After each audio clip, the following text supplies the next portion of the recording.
war had raged through all Avantasia. The alliance of humans, elves, and dwarves fought against the evil army of the Shadows. The war had devastated the country for years upon years, and yet, no one gained the advantage. And so it was that in that time of deepest despair, that an old archaeologist uncovered the location of the artifact of divine fate. The artifact could fulfill every wish, and thus decide the war, for one side or the other. Led by Warlock Munkus, son of Archwitch Mortroga, the Shadows hunted for the artifact. And they would have reached it first, were it not for a group of heroes who stood against them. Wilbur, the young gnome who was the first of his clan to become a mage. Ivo, the courageous elven princess from the Woodland Realm. And the Critter, a hairy creature from the Northlands, companion of the most brilliant of the heroes. Nate Bonnet, who was supposed to spend the rest of his life at the side of an elven princess, who deserved a kingdom and all the riches in the world, who should stop wasting time talking about himself in the third person. Ah! Oh well. Hello and welcome to Book of Unwritten Tales 2, my personal favorite. So, Nate has gotten himself into trouble, it seems.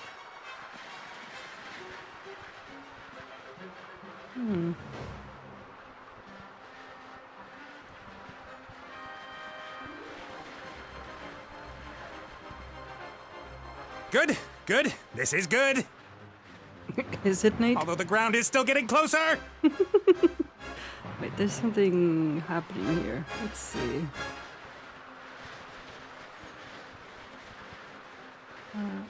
Do that.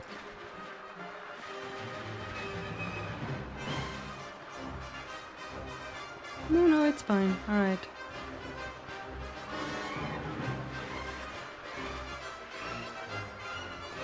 Twas fine. Alright, there we go. Okay, Nate. Climb up.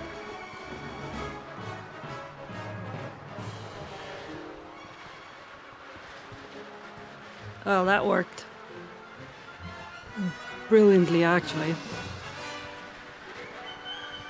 Good job, Nate.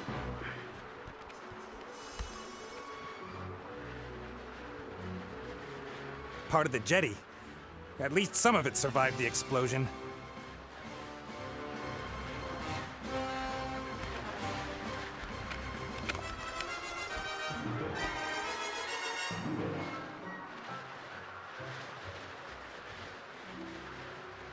If I'm lucky, this will go all the way up to the island.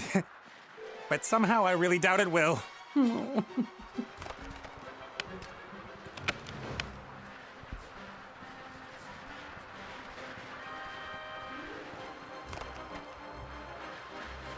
Ow!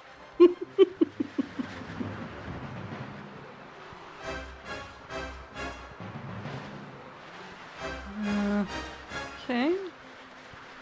Take the oil lamp. Swing around. There you go.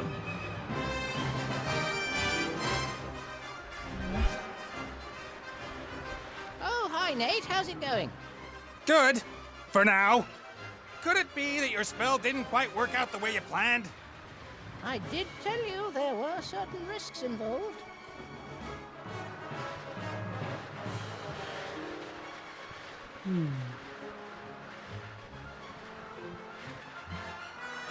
No big thing. So, now that we have a little time to kill, why don't you tell me a little something about yourself?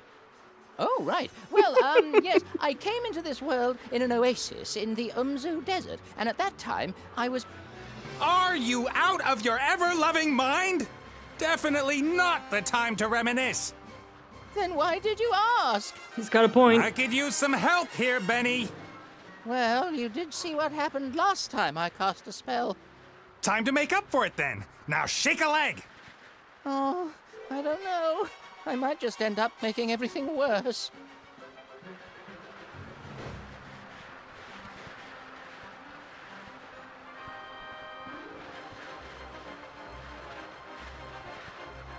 Let me see.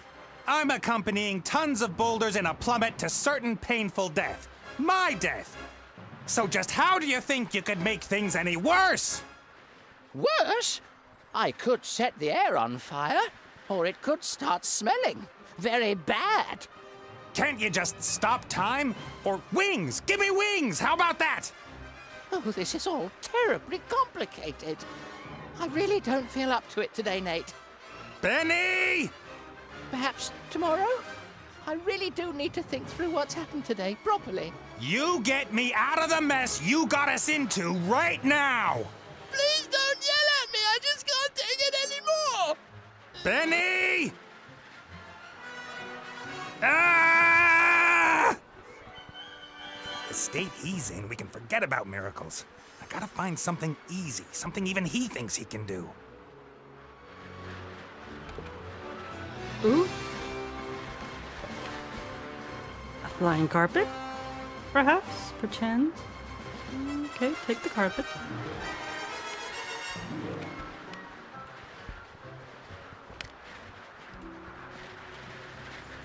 A flying carpet! Is that too much to ask? I'm not talking to you. Why, you... I'm sorry I criticized your work, Benny. And? And that I shook your lamp. And everything else. You meant well. Well, all right then. I forgive you. What can I do for you? Carpet! A flying carpet. Shouldn't be too hard. Should I really dare? Am I really up to it? Oop. Yes!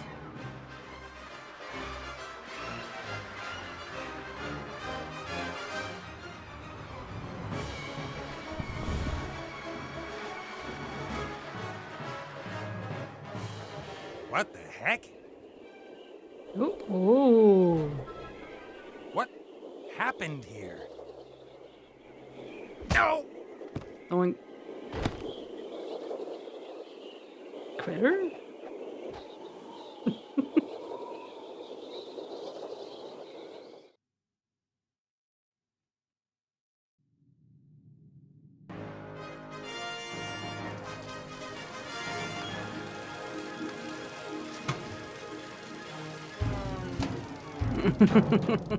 Okay, now seriously, it feels like it's been cut off a little bit.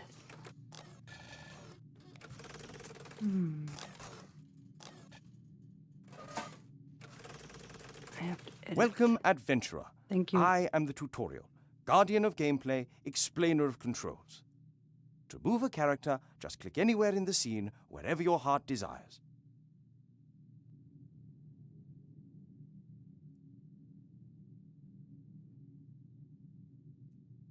Right.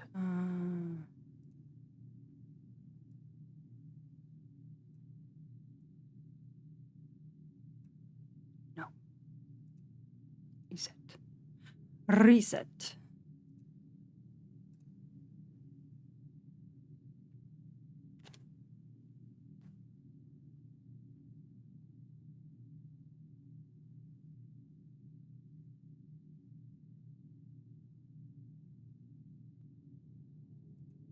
Strange to bounce. Whoop, hello.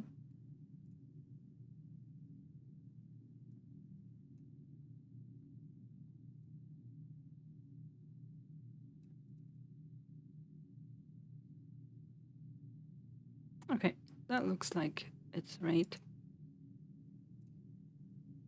There we go. That looks right. Yeah. Okay, now. Okay, this is a tutorial.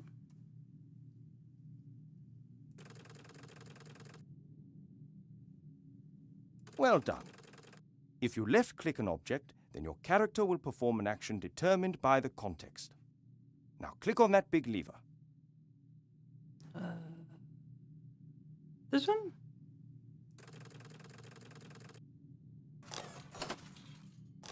The robot has used the lever, as this seemed logical to him.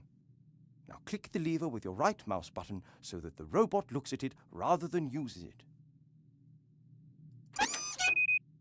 Excellent. The robot thinks the lever is working. But if that's so, then where is the problem? That hatch over there, left-click it.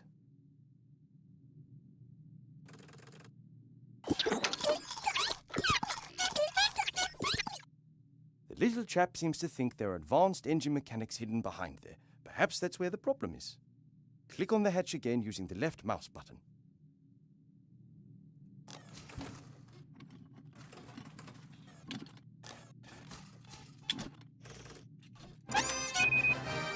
First left click will allow you to look, the second to use.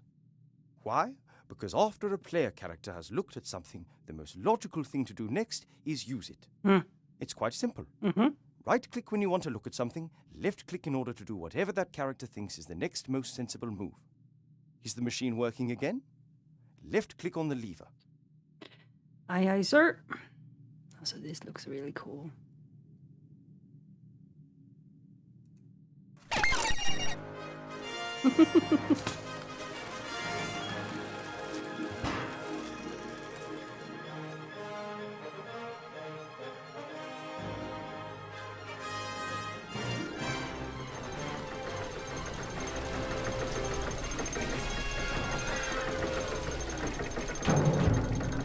Oh, here we go again. There appears to be a new problem. Better take a closer look at the engine. Look at the engine. Uh-oh. Oops, that wasn't very helpful. Please pick up both gear cogs.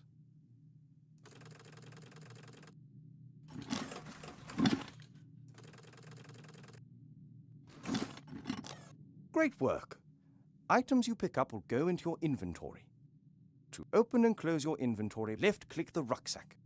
To use an inventory item, left-click it and then left-click the object that you want it to be used with. Use one of the gears in your inventory with the engine of the town model.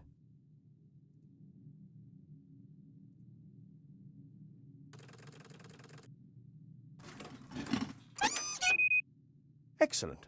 Now, how about dealing with the second gear?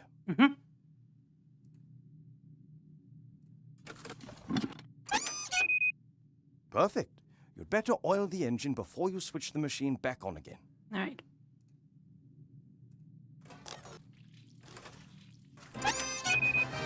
That should do it. Time to crank it up.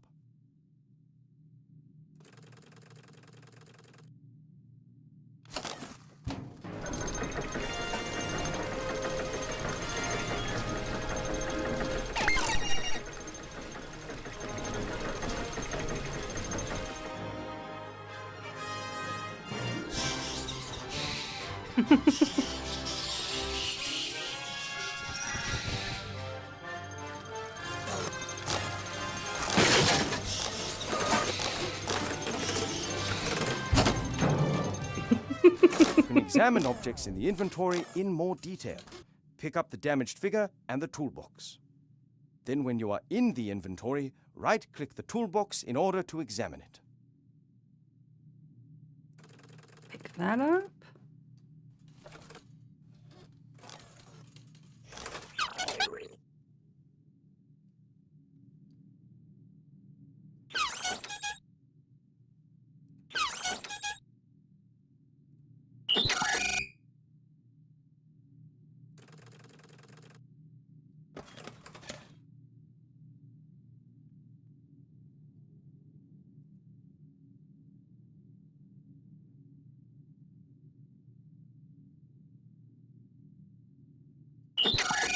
Oh. Great. You found a few items in the toolbox. You can use these items on each other by initially left-clicking the first object, and then, when you have this item on the cursor, you left-click the second object. Try to repair the figure in the inventory.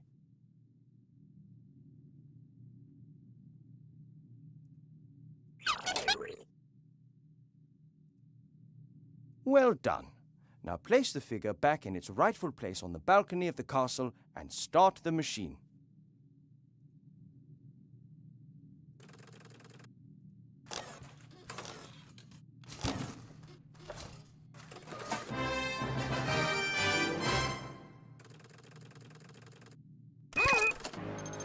Excellent. You are now ready. Now, one last tip before I go. If you press the spacebar, all interesting objects in the scene will be displayed. Good luck with your adventures in the Book of Unwritten Tales 2. Thank you.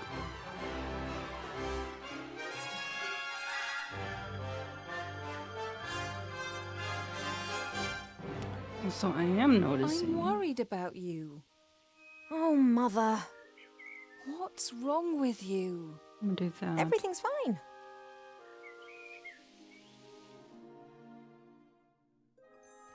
No, you don't look well at all.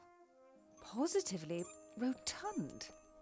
Rotund? Okay. It is unseemly for an elf princess to cope with her frustrations by comfort eating. If you carry on like this, you won't fit into your wedding dress. I don't have any intentions of marrying anytime soon. Oh, darling, we've been through that already. Prince Lalilos is going to be arriving next week. You will like him. He's charming and... Look, he sent us a picture of himself and his sister. Which of the two is the sister? The elf nobility, unfortunately, has not got any unshaven Neanderthals to offer. You'll just have to get used to that.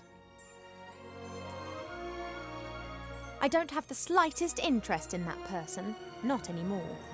You are at the heart Keep telling of the yourself elf that. kingdom, in the castle of your family where you belong. No one here should be sad, tired, or fat. I'm I sorry? only want what's best for you, Ivo.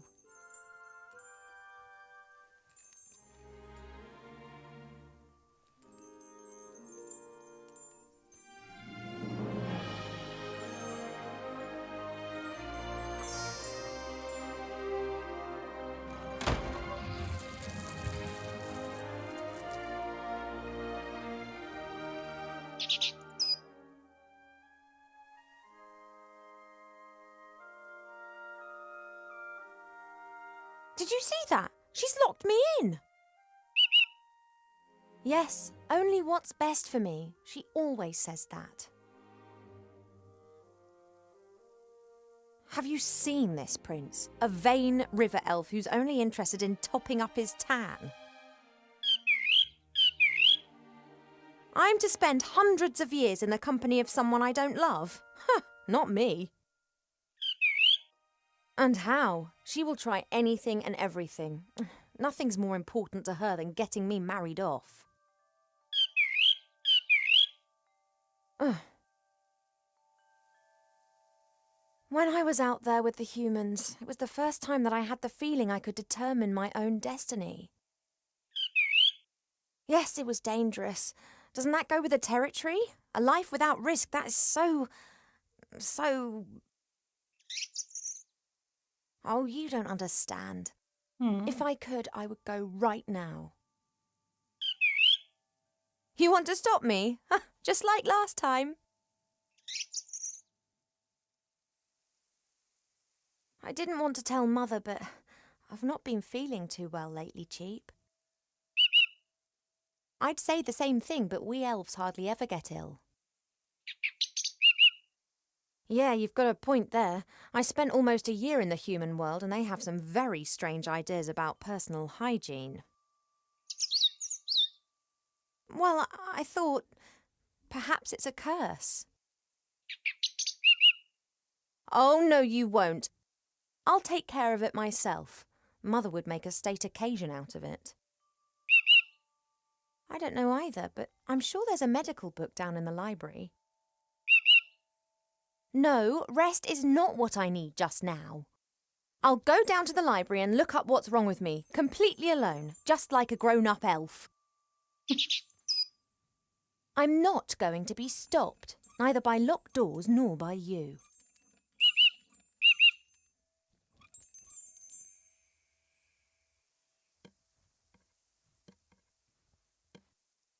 All right.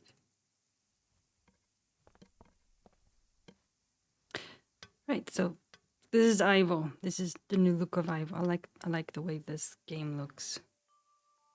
So there's nothing about her that says she's fat. Nothing. Nothing. She looks completely normal.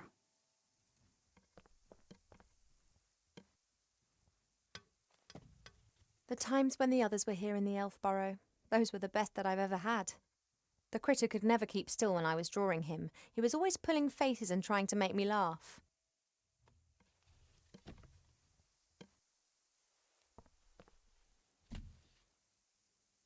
Wilbur was so excited. He loves elves and our stories. Mm-hmm. He spent hours sitting with my father and listening to him talk about bygone ages. Complete idiot. I sense a history there. Something happened. Good jug. Fresh water from the spring brook, the little stream that rises here in the castle and provides for the whole valley. People come from far and wide to drink it. No, I'm not thirsty. Fresh water from the spring brook, that people come from... Normally this bowl is full of fruit and nuts. Presumably Mother has decided I should be without such things whilst I am, as she says, positively rotund. Normally this bowl is full of fruit and nuts. Presumably Mother... A beautiful red flower. It was only put here a few days ago. Sometimes Mother orders a new plant that looks nice in my room, and then it's replaced and planted in the garden.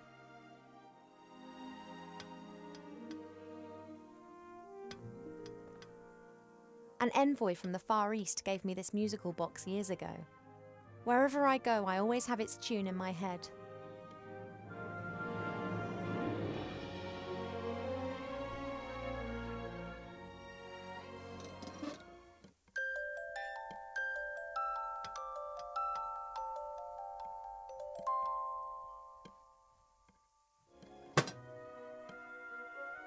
Hey, Betty. A guard with a spear and shield, and like all elven figures, immaculate. Elven craftsmen have centuries to perfect their artistic skills. Only when everything is always perfect, then isn't everything always the same and somehow unimportant?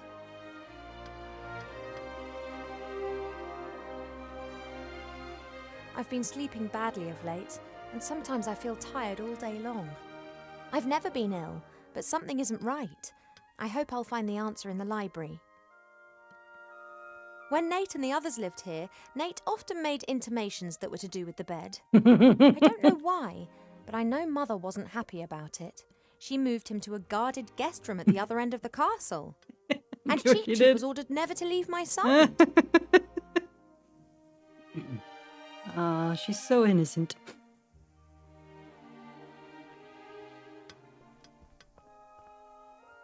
I had my birthday during the few weeks that we spent living together here in the Elf Burrow.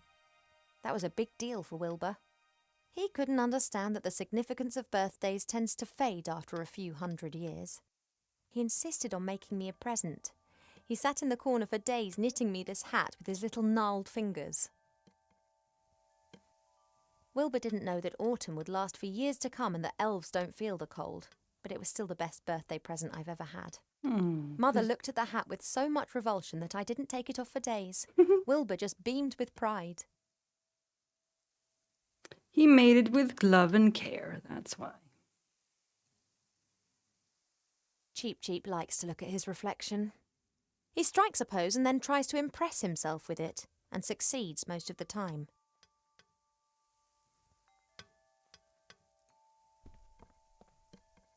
Hey, Cheep Cheep, I need the mirror. I only need it for a minute. Oh, he's not budging, and his pecs can be damn painful when he puts his mind to it.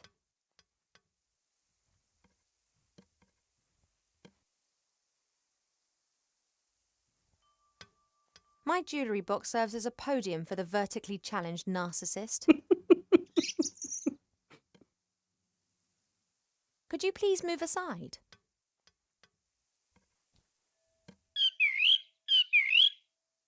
I want to get into my jewellery box. He doesn't listen to me anymore since I almost caused him to be roasted by fireballs, decapitated by swords and eaten by monsters. Mother has permitted him to disregard any of my orders that go against her wishes. His interpretation of this can be liberal. Cheep Cheep survived our past adventure, even if he'll insist on exactly the opposite. He told everyone for months how he defended me from all the evils of the world and then only just escaped with his tail feathers intact. Hey, Cheep.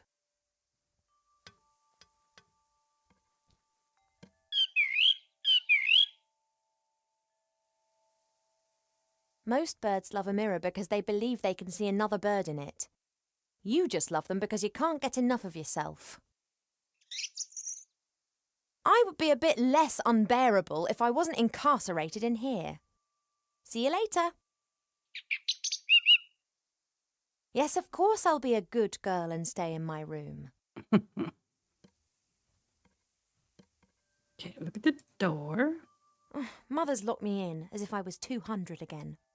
Since I secretly escaped from the Elf Burrow last year, she's taken to guarding me closer than ever before.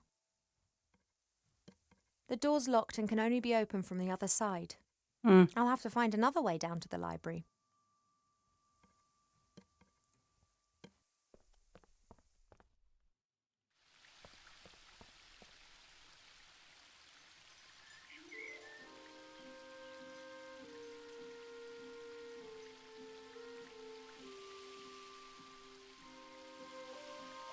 We have many exotic plants here in the palace, but sunflowers are my favourite. Take some. Apologies, I need a few of your seeds.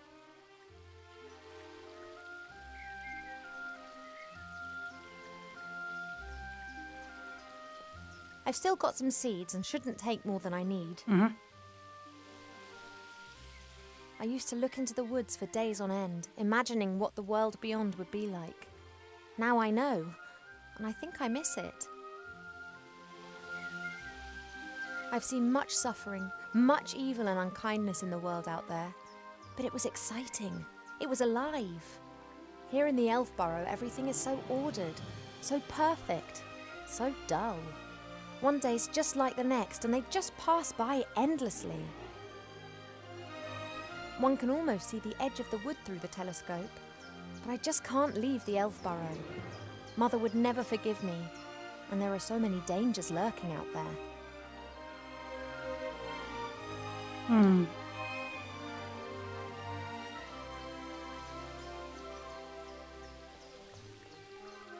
It may not be befitting of a princess, but this isn't the first time that I've climbed into the garden via the balcony, and it won't be the last.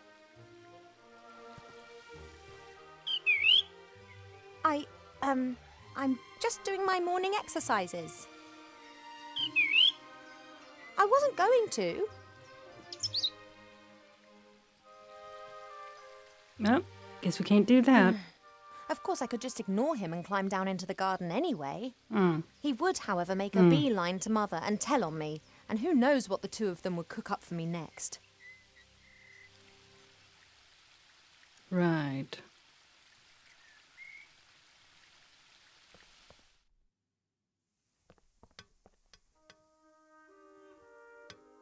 Normally this bowl is full of fruit and nuts. Oh, yeah. Presumably Mother has decided I should be without.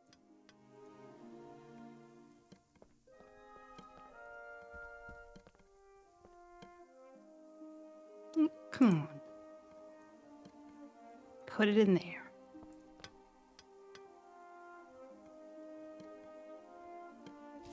Cheep Cheep, would it be possible for you to stop admiring yourself for 2 seconds and move over to stuffing your beak instead?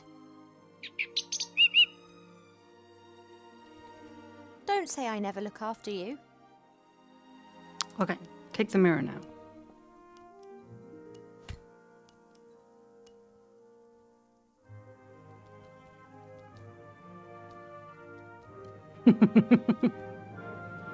Okay.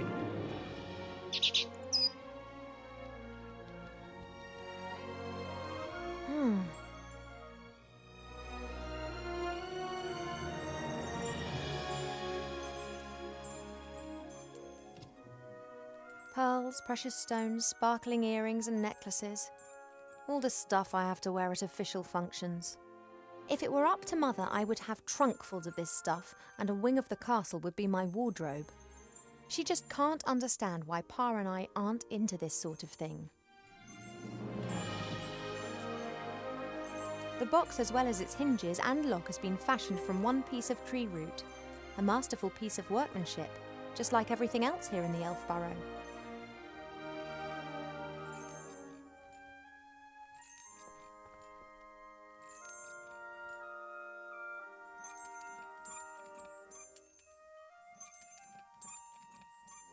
Since Nate left without saying so much as a word, Mother seized the opportunity to marry me off to a proper elf prince.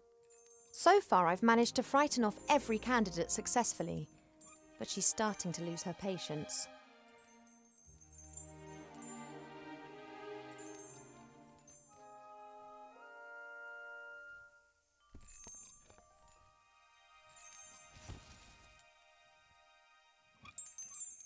There he is. Hey, withdrawal symptoms?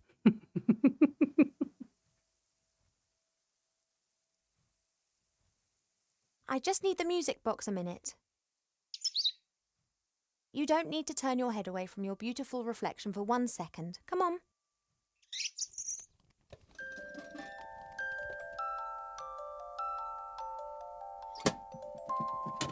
Shh.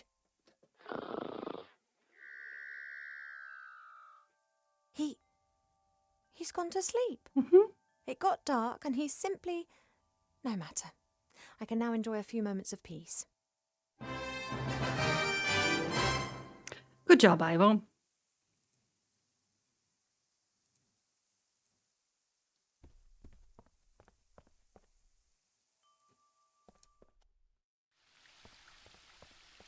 right, we should be able to get into the garden now. Let's go.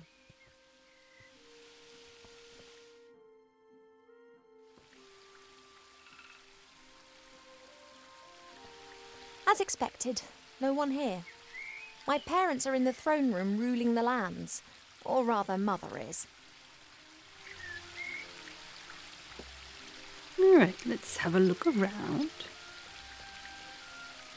That's a weeping willow. It appears to be so content it looks anything but sad.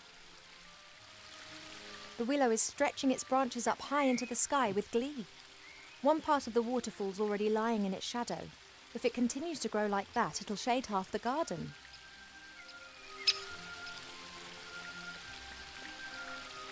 The spring brook emerges up there.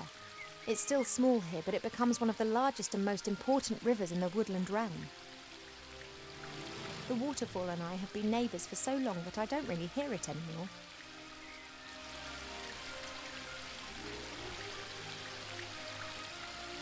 That leads up to the throne room. Mother will be conducting the affairs of state with an iron will, whilst Pa leans against the tree of life, probably sleeping. I'm not going up there. I've no appetite for discussions with Mother. There are elf-made ponds and streams all over the palace ground. Their water's said to have healing powers. No wonder considering where it comes from. Perhaps the water really does have magical medicinal properties. Even so, it can't protect me from what's going to happen.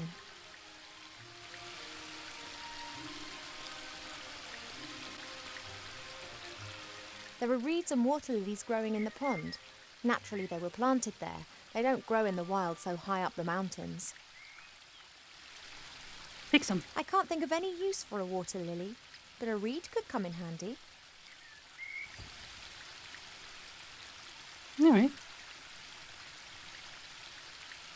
There's only a little water left in the bird bath. Cheep Cheep always says that it evaporates quickly.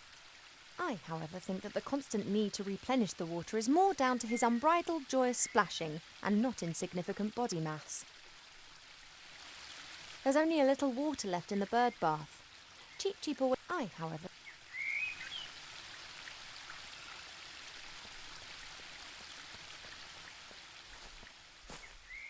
I don't know the names of all the plants in the garden. Grandmother knows them all, which is probably down to the fact that it was her that gave many of the plants their names a few thousand years ago. Shite beerwood, sweat tea, dodder flower, fat hen, bistort, stink root, We no longer invite her to family gatherings.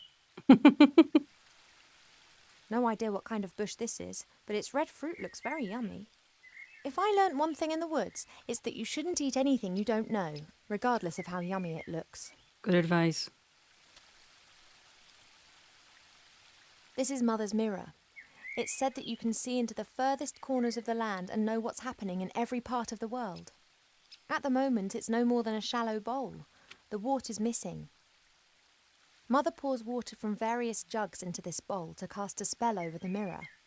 She did this almost daily in times gone by to ask the mirror who was the fairest elf in all the lands.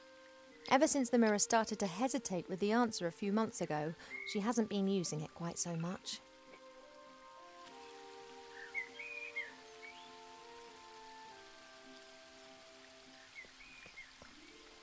A lovely spot, so long as the bees who have built their hive directly above the bench don't disturb you.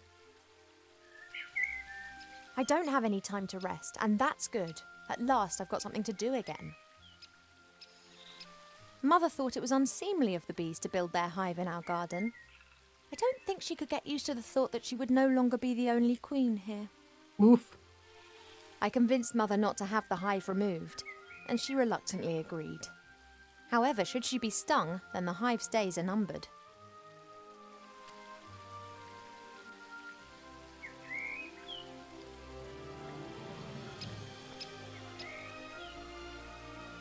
A fairly small, unattractive tree.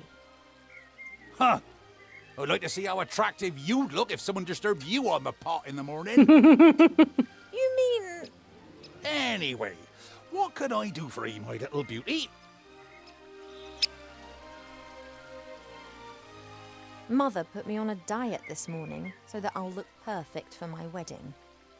Oh, everything has to be perfect for her. No such thing in nature, of course. Or rather, everything is perfect if you just let nature run its course. You tell that to Mother. I have, many times. She'd be very clever in some things, but very daft concerning that. Now then, she is the queen. I'm old enough to be able to call a spade a spade. Spade, gardener, get it?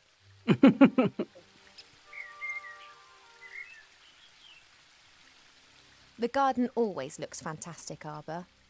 Thank you. It's a girt load of work. People always think elf gardens are fabulous by their very nature.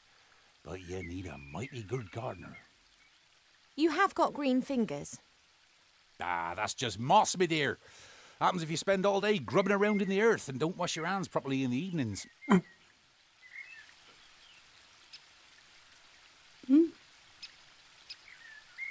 You tree shepherds do a great job.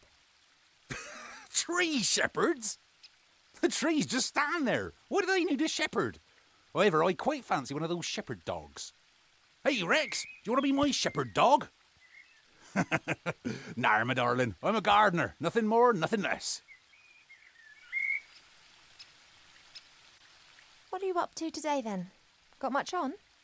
Oh, the usual. You know, it never rains in the Elfborough, but the flowers need their water, so I water them every day. Ah, the curse of good weather. The weather isn't the only thing which isn't right. I've been here 30 years, and for 30 years we've had autumn. Time passes differently in the Elfborough. Slower. Well, that's why everyone grows to be ancient here, obviously. But if we had a bit of normal weather and the usual seasons, there'd be a lot more variety here. You and Father, you get along well, don't you? Ah, no one understands more about nature than him, that's for sure. But I don't often ask him for help. Thinking has never got a field dug, if you get my drift. He's just more of a theorist. Ah, the mud on your feet, the smell of fresh earth, all that joy and life. And he's missing out on the lot by just sitting around up there and doing nubbit. I have to get on. Yep, got a bit to do myself. I just don't know what's wrong with that plant over there. Plant.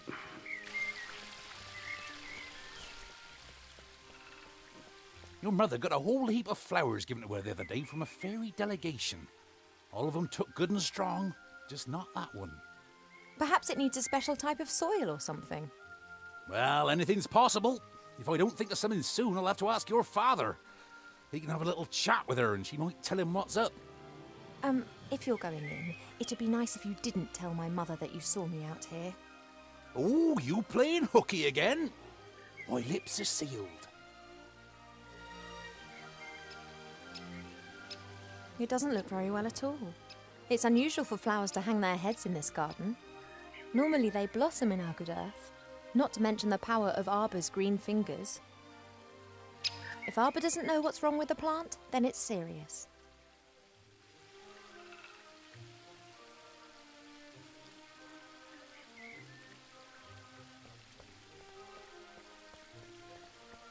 A handy smooth stone, Arbor's sheepdog. Take it. Arbor's pot, literally. The earth looks dark and rich with worms squirming around in it. Presumably it's the best earth in the garden.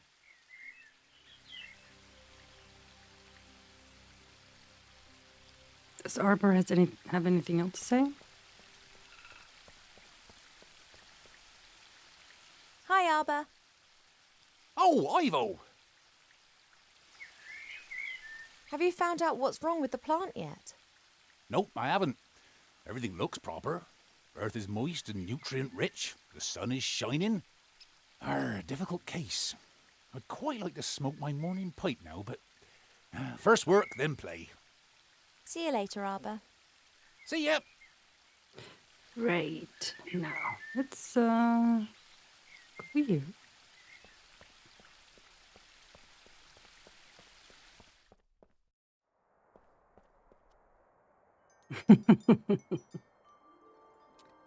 The Easter egg room. Bunch of them in here.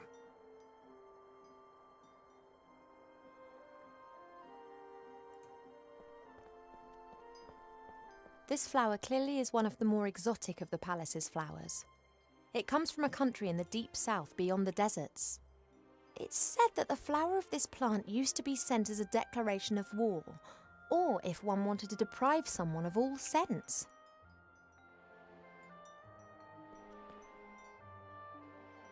Why do so many people hate this flower? Perhaps it has an abhorrent smell.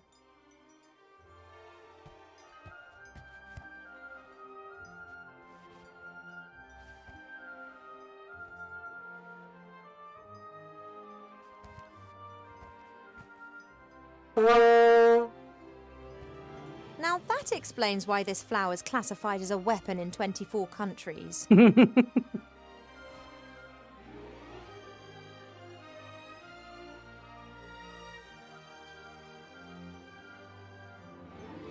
Alright, so that looks like a Buster sword. Swords of all the idiots who have tried to conquer the elf burrow. It's become less frequent over the last few centuries. Humans and dwarves appear to have learnt their lesson. It looks like the one from Final Fantasy VII. Nope. It's said that a ruler in the north wanted to build himself a throne out of all the swords of conquered enemies. Unfortunately, he died after only conquering one enemy when he refused to heed all the warnings and sat on the throne. Right. Okay, what else do we have here?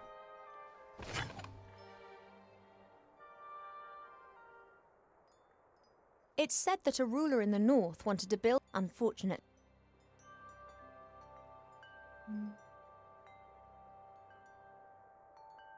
It's said that a ruler in the north wanted to... Unfortunate. Stop it. Turn it. That's obviously a Minecraft sword. Don't know what these two swords here are. They're a reference to something. I'm not sure what, though. Look at the dice. That looks like a companion cube from Portal. There's a selection of cubes here. For a while, it was all the rage at official state visits to give geometric presents. Each cube is significant and comes from a different country, but I never really paid much attention. That's one. Yeah, Easter eggs are fun.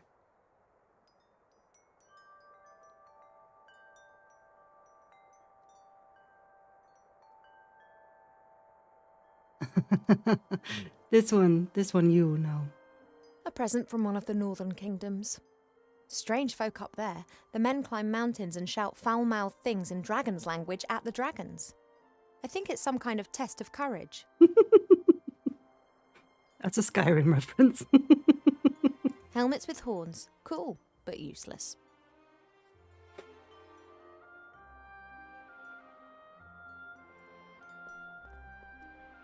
The Biggest Plant Book of Avantasia by Charles Mendel with illustrations by Alexander Bonpland. A standard reference book that Arber always used to consult every now and then. However, he insists that he now knows it off by heart. Okay, look at this bookshelf. Goldsmithing, masonry, and a book about carpentry. Hmm. Like all books in this library, it's a guest present. The logic behind this must be, those elves, they have so many beautiful statues and items of wood. They'll be really interested in this. Why don't we present them with a book about it? What they don't realise, though, is that if we're interested in a subject, then we'll already know pretty much all there is to know about the matter, and the book's of no use to us whatsoever. Rubik's Cube, right here.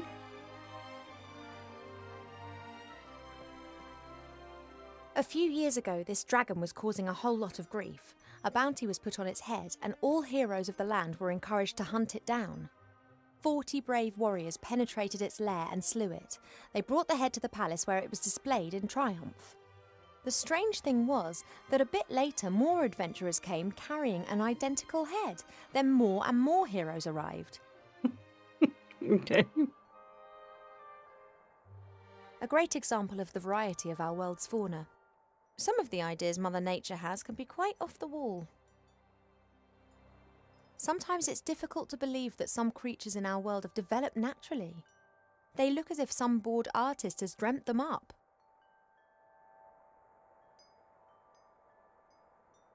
Several books about animals, an atlas, a book about humans. Actually, more of a brochure. And what's this? Fishing for the moderately talented. Hmm.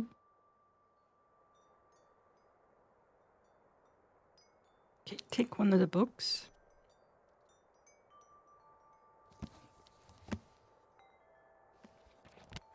Working with wood. There's a master whittler down in the valley. I've enjoyed watching him in the past. He carves animal figures so real that humans and dwarfs believe that they are actually animals turned into wood. This one's more about interiors, making furniture and the like.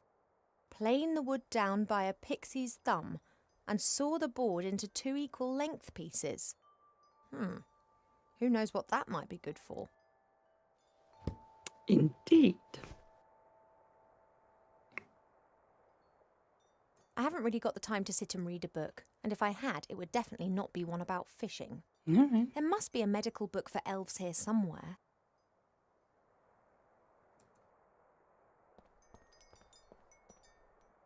Perhaps I can help Arber solve the problem with that flower. Let's take a look. Let's take a look. And here we are. Magic beans. Giant beans, also known as magic beans, are very rare. They are the fastest growing plant variety known. Because of the beans' high costs, they are almost exclusively used by the military, for instance, in storming high-walled castles. Giant beans, also known as Killer tomatoes. Killer tomatoes are the most devious of the meat-eating plants. Disguised as tomatoes, they hunt on allotments for defenseless humans. Love lilies. This plant reminds me of the one that Arber's having problems with at the moment. Love lily. The love lily enters into an enduring relationship with another plant very early in its life, which frequently lasts its lifetime.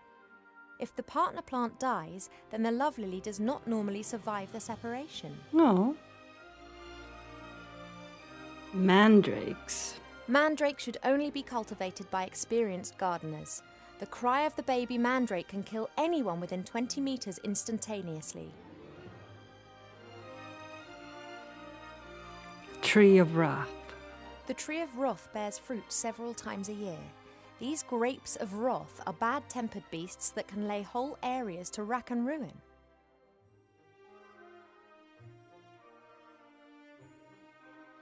The wood of intelligent apple trees is often used for the equally intelligent and beautifully shaped living accessories of all types. For a long time, botanists thought that it may be possible to find other intelligent fruit varieties. So far, the search has proved fruitless. Steel magnolias. Steel magnolias look like normal magnolias, but are some of the toughest plants on Earth. They can be softened using tragic women's stories and subsequently may be picked. Yep. And then this Guard one. plants, Vigilia audriensis, belong to the oldest domesticated plants of humankind. They have been especially valued in times of famine as they do not require as much food as, for instance, dogs. They can sometimes develop an unhealthy taste for blood. Baritones. This is Audrey. All right, so we know this is lovely.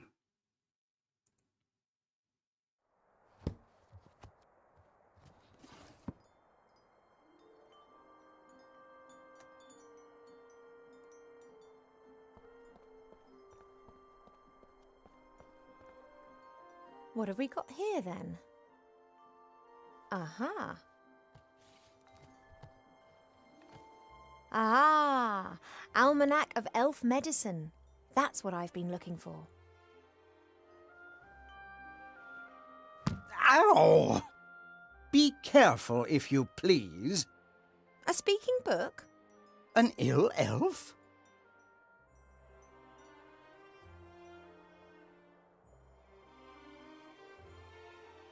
Ill elf. So I look ill. What's wrong with me? Take it easy, young one thing at a time. Young one. I'm older than you. And you look it too. I do? No, of course not, and I can also see no illness. But the mere fact that I've been fished out from the back of the shelf for the first time in centuries tells me that something is wrong. I haven't been feeling too well recently. I'm sleeping badly and have no appetite. I know that elves are very seldom ill, but if it's not that, then it must be some kind of magic or curse. Seldom ill does not actually mean never ill. Elves can, for instance, suffer from a broken heart. Oh, please. It is one of the most common causes of death amongst beautiful princesses. Oh, it must be something else. Sensitive elves can sometimes suffer from the pains of the world. There are a variety of ear infections, and of course it could also be lupus. But I think it is something else. Like what? To be completely certain, you must mix a potion and drink it. Are you serious? Very.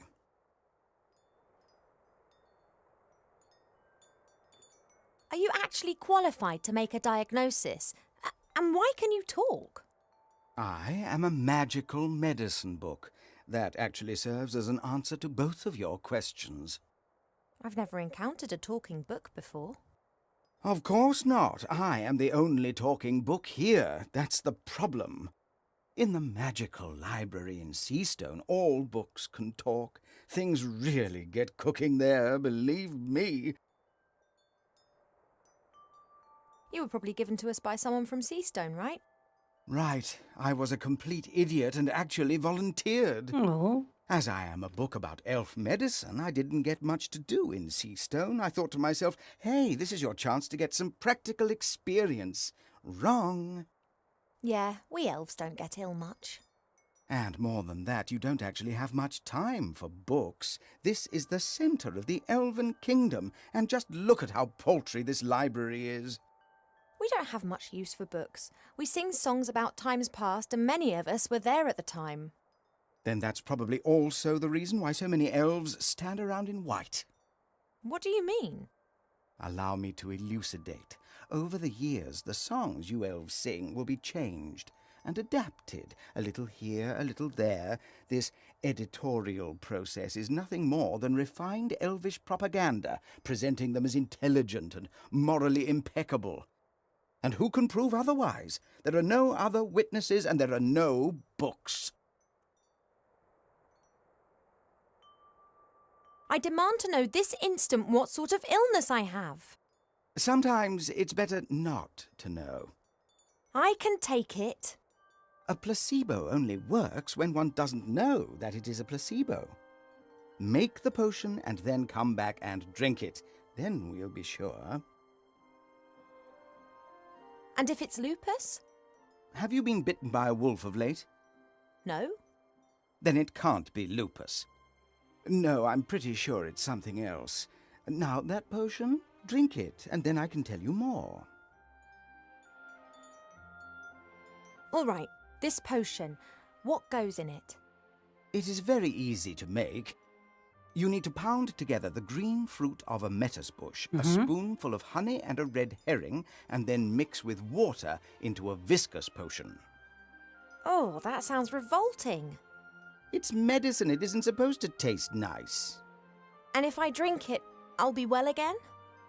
We will then at least know what is wrong with you. This metis bush, where can I find one? Haven't a clue. I'm just a book and have spent years sandwiched between dusty hymnals and a tome of revolting recipes. A red herring? Are you serious? Of course, why not?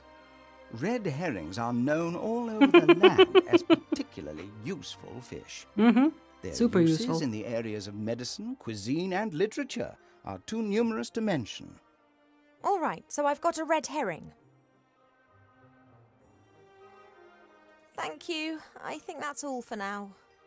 Normally, it's me that ends patient consultations. You are only a princess, but I am a doctor. All right.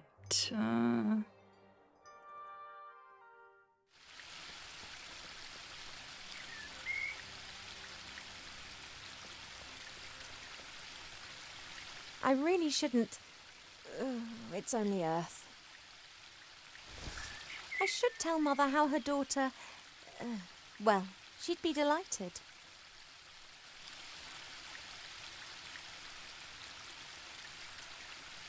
I don't really know much about reeds or pipes, but if I'm not mistaken, then those things are called pipe cleaners.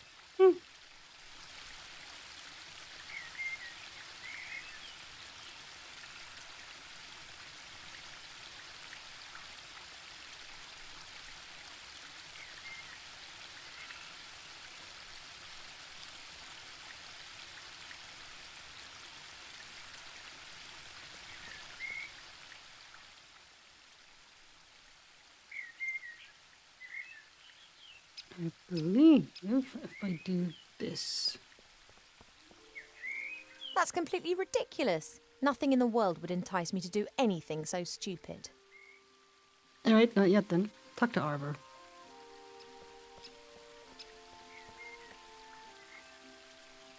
Hi, Arbor. Oh, Ivo!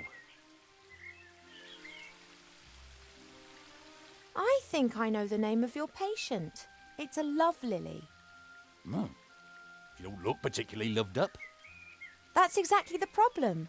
Love lilies enter into a lifelong partnership with another plant. And if they're separated...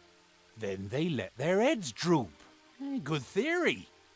But the fairies know their plants. They'd never have given us a love lily without its partner.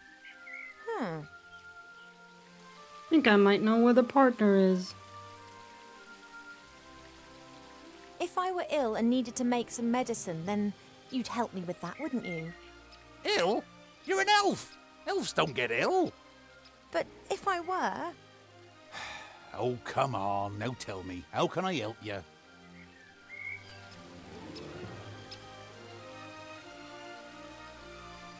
Do we have a metis bush in the garden here? That bush over yonder. But that fruit's red. And what colour do you expect, then? Green. Are they only green when they're not ripe? Nah, they're blue then. They're green when the bush senses danger. Pardon? The Metis bush has exceptionally delicious sweet fruit, but if it thinks it's in danger, then they go green and very sour. Call it a defense mechanism. Ah, and the bush only has red fruit because it has nothing to be afraid of here. That's right. Okay. Do you know how I could get my hands on some honey? Right here. Try the kitchens. I prefer not to wander through the castle. Of course. Someone would tell your mother. Would that beehive in the tree over there be of any help? Oh, I'd be careful with that. The bees defend their honey and can give you a nasty sting. Couldn't they be distracted or tricked in some way? Beekeepers wear protective clothes and use smoke that calms the bees. But I don't have any beekeeper kit here. I just let the bees keep their honey and they pollinate my flowers. That's how we've always done it. Ooh, fishing rod? I often see you fishing. Could you lend me your rod? Of course, if you bring it back in one piece. What's up? I was convinced that I would have to make my own fishing rod or that you'd ask me to collect a variety of mystical items in exchange Same. for it. Why? It's only a rod. Thank you, Thanks. Harbour. Not everything needs to be complicated, you know. There's something else. See you later, Arbor. See ya. Right, now I can go. First of all, let's do The that. worms provide a great lure and should increase my fishing success rate, whatever that is. I always hang one onto the hook before I cast the line out.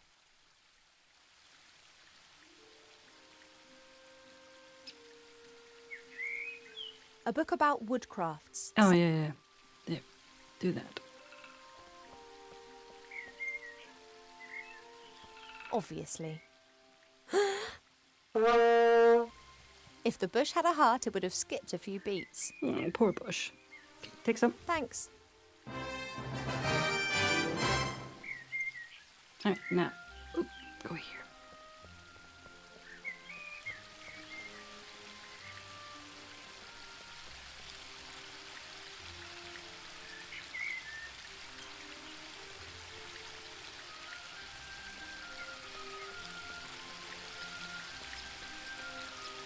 I don't have a clue about fishing, but I'll try my luck.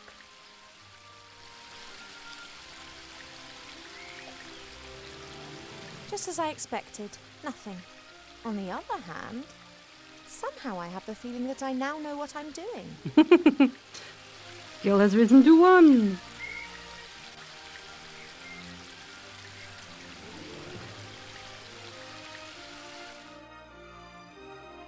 There was a fishing book right here.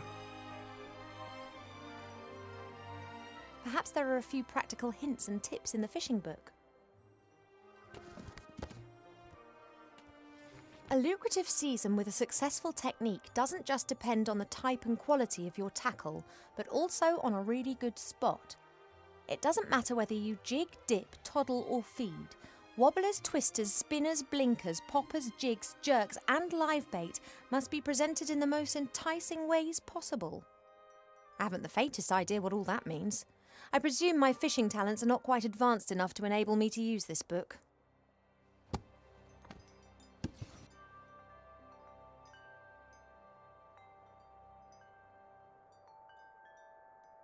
No, I need a bit more practical Okay.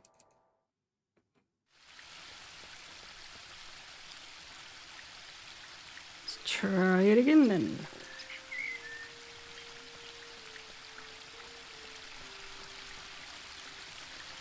I guess that I can just practice until I'm good enough.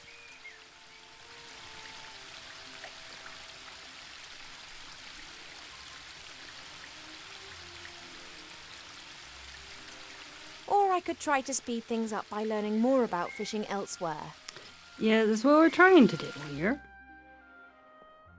Now read. No, I need a bit more practical experience. Let's ask Arbor.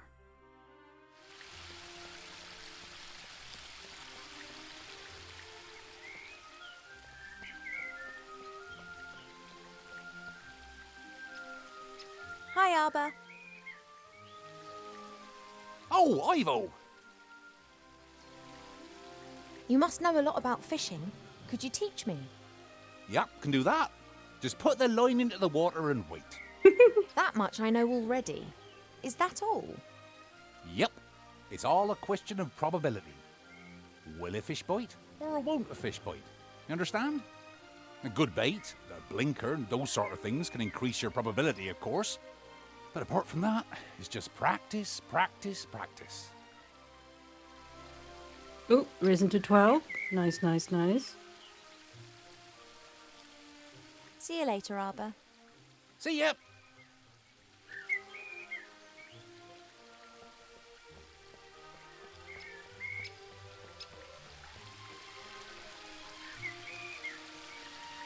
The worms provide a great lure and should increase my fishing success rate, whatever that is. I always hang one onto the hook before I cast the line out.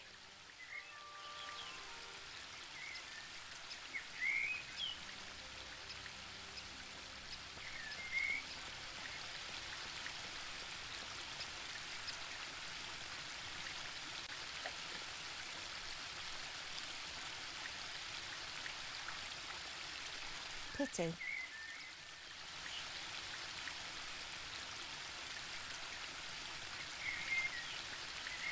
As suspected, there are red herrings swimming in the pond. They are really saltwater fish that live in the sea. But they always come back to their homeland to breed. They're the only known fish variety that can scale nearly vertical cliffs.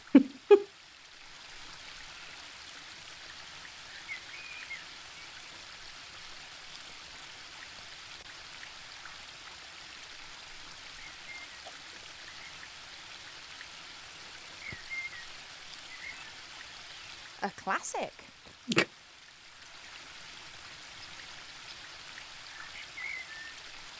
No, no, come on.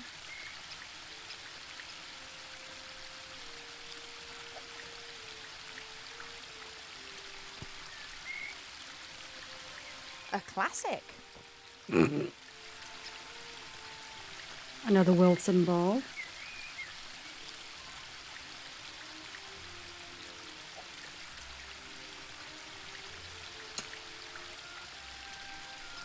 A classic. Okay, a handlebar.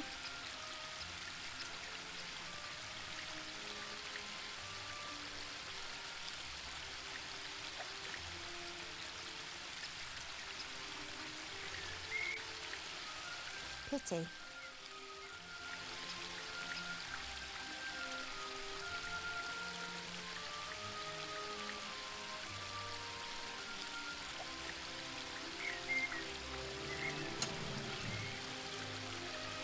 A classic.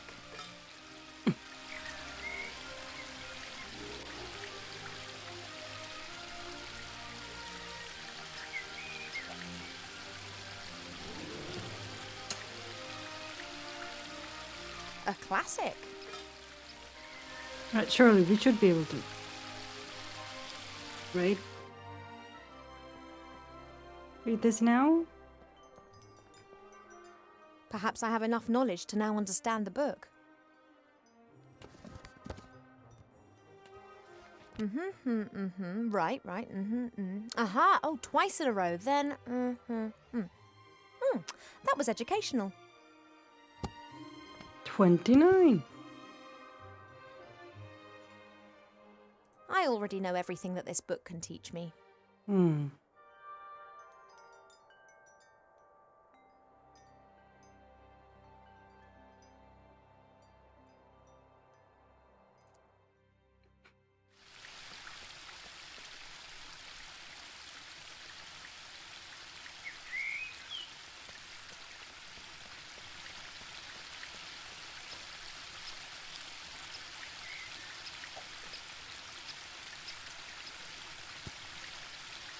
Got a boot.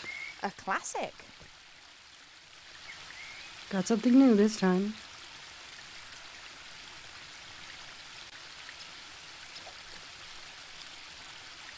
Red herring. At last. Now I can tick the red herring off my list.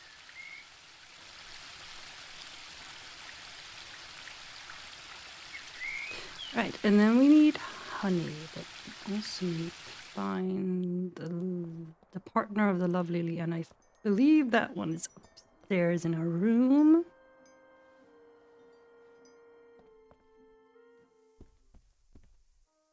The door can be opened easily from the outside. If it was up to me, it would stay open. Water's the easiest ingredient to find. We have copious amounts of it here.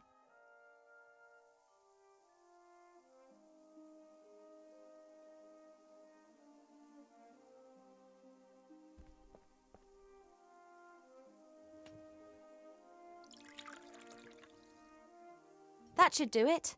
The medicine book reckoned that it should be a viscous potion.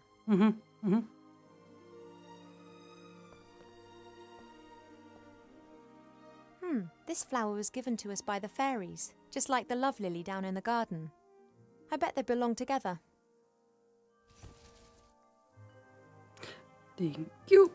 All right, and then we have, so we need honey. So we should probably go and get that first.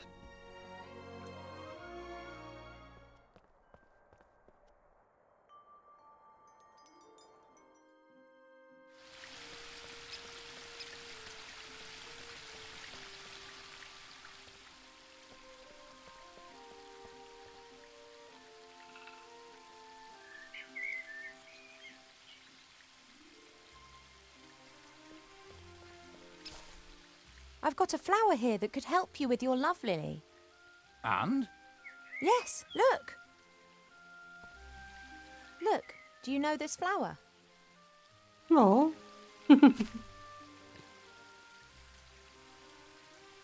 Ha ha ha! You did well, girl. It would appear so. You snivelling girl. You all right?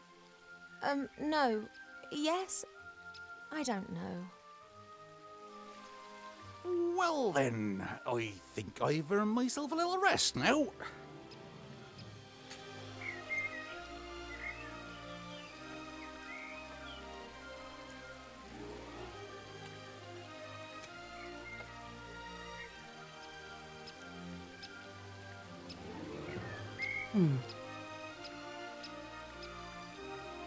That's Arbor's little spade. He always leaves his stuff all over the garden, which of course drives Mother mad.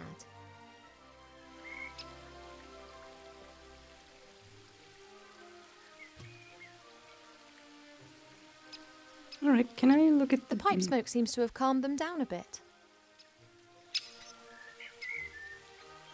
The pipe smoke seems... Can I use... No. Ooh, can I use this? No. Oh, yes. The smoke from Arbor's pipe seems to be calming the bees. This is my chance.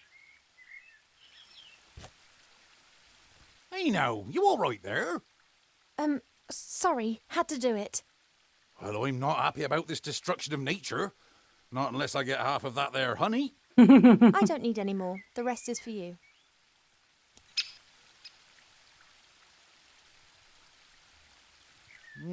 Oh, that be good stuff. But that's enough. The bees need a bit too.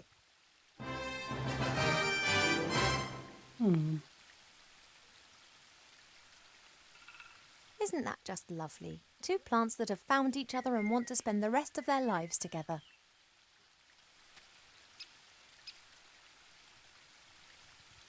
Okay, so we now have honey.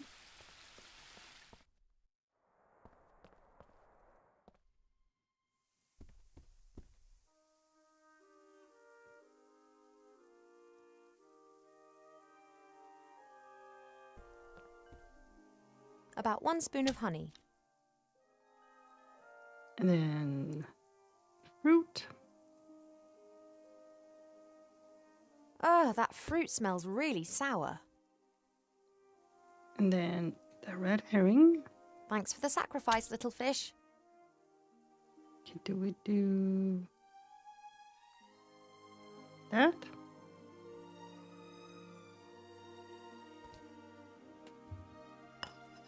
I'm pretty sure that there's never been anything so utterly revolting concocted in the Elf Burrow ever. Oh, I hope this is some kind of joke. All right. Now, let's go down.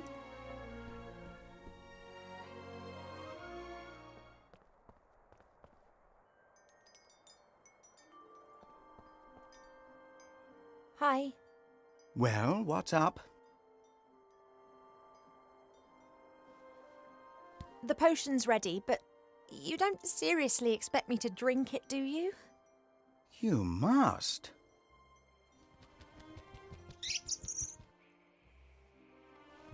Cheap, I'm so... Yes, I know, but...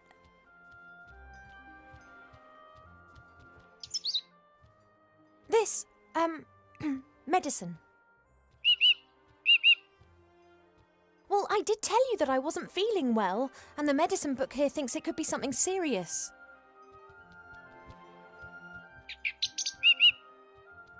She has to drink it, the sour metis fruit, sweet honey and salty fish. That should give us an answer.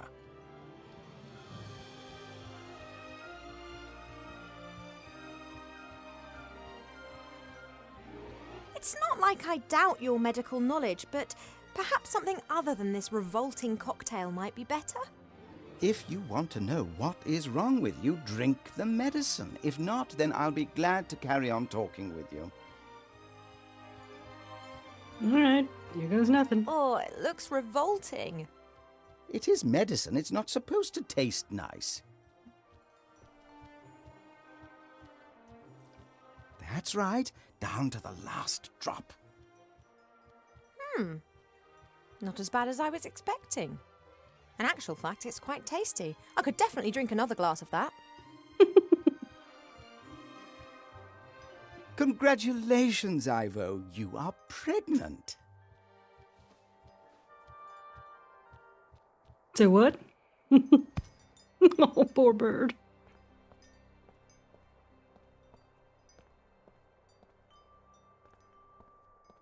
No. That is completely impossible. You must be wrong. Surely it's a misdiagnosis. You are an elf and say that potion is quite tasty. I could definitely drink another glass of that. That's raging hormones talking. I don't have any hormones. Cheap, no. No, the book has made a mistake.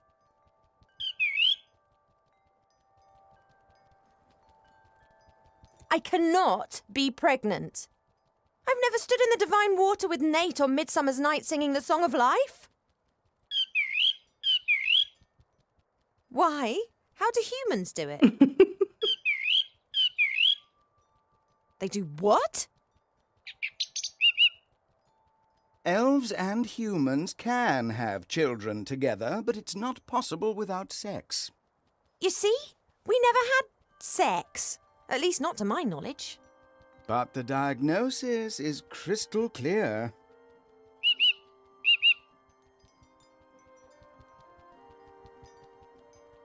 Let's just pretend that I am pregnant. There must be some explanation, rational or otherwise.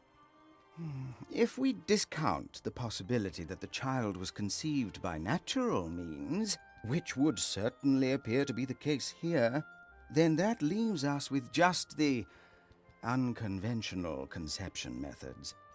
Did you, perhaps, make some kind of pact with a goblin regarding the child? Child in exchange for gold or a kingdom, for example?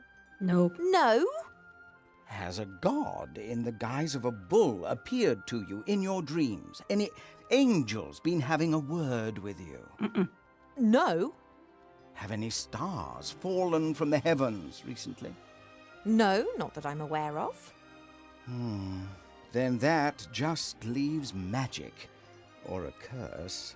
But unfortunately, that is not my area of expertise. I wish it was so cheap, but my feeling is that the book is right. I am pregnant. Somehow. One thing's certain.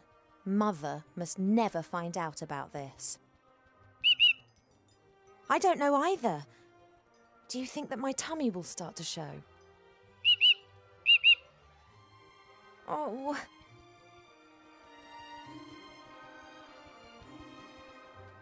I'm not sure how, and I'm not sure why, but it would appear that I'm pregnant. And as all other possibilities have been eliminated, then it must be a curse that's responsible. That is fantastic! No, of course I didn't mean it like that, but just think. Me, cursed. That sounds like an adventure. Totally obvious what we need to do now. We ask Archmage Alistair. He's the wisest magician in the realm of man, and he's a friend. He'll be able to tell us what it means. Oh, no, you don't. You remember who was meant to be looking after me so that nothing happens to me, don't you?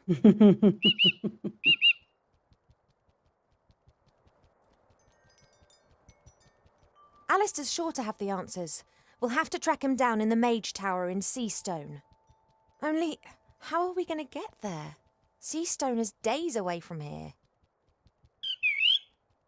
Oh, yeah, saying fly is all well and good. Are you going to teach me quickly then? No, we need a fast mode of transport. And then there's the small matter of the Border Watch. Their longbows can take out a fly's eye at 400 metres, and they will shoot if said fly should dare to set foot in or leave the woodland realm without permission.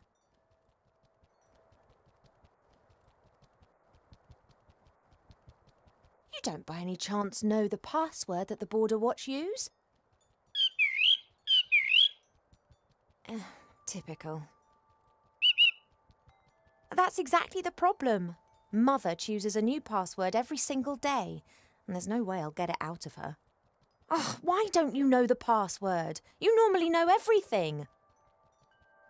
Hey, know-it-all. Mother's mirror. It knows more than you. It must know the password.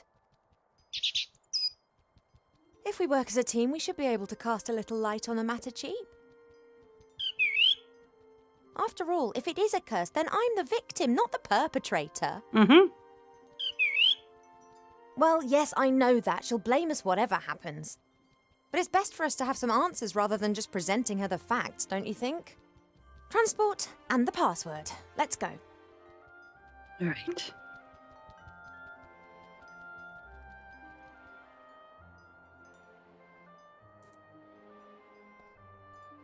Hi. Well, what's up?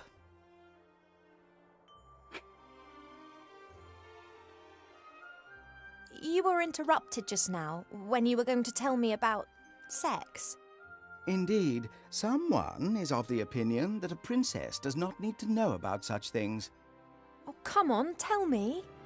I could tell you a lot about it, but it would be unwise for me to annoy your parents. They could burn me, or even worse, give me to a public library. How do elf pregnancies progress? They are very similar to human pregnancies, only they take a lot longer, about 4 years. You are presumably in the 6th month.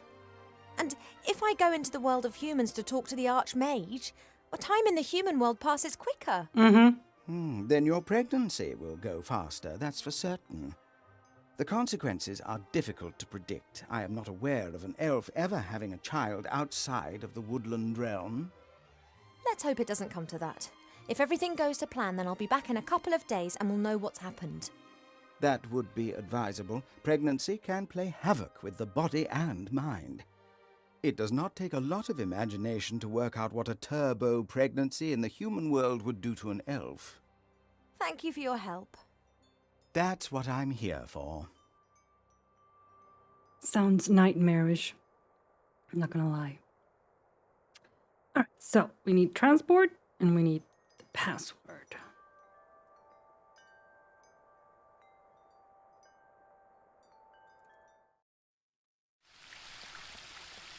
Let's talk to Arbor again.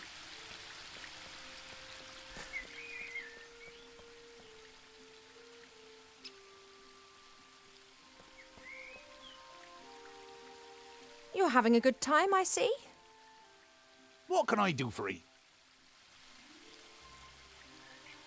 I just need to borrow your spade a moment. Is that okay? Of course. Absence makes the heart grow fonder. You shouldn't smoke.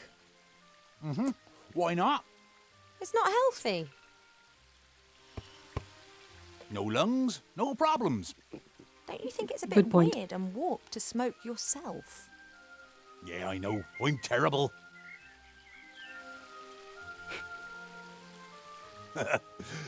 Don't tell no one, though.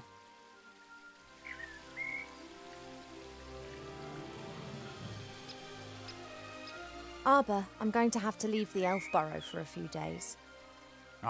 Your mother giving you permission? Not as such. Oh, she not gonna like that. But one has to do what one has to do.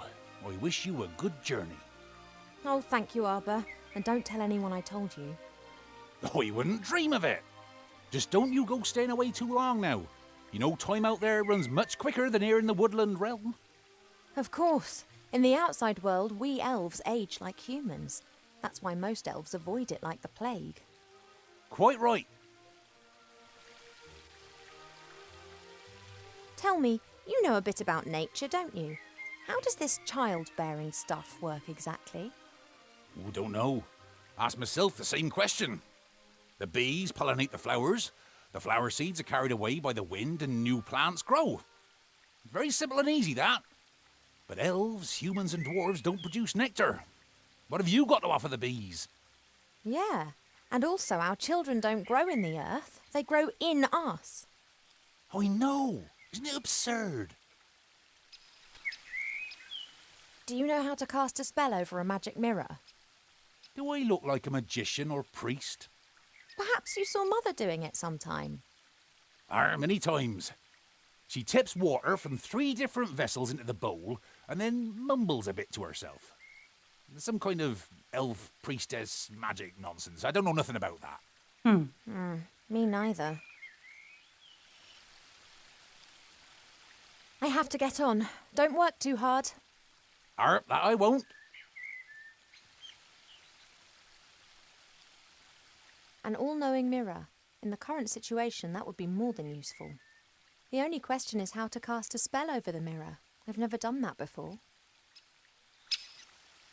Okay.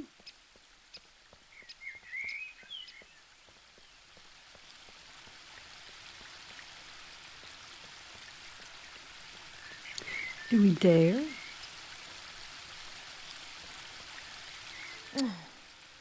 Nothing for it. Have to talk to Pa.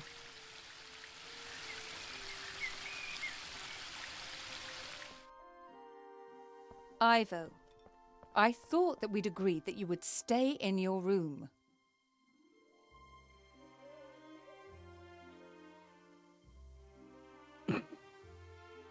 I just left my room to do a bit of training. Mm-hmm. You said yourself I've put on a few pounds, and I'm not going to get rid of them by lying around on my bed all day. Where does this sudden insight come from? I can't keep asking myself what to do with my life. Perhaps marriage isn't such a bad idea. It most certainly isn't. And if you train diligently, I'm sure Prince Lalilos will like you a lot. Of course. Fine. I would love to help you, but I'm most dreadfully busy. A kind of epidemic seems to have broken out in Seastone. An epidemic in Seastone? It's strange. We're getting reports from the whole of the Middle Kingdom. Objects and beings have been changed. What do you mean? The situation isn't clear. It appears as if some kind of terrible power is gradually moving through the whole land, changing it. Do you remember the story of the Nothing? A big blackness that gradually swallowed a fairy kingdom bit by bit. Of course. This time it is much worse. It is pink. The horror. An epidemic in Seastone. Is it wise for me and it to go there? On the other hand, Wilbur and the Archmage are in Seastone. Perhaps I can help them to fight the epidemic in exchange for them helping me with my problem.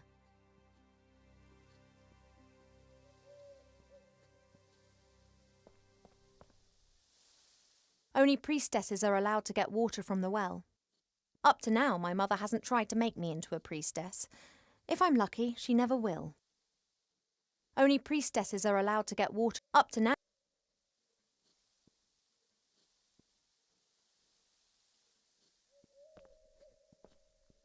This symbol's on the bottom of the mirror bowl in the garden. No idea what it means. That's Mother's area of expertise. This symbol's on the bottom of the mirror bowl in the garden.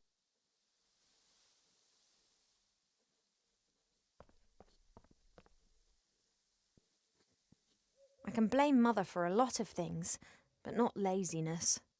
On the contrary, she does the same work as 3 people put together, because she doesn't trust anyone to do it as well.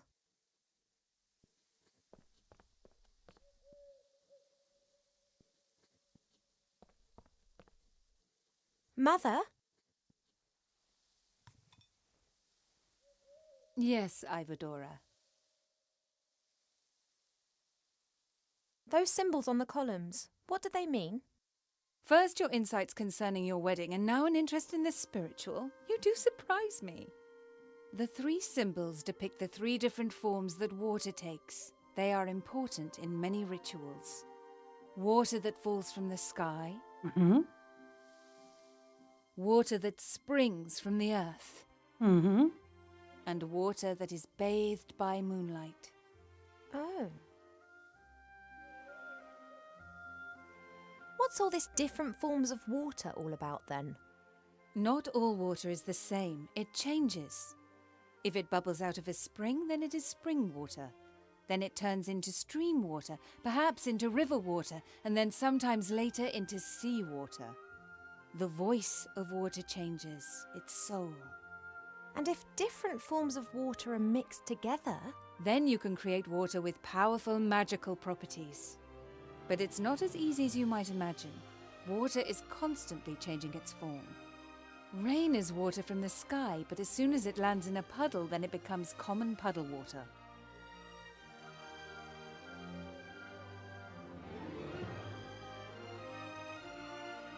Do you know what can be done to fight the epidemic in Seastone? Done? Nothing, my darling. It's a matter for humans. We will only observe. How hard would it be for us to actually help solve a problem for once, instead of waiting for it to solve itself? If Alistair needs my advice, he can ask me, and up to now he has not done that. But... I'm not going to interfere. Do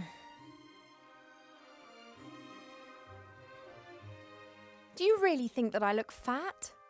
You aren't really fat, my darling, but you aren't perfect either. Do I have to be perfect? No one is perfect, but that doesn't stop us striving for it. Mm-hmm. Once you are happy with yourself, then you become overindulgent. Dissatisfaction can take you far, my darling. Why do you want me to marry this particular prince? Because I think that will be best for you. And if I don't like him? Then you will learn to love him. Why can't I fall in love first and then marry? And what happens if you don't fall in love? You won't ever marry then? Don't be childish, Ivadora. See you later, Mother. Don't pull a face like a wilted willow, Ivo. Smile. I'm sure she means well, but that's just bad advice to give to your child. Just talk to Dad. Pa doesn't like getting up early. He always says he needs lots of sleep, but he's never said why.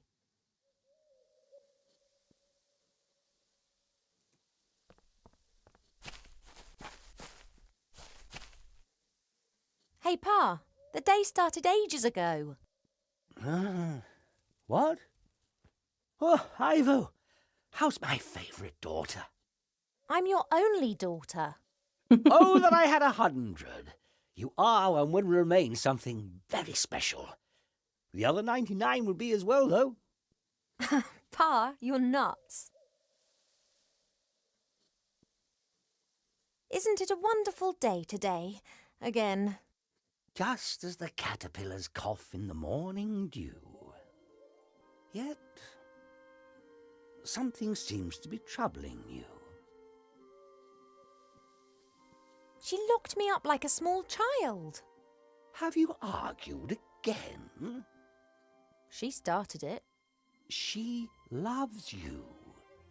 And she only wants the best for me. How can it be best for me if she constantly criticises me and forces me to do things that I don't want to do? She believes that this will help prepare you for the life that awaits you. I'd just like to decide for myself. I know. Your mother just doesn't understand that because she never had that choice.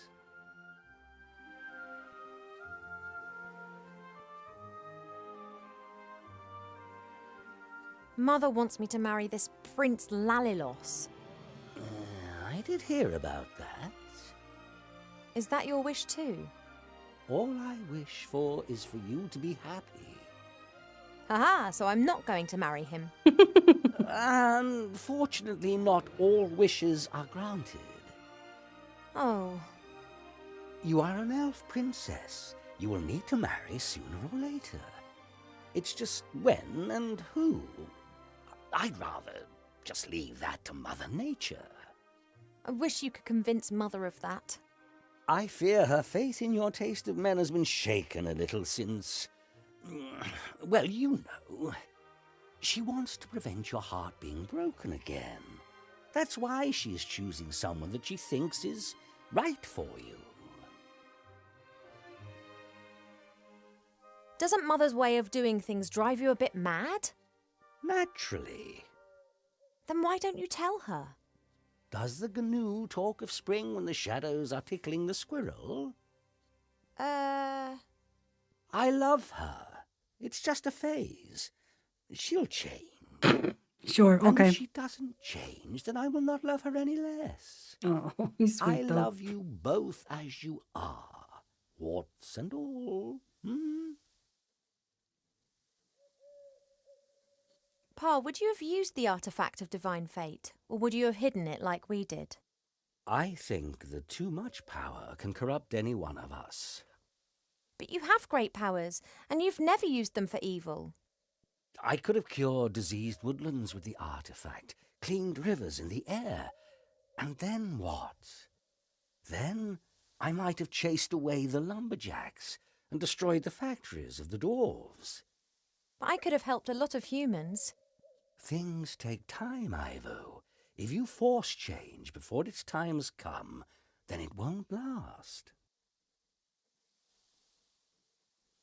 Enlighten me, Father. Evil-smelling murlocs, denied by those who are unwary. They may be clever, but they are not wise. I'll need to have a think about that. I need to tell you something, Father, but I'm not sure how. You shouldn't worry too much. It's not good for the baby. You know. Has a zebra got stripes? How can it have happened? Why? I don't know. Is that important? It is. I want to know what's happened to me. Then look for the answers, my little bud. How can you be so calm about it? Because I know that everything will be fine in the end. And if it isn't fine? Then it is not the end. If you don't know what the pregnancy's all about, then I'll have to travel to Seastone and ask the Archmage. The fact that I don't know means that you did not get pregnant by natural means. And if something does not conform to the laws of nature, then it must be magic. No one knows more about these things than Alistair. We agree then. Like snails munching cabbage. Only your mother isn't going to permit it. I know, but I'll work on that. Enlighten me, Father. the striped kakadu, and the limping squirrel, high on the rooftop of the world, anger the humorless gods. That is interesting. Enlighten me, Father. The moth and the dandelion, dancing the tango and farting uncontrollably, anger the humorless gods. I'll need to have a think about that. Okay, one more. Enlighten me, Father. The wide sky and the burning sun, loved by me like very little else, bring the little llama to tears. Understood. I've got quite a lot to think about. Goodbye, little daughter. See you later, Father. Okay.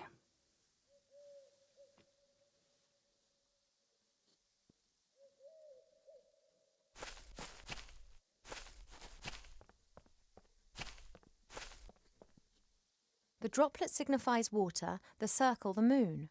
Water that's been bathed in moonshine.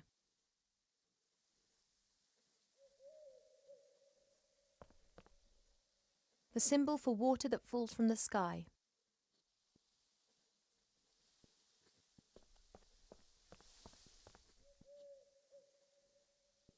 Water that spills from the earth.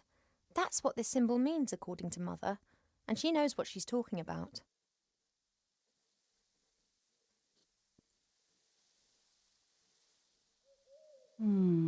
Nope. All right. So, go into the garden. Right. We need to get... Yep. Take this. That's just what I need. Mm-hmm.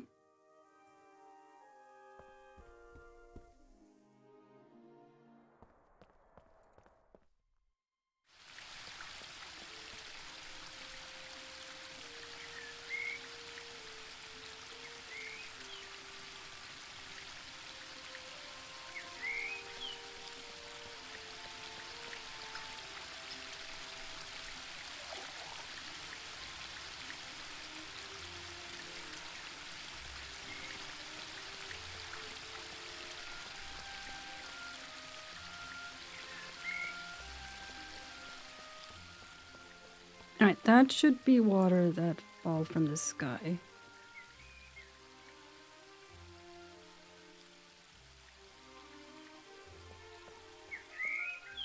Water from the waterfall. One could also say water that has fallen from the sky. It works. One of the symbols is glowing. Now go here. Go back to the throne room.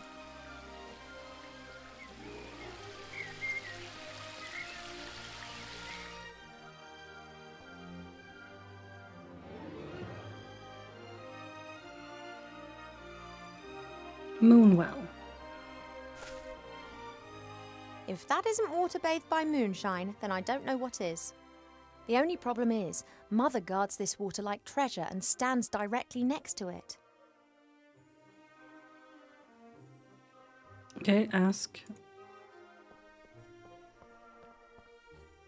Mother?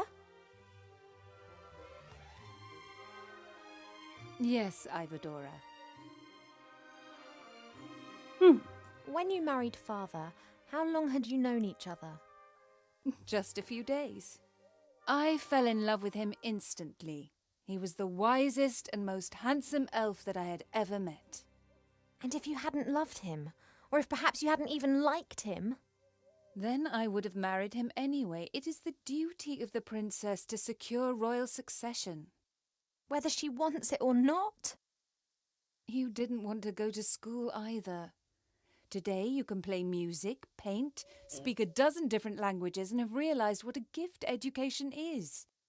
Please, just trust me. Sometimes only parents know what's best. That stuff in the moonwell, that's water bathed by moonlight, isn't it? Of course it is, my darling. Could I take some of it? It is holy water. We only use it for special occasions. What do you need it for?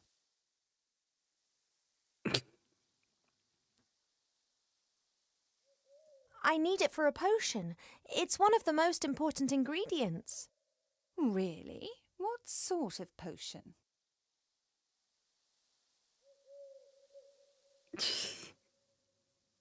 Yeah, that one. Well, the moon waters are particularly pure and clean water. I thought that it could form the basis of a beauty potion. It is true that this water is purported to have healing powers. I didn't want to trouble you with this, but then I thought, if I'm meant to be looking my best for the prince, then such a potion wouldn't do any harm. Oh, absolutely. Do you have a vessel? May the Moonwell water give you the help you need to become more beautiful, just as it has always helped me.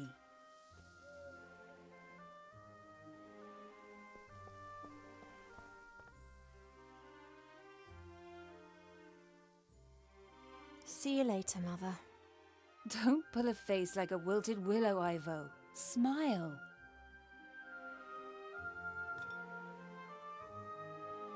Alright, there we go. That in.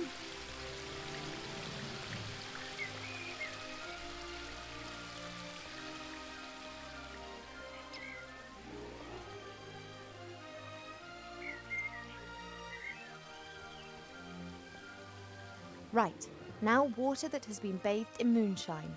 That must mean the water that's come from the moonwell. Aha! That's got the second symbol to glow. Right, and then we need water from the earth.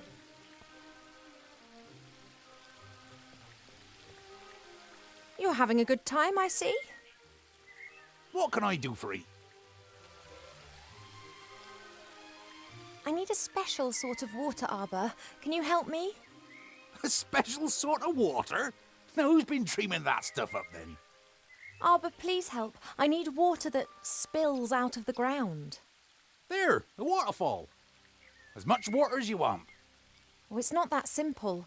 That water's changed. I need water directly out of the earth. You elves always like to make things complicated, don't you? You got a container? Mm-hmm.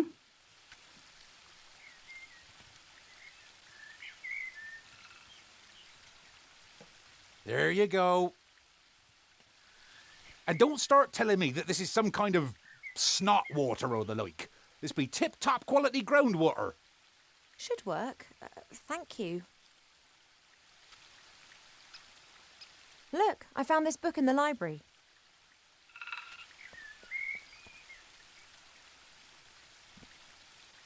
Woodcrafts? Why are you showing me that? I thought it might interest you. I don't like horror stories. Aww. Horror stories? Yeah, I mean, man, Wood that has think been about it. clamped into a revolving monstrosity to be whittled down layer by layer to the core? What do you call that then? Sorry, never looked at it like that. Mm-hmm. Branches sawed off, boards nailed together, wood treated with chemicals. Oh, sick stuff. I have to get on. Don't work too hard. That I won't.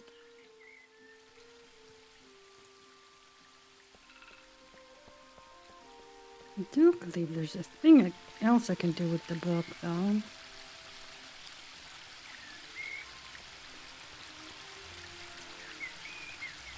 I wonder if trees regard a carpenter as the bogeyman.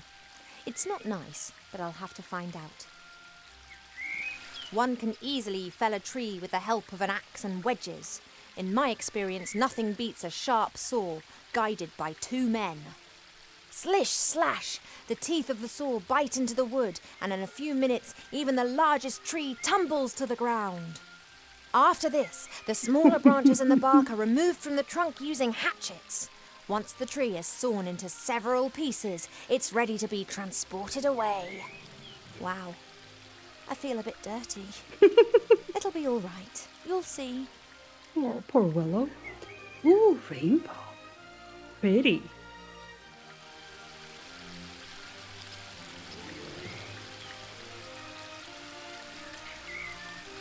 The only thing I can say in my defence is that is what a weeping willow is meant to look like.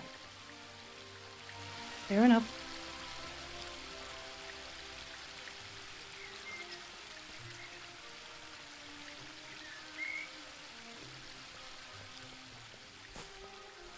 Hey, there's a rainbow. Mm-hmm. Since the willow's branches are hanging down for some inexplicable reason, the sun is able to shine directly onto the waterfall again and is now producing a pretty rainbow over the garden. Right, now we have earth water.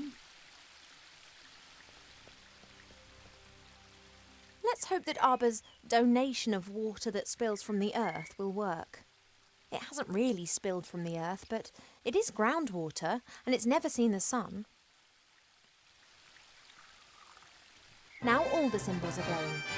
Nice. Hello? Are you there? I'm always there.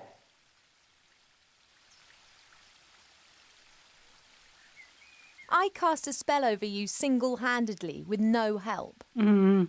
You had help, you just didn't realise it. No, I did it by myself. I'm the all-knowing seer. I'm telling you, you are wrong. Are you really all-knowing? No, but it sounds better than I am the seer who saw more than any other being in the world and yet didn't see all. I did summon you, but I don't really know anything about you. Do you live in the water, or are you the water? No, the water is just a reflective surface. I live on the other side of the mirrors. I see what happens in front of mirrors. To you, they are simple reflections. To me, they are the window through which I view your world. Okay. So you live on the other side of all mirrors. Does that include the one in my bedroom? I can look through any reflective surface. I see all. You do close your eyes, when it's the decent thing to do, right? I see all. Yes, understood. But if someone's undressing in front of their mirror or doing embarrassing things that no one else should see, you do look away, right? I can see into the furthest reaches of the world. I see the good and the bad, the beautiful and the abominable. You saw me giving an imaginary harp concert in front of my mirror. I count that amongst the abominable.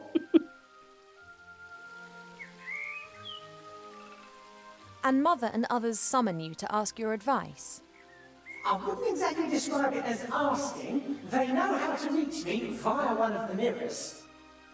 They want me to give them information, and if I don't answer, they just stand there and stare at me. So you help them. That is the question, is it not? Do I have an interest in supporting either one or the other side, or would I rather watch a catastrophe unfold? So you'd pour oil onto the fire just because you want to watch the flames? I could, but mostly I restrict myself to watching. I love to see how things develop. I can't abide when things come to a standstill. That's when I'm always tempted to give someone a shove in the right direction. There's talk of an epidemic in Seastone which is spreading. Do you know anything about it? It is not an epidemic. Well, what is it then? It's something that you'll get involved with. Can you see into the future? Stories repeat themselves. Other places, other participants, but the course remains the same. Good fights evil.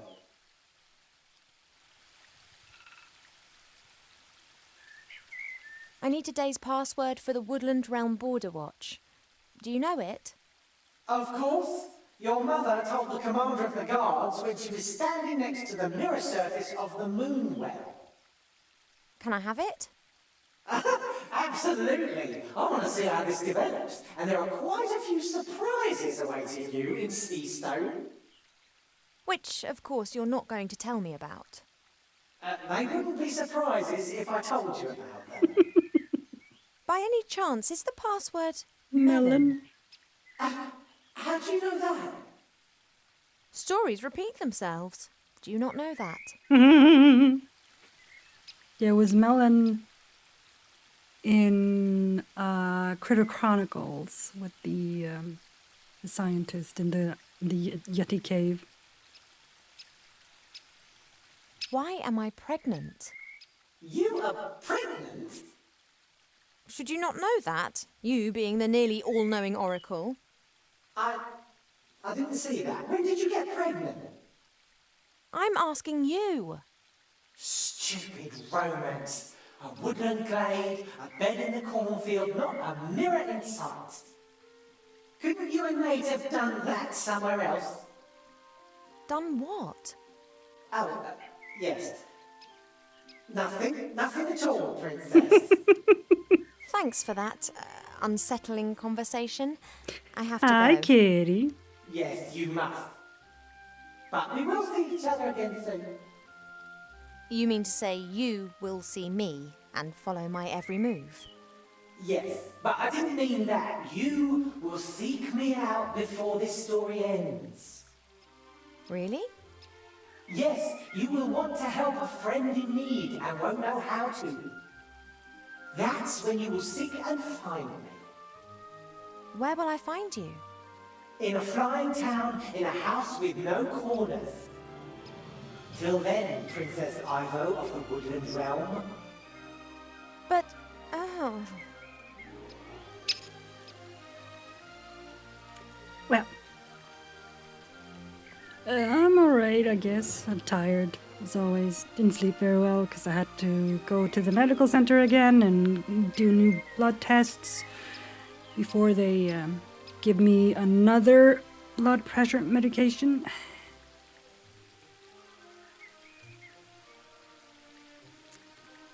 Alright, so, what have we got? Right, so now we have the passwords. We need transportation. So how do we do transportation, though?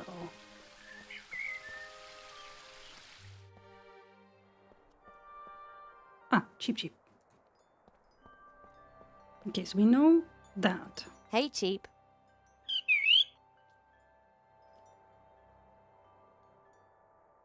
Yeah, the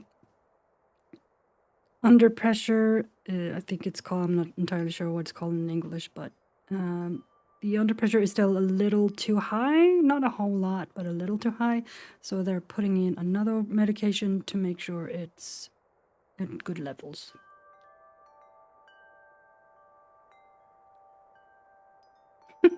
This sex that you spoke about, what is it and why should I not have it? I know that I'm an elf princess. That's exactly the reason I should have something like this. Perhaps even two. Oh, I will find out what you're trying to hide from me. Oh yeah, turns out it's been a while since the first game adventure between the gang, and they've split up now, doing their own thing. And Nate and Ivo had a thing together. They had a little budding relationship. And he left her for some unknown reason. And she's now found out that she is, in fact, pregnant. However, they did not have sex. So she doesn't know, well, one, she doesn't know what sex is, and she doesn't know how she got pregnant. So now she's trying to figure out why she's pregnant and how to fix it.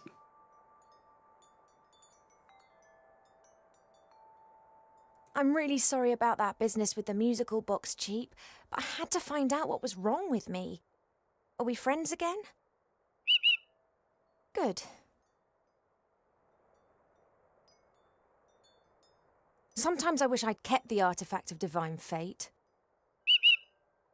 Well, an object that would make every wish come true. It'd be very handy right now. Yes, I know, too much power for one person. That's why Archmage Alistair and I made arrangements.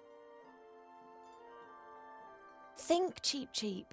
How can we both get to Seastone without me having to grow wings? You've got an idea? She could be an amoeba, but this is a fantasy world, so it's probably A flight magic magazine? involved. You've taken out a subscription to a flight magazine. Yeah, all right. Page 15. Hippogriff stud Eculeus in the Blue Mountains. The best battle and hunting hippogriffs in Avantasia. A hippogriff? That could carry me.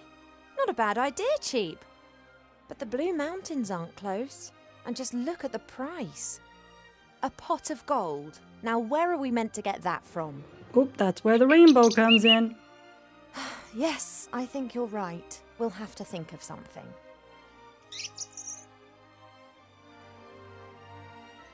Because everybody knows there's a pot of gold at the end of the rainbow. Do you think I could play the princess card and ask the stud to loan us a hippogriff? That'd cost a lot less than a pot of gold. Yeah, you're right. They'd blab to everyone. Bad idea if I want to travel incognito. Mm-hmm. I'll be back soon, Cheap.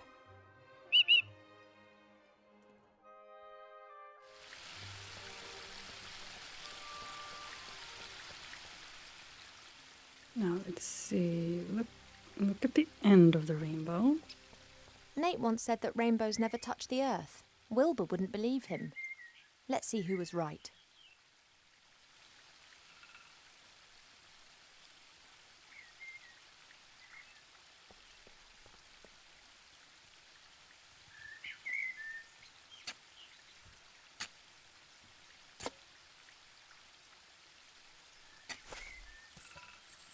Aha! A pot of gold, and no grumpy leprechaun protecting it. What a stroke of luck.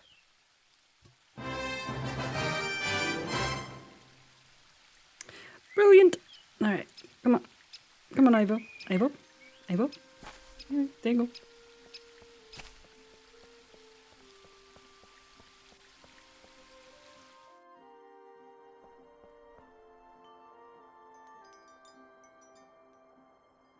No, okay. Hey, Cheap. I have the pot of gold here. Go on, take it to the stud. Oh, I realise it's too heavy. I'll have to make him stronger. I won an arm wrestling contest against an orc warrior in Seastone with the help of a strength elixir. We could get something like that for you. Okay, so I need to get... I'll be back soon, Cheap. Him a strength potion. Can I ask the book if they know about one? I wish there was something to indicate that the book was wrong, but unfortunately it's very sure, and I know it's right. I'm pregnant, and I don't know how, and I don't know why. I just know that I need to get out of here before Mother finds out. The Archmage in Seastone will know what to do. I wish there was something to indicate that the book was wrong. Okay, never mind. Okay, maybe if I talk to Mom, she will know. She knows about potions.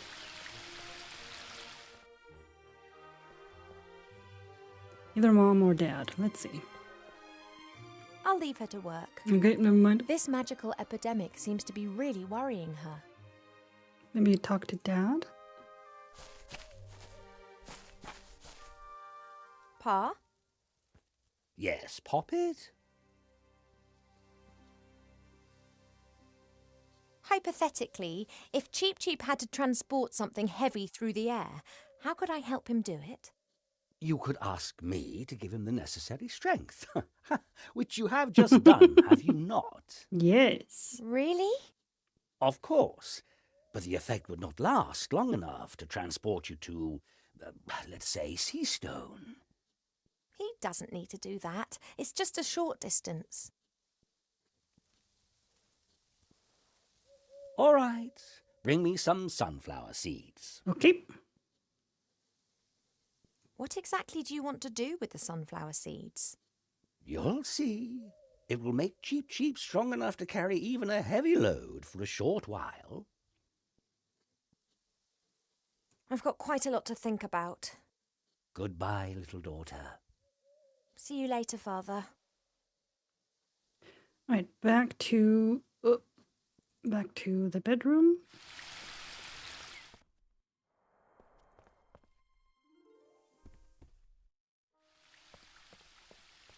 Take some seeds. I'm going to have to take a few more of your seeds, but I promise this is the last time.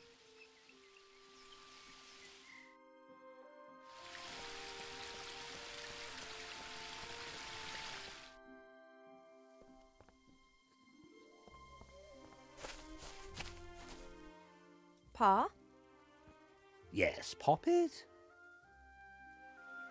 I have a few sunflower seeds. Here. Good. Keep still.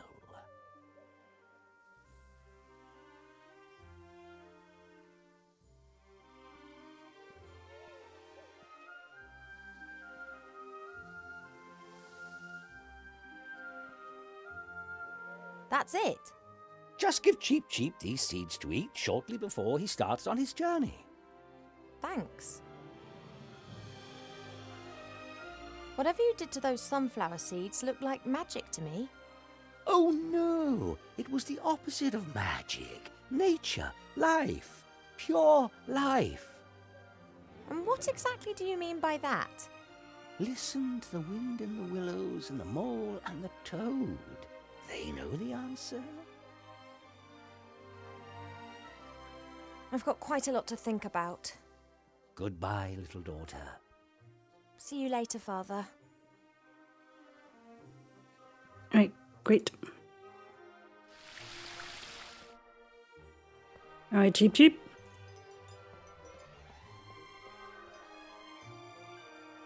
Hey, Cheep.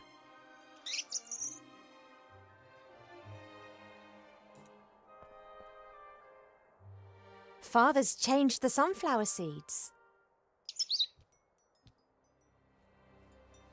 Well, can you feel anything?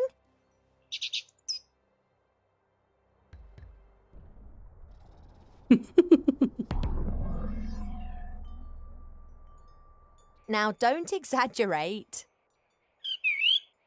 Okay, here. Oh, I hope it works. But what's he going to be like when he's super cheap? He's got enough of an exaggerated opinion of himself as it is.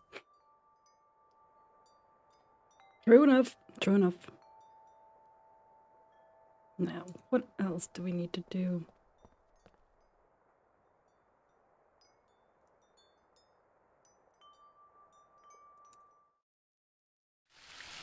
Oh, there he is. Oh, oh. Ah. Good job, Cheep. Oh, that's overdoing it a bit.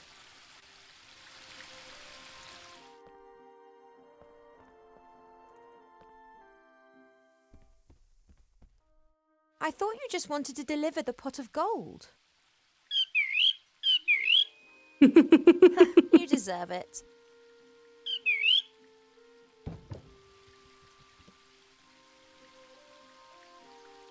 It's really in there, is it? Our hippogriff? Why did the stud put it in there? Couldn't they have just let it fly back with you? You mean it was in the box already? You didn't actually see it? Huh, I'd love to have your trust. Oh well, at least it's pretty lively. Okay, open the box. Cheep Cheep blind purchased the hippogriff. His trust in the Aculeus stud is far greater than his mistrust of humankind's capacity to deceive. Relax, I'm on it. Up, up, up. Oh, it's pink and cute. You've still got the receipt, haven't you, Cheep?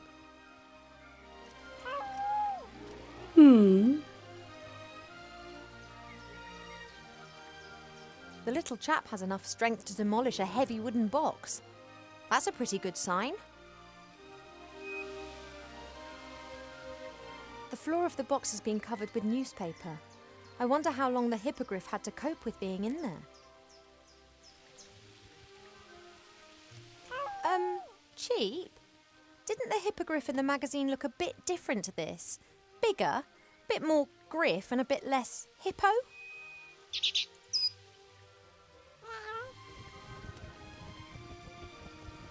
Is this the effect of the epidemic? Mother said it changed things.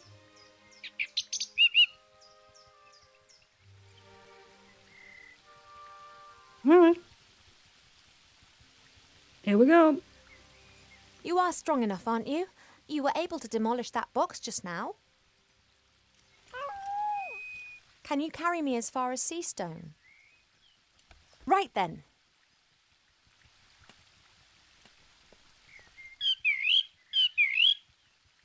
The Archmage. Murdered? By Wilbur Weathervane? That There's doesn't something sound right. strange afoot, Cheap. Mark my words. I don't believe a word of it. Someone's responsible for this epidemic and someone wants to hurt our friends. Well, we can't have any of that. Away to Seastone. And up we go!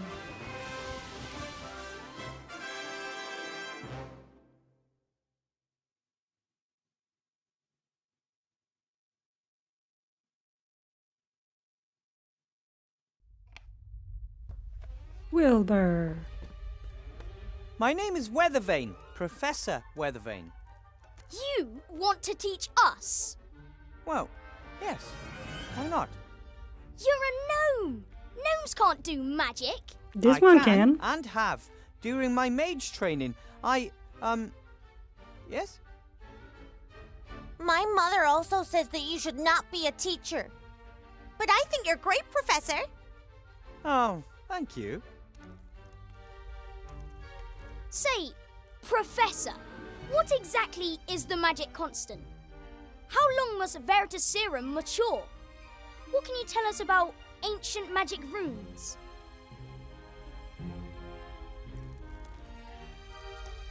You seem to really know a lot about magic. Mm-hmm. More than you, anyway. Maybe we should switch places. Maybe you should shut your... we never talked to teachers like that in my day. Well, we do in mine. We'd like to have answers to our questions. Little shit. How about you sit down properly first? Nope. Nope? That's no professor. Or, more properly, yes, Professor. Nope means yes, Professor. That's going to cause some misunderstandings. So, the magic constant? Veritaserum? Ancient magic runes? We want to learn something. I will answer all your questions, but not now. It's time for History of Magic. Then I have a history question. As everyone knows, gnomes are completely incompetent when it comes to magic. Oof. This kid. To be exact, only one great gnome mage has appeared in the last 800 years. He defeated Gremar, the last of the great dragons. What was the name of that last great gnome mage?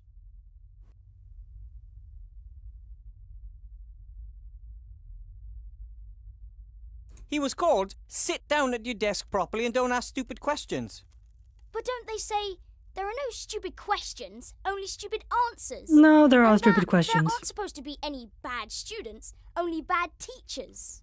And there's also bad students and bad teachers. Both can be true.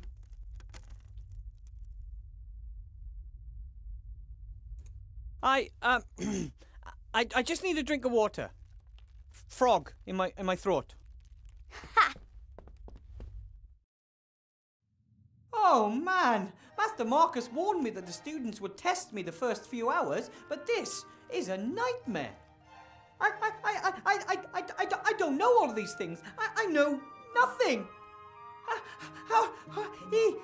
Easy, boy, easy. Think, Wilbur, think. The little sheep rabbit from last time. The rabbit sheep, yeah. Fridolin, the rabbit sheep. This is Fridolin, my rabbit sheep. I had to cast the transformation spell during my mage training, and this is the result. I think we make a good team. A young mage and his rabbit sheep fighting side by side as a force for good. Unfortunately, Fridolin doesn't do much other than lay in bed and eat. I still have to convince him it's important. A bowl of fresh, cool water for my roommate. There's no way I'm taking the bowl with me. All right, fine. How am I supposed to put a bowl of water into my pocket without getting my robe soaking wet? It's not like I can just carry anything around. But I could use the bowl here in the room.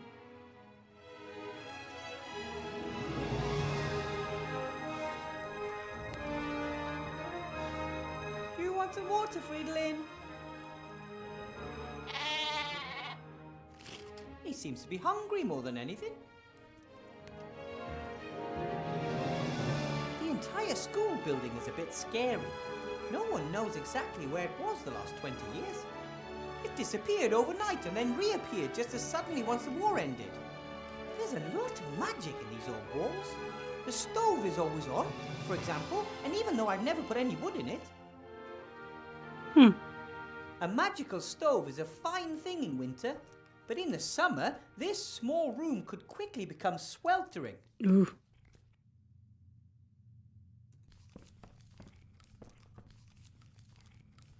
Ow! That stone is definitely more than just warm.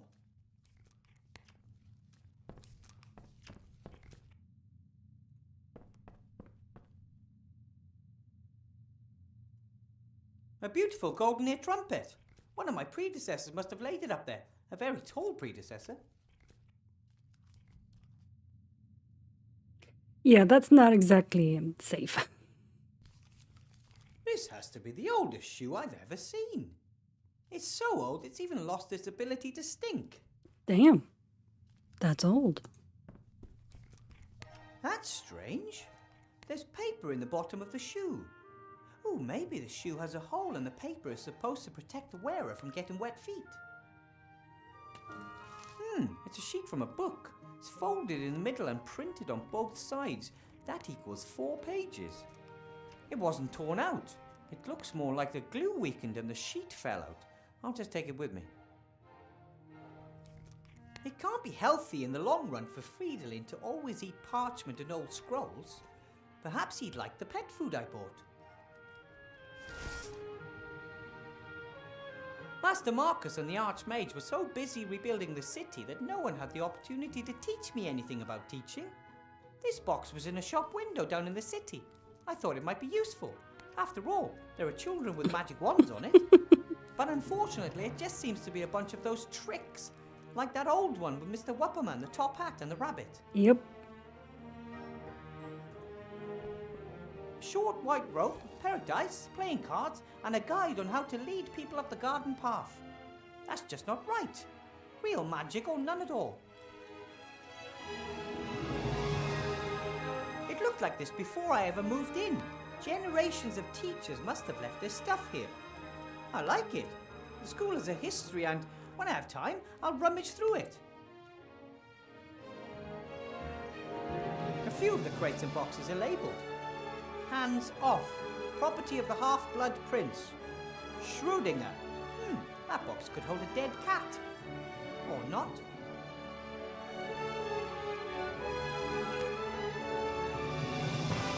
This is my contract, signed by the Archmage.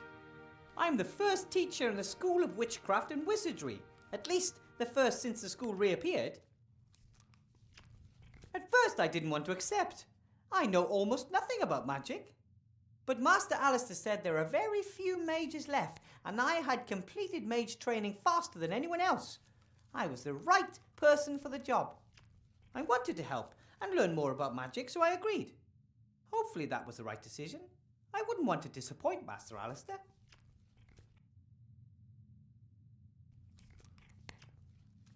My whole family stayed in the White Ridge Mountains. Why would they even want to come to Seastone? This isn't their world. Little Sydney can walk now and reach everything that's on the workbenches. That tripled her invention output. Meggie doesn't build battle robots anymore since the war is over. Now she's experimenting with computing machines. But Grandad said there's no future in it. It wasn't easy to tell them I'm not an engineer but a mage instead. Mum said she'd always suspected it. These are the aviator goggles that my granddad gave me before my first trip to Seastone. Well, pair of aviator goggles. The original pair was lost when Grandad fired me out of the cannon. That's when I found out Grandad has a whole box of these goggles. Every time he tries to persuade some idiot to do something stupid, he makes a rousing speech and then hands over his old aviator goggles.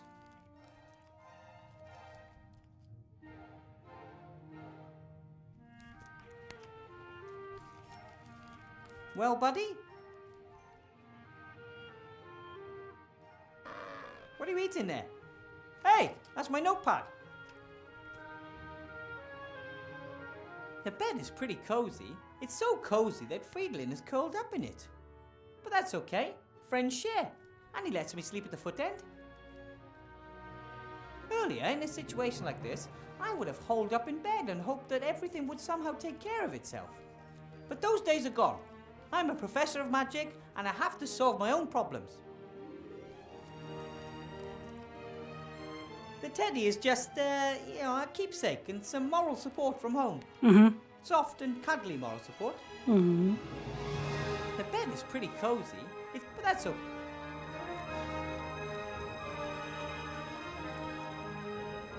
I might still need that notepad.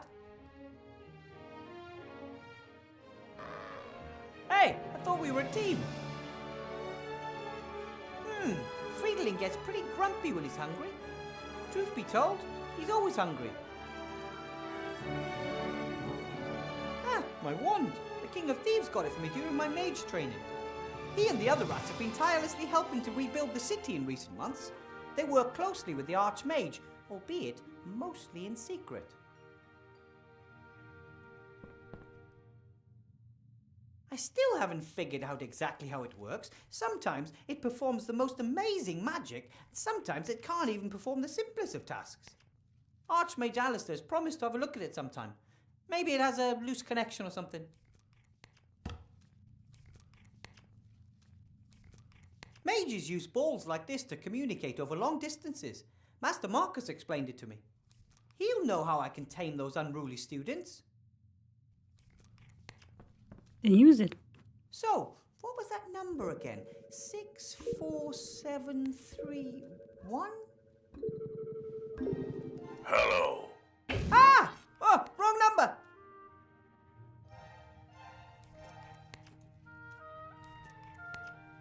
Earlier, in a situation like this, I would have... But those days are... Right.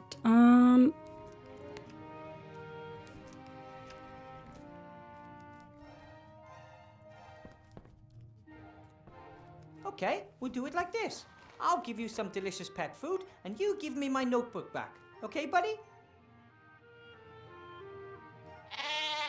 All right, me first. Okay. Now give me my notebook, please. Hey, I thought we had a deal. Friedlin might prefer green grass or fresh carrots, but all I could find in the city was this pet food. A folded sheet from a book. A total of 4 pages were printed on it. I don't know what kind of book it is, but I should keep my eyes open for more pages.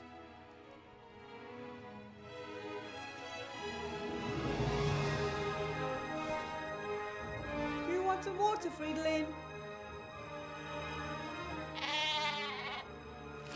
He seems to be hungry more than anything. But I gave him... Friedlin might...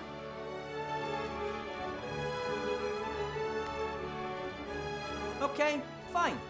One more time. I'll give you proper food, and you give me my...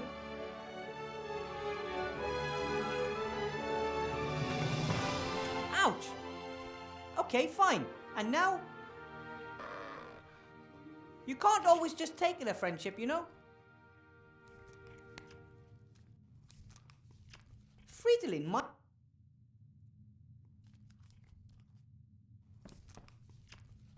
Do you want some water, Fridolin?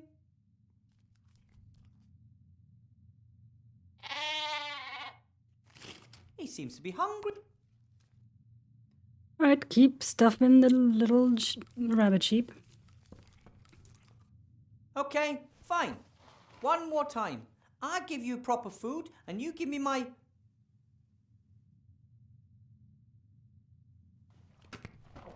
Ouch! Okay, fine. And now? Alright, You can't always just take it a friendship. you haven't... No?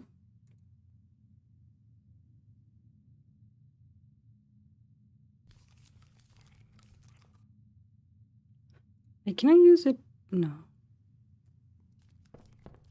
Do you want some water, Fridolin? He seems to be hungry. Hmm.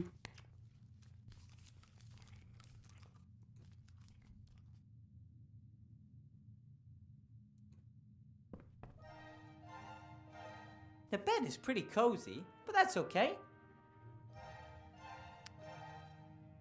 Right.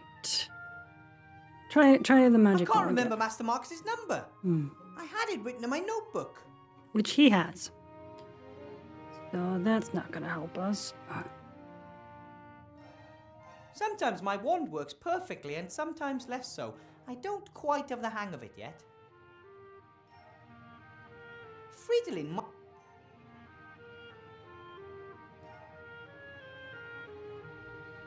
You sure I can't?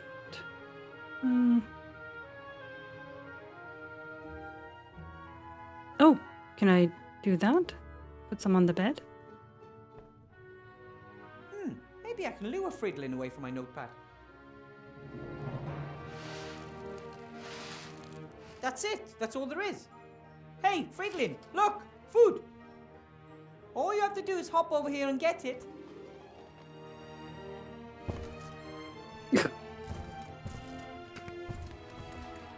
Wow! My rabbit sheep has superpowers. But now the food is gone and Fridolin is still hungry. No wonder I didn't do it right. It says, space-saving instant dry food. Soak in water before feeding. Oh. Ah, crap.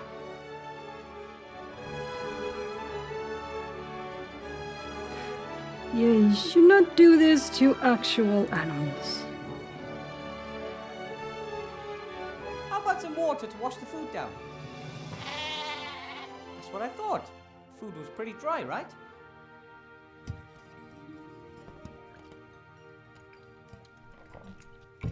See how well I take care of you? Then maybe we could talk about my notebook.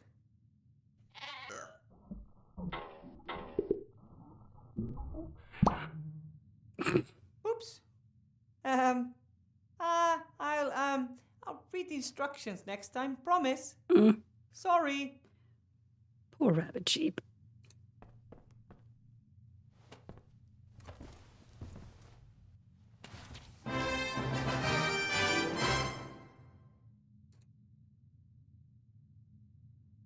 It says, Master Marcus, only in emergencies, 64179. Okay. This is definitely an emergency. I'm losing my students' respect before I even had it.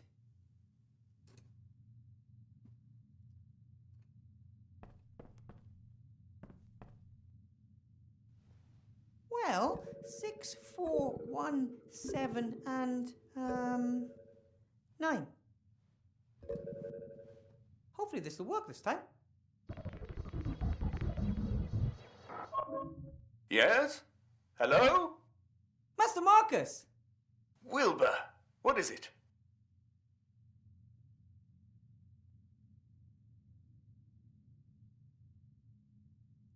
You have to help me, Master Marcus. The students, they're always asking me questions.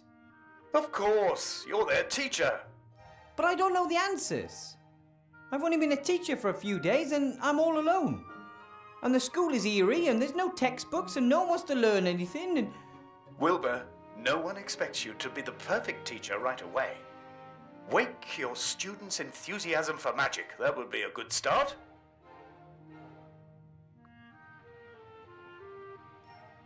Why do I have to teach here all alone? Why aren't there any other teachers? Many mages died during the war. There are only a few of us left. And most of those who survived are now pursuing more lucrative activities. Alchemy, ghost hunting, children's birthday parties. But training new mages is important. If the rest are just out for the gold, then who will take care of the next generation? Being a teacher is an important and honorable task, Wilbur, even when others fail to appreciate that. If it's such an important task, why aren't you teaching at this school? Politics. My brother is the Archmage, and he's in the middle of an election campaign. If he were to give his own brother a job, well, his opponents would just love that. But I'm not angry. I did my part. I trained mages when no one else would. And I found the most talented gnome mage the world has ever seen.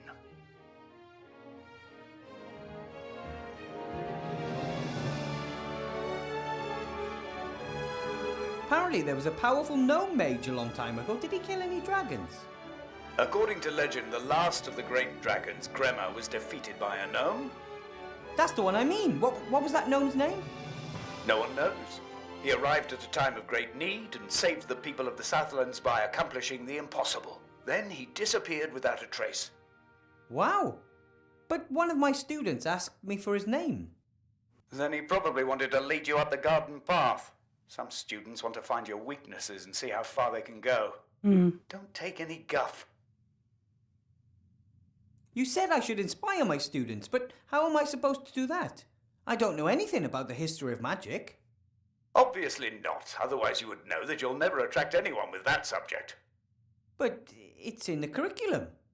Oh, bugger the curriculum. Do what you're good at. Cast spells. Fill them with wonder. Make them want to be able to do the same. But I don't know how. Wilbur, you conjured a sheep out of a hat, and you didn't know how to do that either. Go out there and knock them dead. Let the magic do the work. You may not know what you're doing, but you're doing it. Just do some magic. Just do some magic.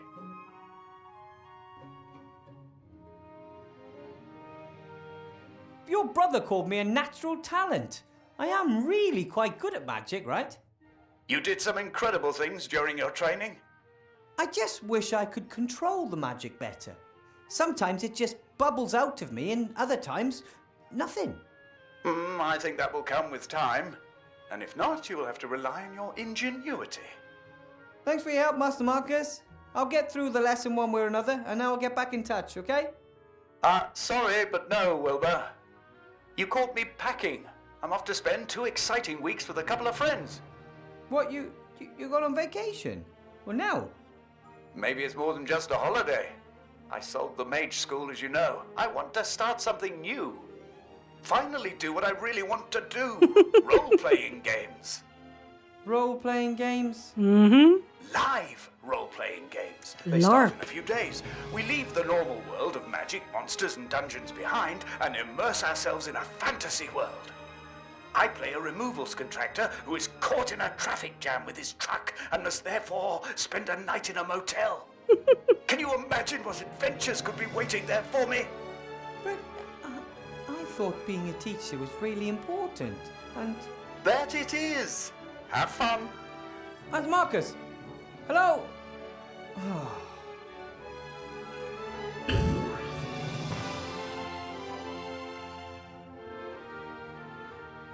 Imagine that, LARPing reality. Okay. Guess we got nothing else. Just look at Fridolin. The way he looks at the moment, he could give Bertram, the world's fattest hamster, a run for his money. Ah, yeah, kind He'll of. get back to normal. A short nap and he'll be right as rain. Hopefully.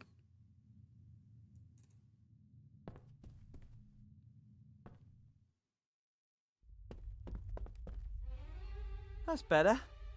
So what about the magic runes? No one knows the name of the gnome that defeated Grandma. Nice try. Feet off the desk, or I'll make it bite them off.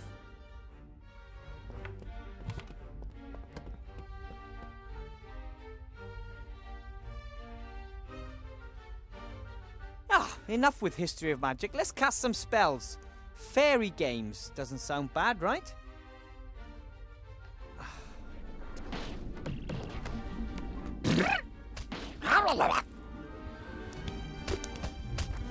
Impossible! Not bad, eh? Wow! That is magic. And here you can learn how to control it. That's it for today. Tomorrow we'll do something else.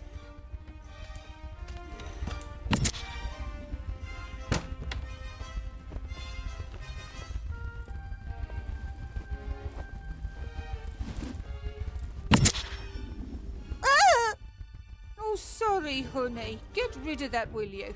I need a word with Mr. Weathervane.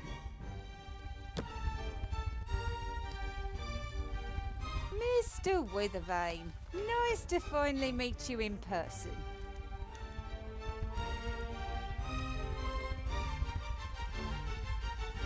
You shouldn't have just shot my fairy. Do not underestimate me, Mr. Weathervane. I am very well aware that those are not fairies. Cobolus Vergastus, flying kobolds. Don't tell me you conjured them up yourself. Yes, I did. All 5 of them. Amazing! Powerful magic is needed to manifest living creatures. That is why most necromancers only reanimate skeletons. Dead matter can be much more easily controlled, as of course you know. Or should know. And you are? How very precious. I rather thought it'd be wise to watch out for you, Mr. Weathervane. Why watch out for me? You only play the innocent little country yokel. I always knew that. Your patron, Archmage Alistair, will not win the election against me. Did you know that we're only 3 points behind him in the latest polls? No, I wasn't aware of that. How may I help you? Help me? Ha! One of the Archmage's top men wants to help me.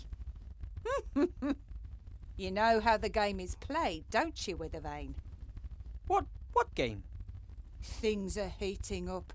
The House of Cards is starting to collapse. I know it, and Alistair knows it too. We both lie low, waiting for the other to make a mistake. And he has made the first. What mistake did the Archmage make? He hired you. A gnome with a fake diploma issued by none other than the Archmage's brother Marcus. Excuse me? I earned my diploma honestly. I have passed all 3 of the exams and... Gnomes know nothing of magic. Everyone knows that. And you've never taught before. But Archmage Alistair believes in me. As the head mage, he appoints the professors. But I'm the merchant council leader and I assign the administrative posts. Headmaster Block will reveal your incompetence and the newspapers will report on the Archmage's dubious personnel policy before the election. The new headmaster? Who is he? Horatius Block. A good man, very correct and very strict.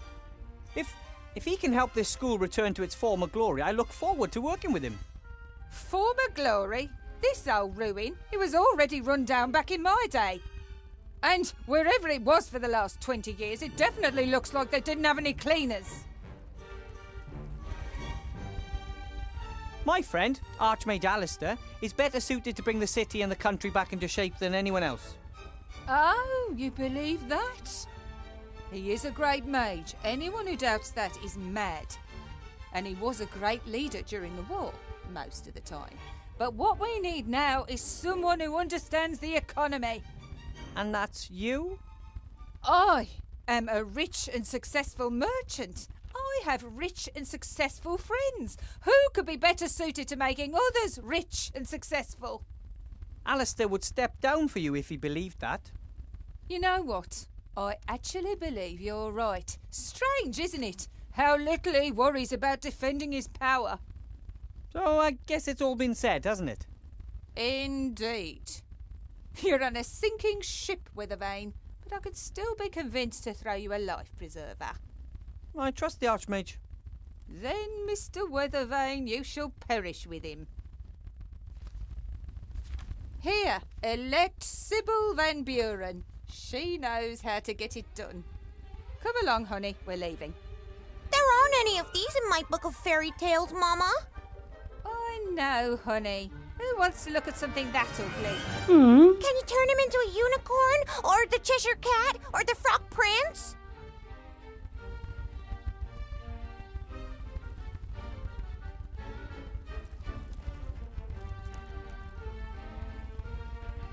This is the desk that Chantal, the daughter of the council leader, and little Timmy share.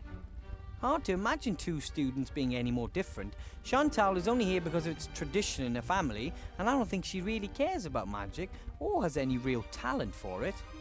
Timmy, though, well, he is eager to learn and was so excited the last few days. It's for students like him that we have to get this school back up and running. Oh, Chantal forgot her book. Seems to be a book of fairy tales, but one of the tackier kinds. My dad used to read me fairy tales when I was a kid. The bloodthirstiest, most cruel, creepy, proper fairy tales. Grim ones. And this is more like Disney. I don't think the Archmage even has brochures like these. No posters or town criers or plays. Either he lacks the gold or he doesn't want to conduct his election campaign in this manner. I don't know exactly why the council leader left the brochures lying here. It was agreed that children can't vote. First they wanted to base eligibility to vote on size, which of course led a resistance among us gnomes and the dwarves. And then they said weight should be decisive. The more you weigh, the more weighty your vote, but then the trolls and ogres would have been overrepresented. In the end, they agreed on a minimum age. However, there are still arguments because rats, undead children, and other minorities can never vote.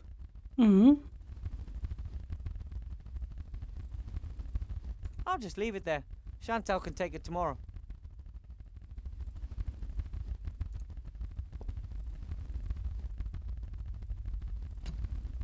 A pencil case. A ruler. Nothing special.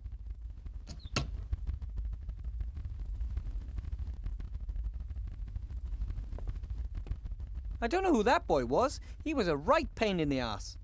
However, he seemed to understand a great deal about magic, and if I managed to teach him some manners, he could be an excellent student.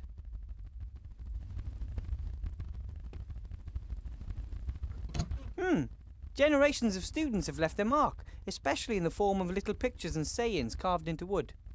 Here's a particularly long one. For all drifters and troublemakers, condemned to write the same sentence on the board over and over again, no problem.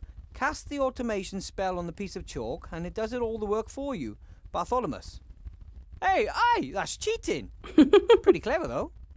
The spell carved into wood down there, I'll just write it down.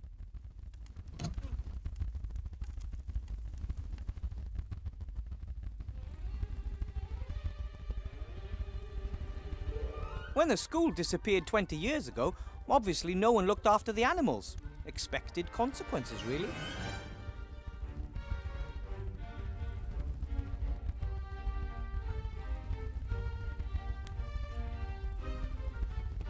I don't need the whole skeleton, but a sharp-pointed bone like this might just prove useful. It appears they wanted to replicate the fish's natural habitat as exactly as possible, including miniature treasure chests, just like the ones frequently found in the sea. Hey, some old coins. Maybe one of my predecessors had a vicious fish guard his retirement fund. Maybe.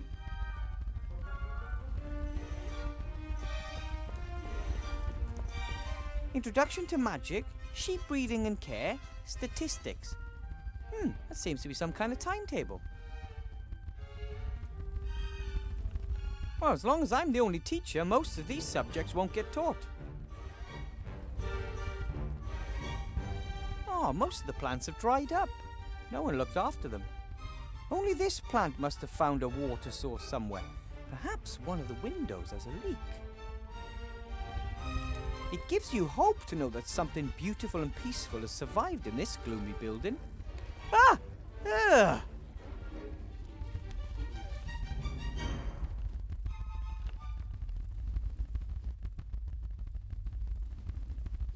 Oh. Poor little kobold. Looks like it's dead now. Maybe it was always a carnivorous plant. But then again, perhaps it adapted to its new environment to survive. Don't worry, little plant. From now on, I'll take care of you. You won't have to go hungry anymore. Ugh, that's disgusting. Oh, that smells like rotten eggs. Oh, like Grandad whenever he's eating bean soup.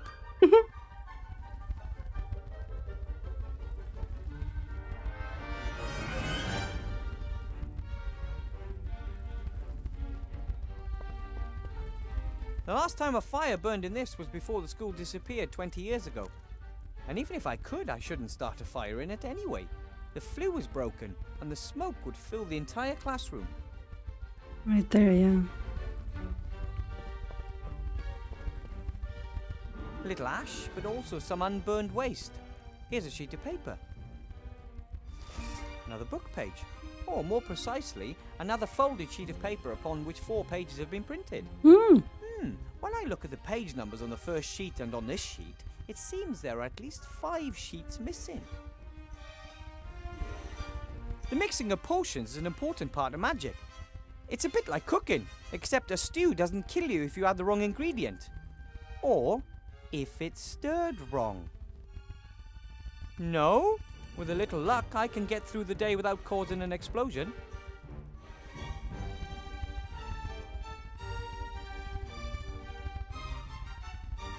I suspect that some sort of strange magical creatures were kept in the cages. Students, for example. Oh.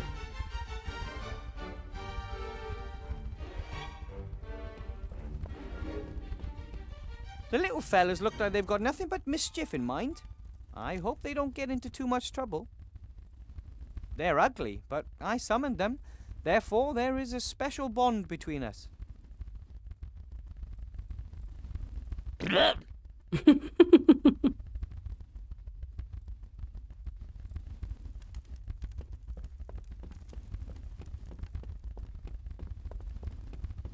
Ooh, crazy drawings and symbols. That must be really high magic. Only the wisest mages can understand all that. Unusual. This device looks more like ordinary engineering than it does magic. Most magical devices have lots of golden parts, elaborate decorations, and bells and whistles, just the way the mages like them. This one could easily come from a gnome workshop. What does it say? The apparatus that corrupted student Allardyce. A warning to those who do not want to accept the limits of magic.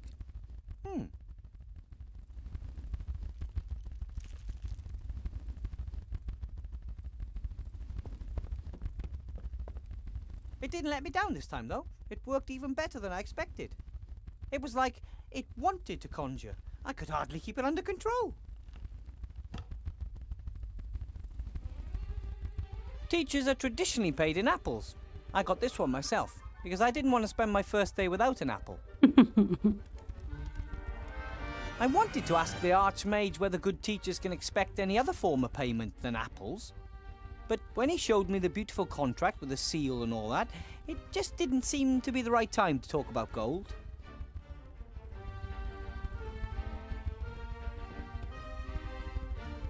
This book looks very old and important. Half the class had runny noses, most were recaptured. This is the roll book where the teacher writes down any unusual events. Maybe I can find something in the roll book about this Allardyce mentioned in the note on the apparatus.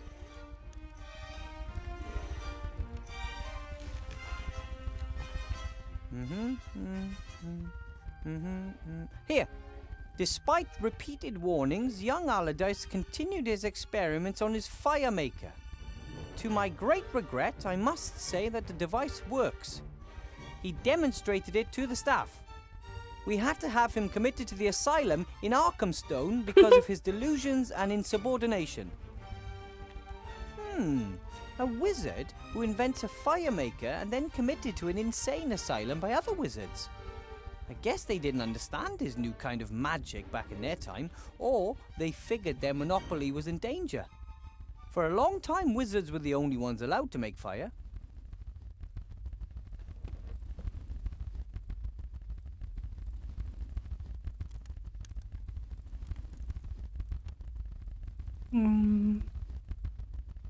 What do we have? Automation spell. Fairy spell. The spell worked excellently. Well, even if the fairies do look a bit strange. I think I've summoned enough of them for now, though.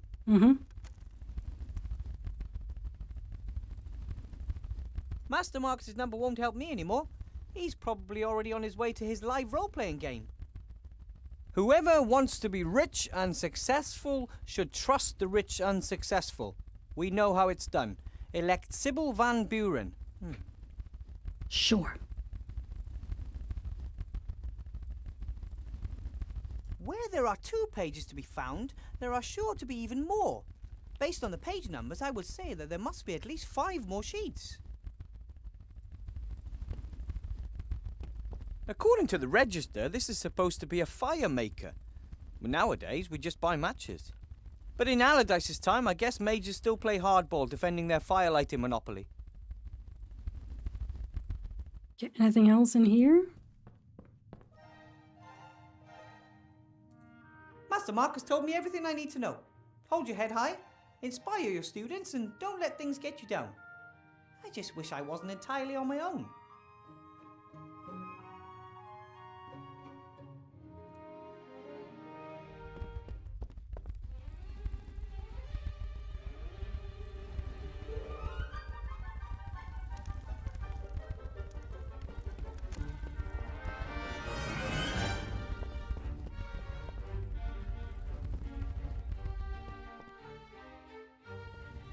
Archmage! Remy! If it isn't our newest professor. How was your first class, Wilbur?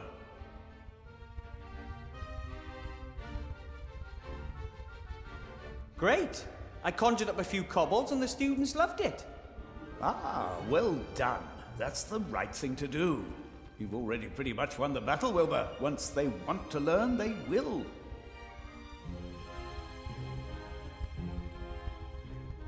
The council chairman was here. She picked up her daughter from my class. Ah, terrible person. She has great influence, and she has friends in high places. She could also use her influence to do good, too. So why is she trying to bring you down? She believes that that would be a good thing, Wilbur. Almost no one wants to do evil. There are just very different views on what is evil and what is good. How's the campaign coming along? I hope we're winning. We're still in the lead. But our margin is shrinking. Van Buren's bigwig cronies are throwing tons of gold into her election campaign.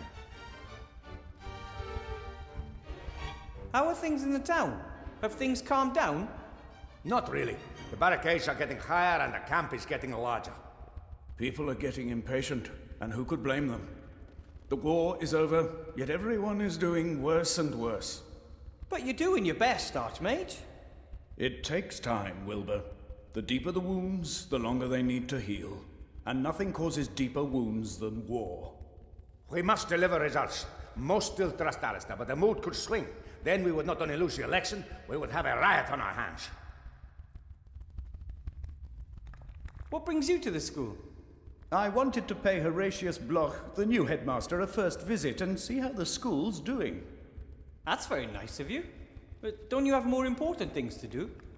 Well, it's my old school. I once walked these halls as a child myself. What the Archmage doesn't want to tell you is that something is wrong here. For a few days he has sensed the presence of something evil.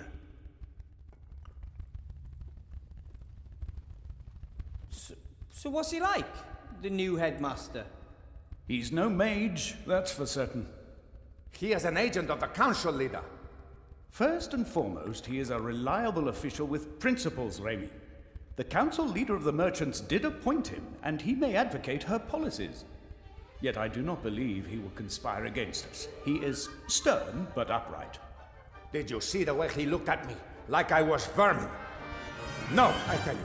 The council leader has hired him for one reason and one reason only.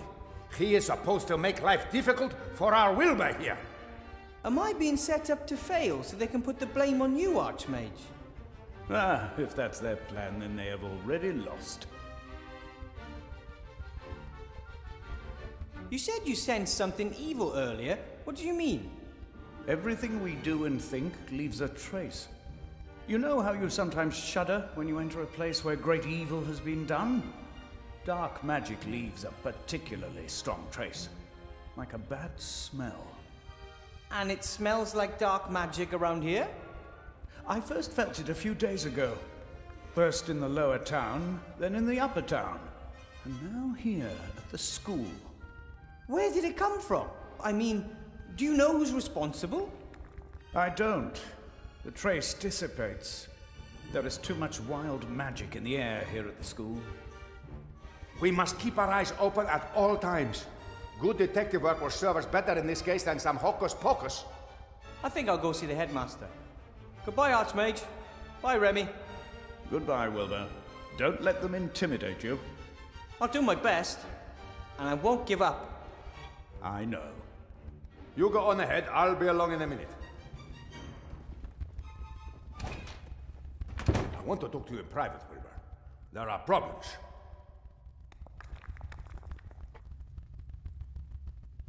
That bit about dark magic all over the city does not sound good. It's not just that. I think the Archmage's life is in danger. What? There was an attack, or there may have been one. Alistair insists it was a coincidence, but how often do heavy gargoyles just break off the Mage Tower when he is standing below them? I have assigned as many rats as I can spare to guard him, but you must also keep your eyes open, Wilbur. Me? Not only is something going on in the city, something is happening in the school too. We need information. We need to find out who is behind all this.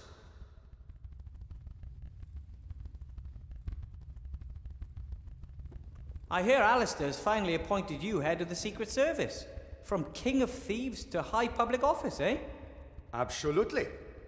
Made quite a stir. It is the first time a rat has ever officially held an official government position. Well More than a earned. few are of the opinion that with so many humans out of work, rats should not receive any jobs at all. But nobody knows the city like you rats do. You really helped me out during my last adventure. You brought me potion ingredients and my fantastic magic wand. And you saved Timmy and my entire clan from starvation. We'll never forget that, Wilbur Weathervane. Timmy was a great help during my first lesson this morning. Yes, he has done well. He absolutely wants to be a mage, just like his role model. Just like the Archmage. No, just like the hero of the Black Tower. For Timmy and many others, you are one of the heroes who ended the war. Oh, me? Then it's best I talk to the headmaster and ask him what I should do for him. Whatever it is, just do it and act inconspicuous. But keep your eyes open for anything unusual while you do so. Well, things that look unusual even in an enchanted mage school. Got it.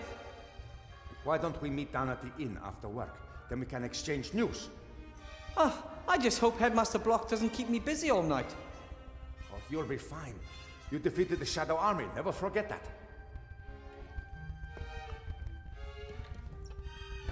Bye, Remy. Yeah, just back then I wasn't alone.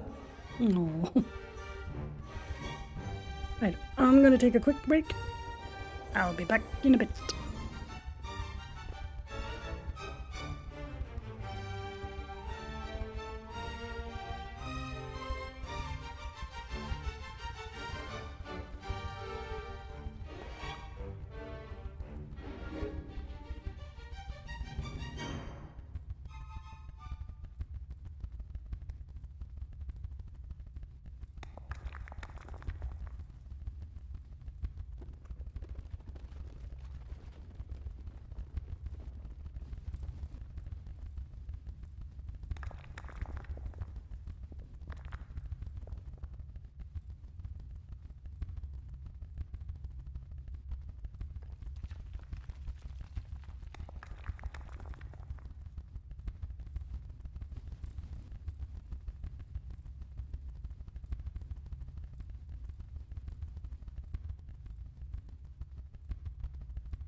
Alright, I'm back.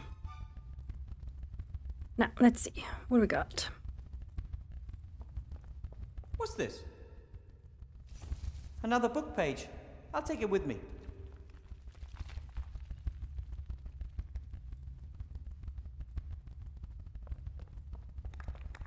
The school's not in the best condition. The worst of the rubbish has been disposed of, but it will still take weeks before everything is clean and tidy.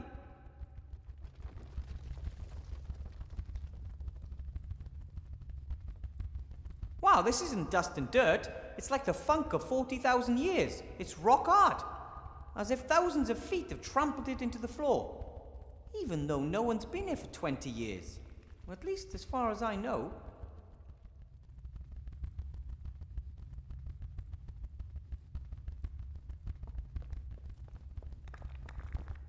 We carried loads of rubbish out of the school. I guess we must have overseen those. I'll take them with me. Done is done.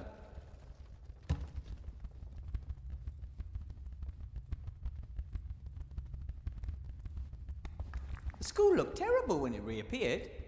It took days before we could move freely on the ground floor. Don't even want to think about upstairs.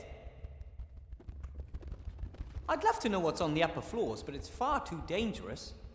A magical building that's been left on its own for 2 decades has magic seeping through the walls. Could be lethal.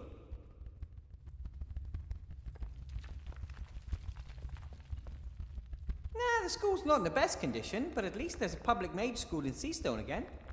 And now we will gradually reclaim the building, and I will help train a new generation of mages. We will tidy the classrooms, we will tidy the halls, we will tidy the stairwells. We will never surrender.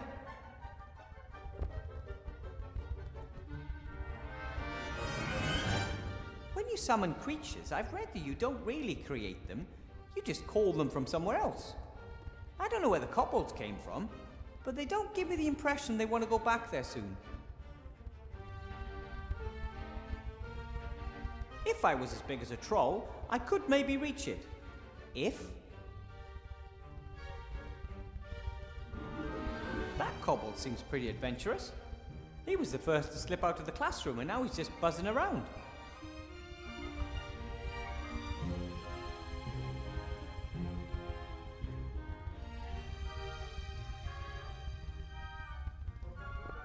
No idea how to reach him up there. Well, it's not just that he's very far away, he just never stops flying around. When I first arrived at the school a few days ago, I got a real fright when I first saw it. I mean, I knew about armor from books, but if you imagine that there's a real person inside, and has been for decades, ew. That's silly. Whoever's in the armor would have died a long time ago. Unless it's a ghost. Maybe the tapestry shows who the knights served. I don't know much about these things, unfortunately. We didn't have knights in the White Ridge Mountains. Probably they sank in the snow. The tapestry's in a miserable condition, like everything here. The colors are faded and... Hey! There's even a loose thread.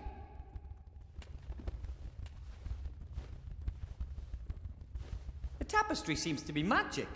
At first the thread was very short, but now it's at least 4 paces long.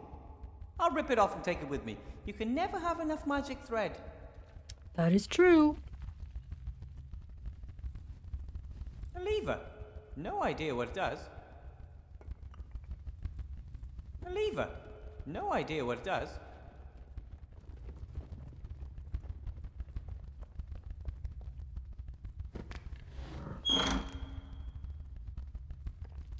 Okay, that does that.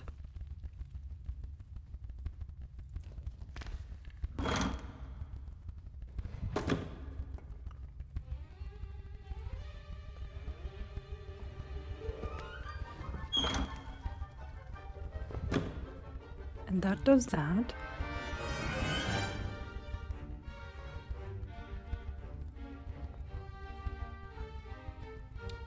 I have an idea.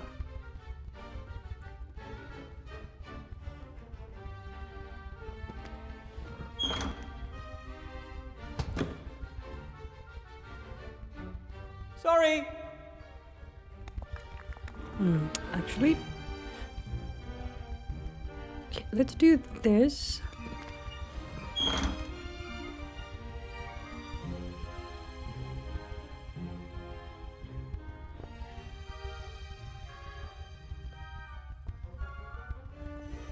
Right, wait again.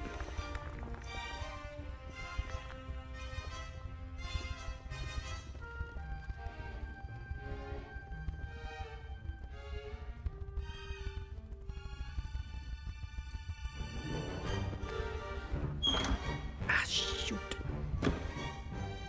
Right.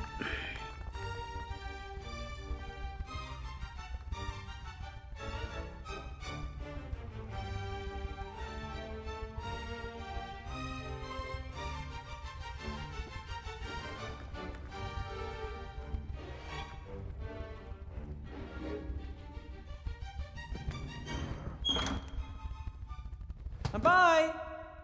Did it. Close that. Let's close that too.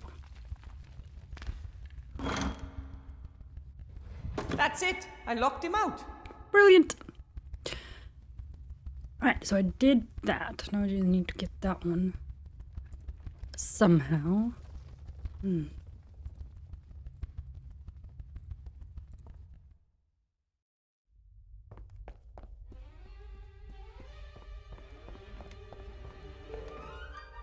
Headmaster Block. Ah, Professor Weathervane. There you are at last. I have some tasks for you.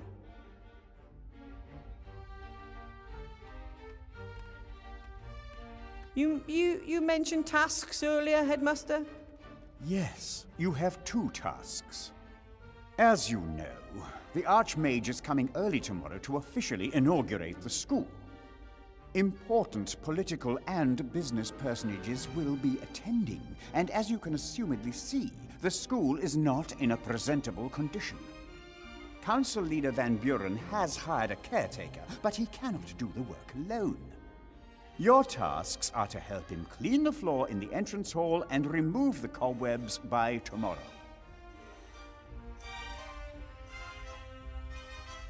I look forward to us working together. I'll be frank, Professor Weathervane. You have a mage diploma, but have not completed the tests required in order to work as a teacher. Attested credentials? A written application? Nothing. You are only here on the Archmage's recommendation. That's right. But there's currently a shortage of mages, and everyone must do their best. Do their best is well and good. But it does not replace the formal and mandatory training for teachers of higher magic.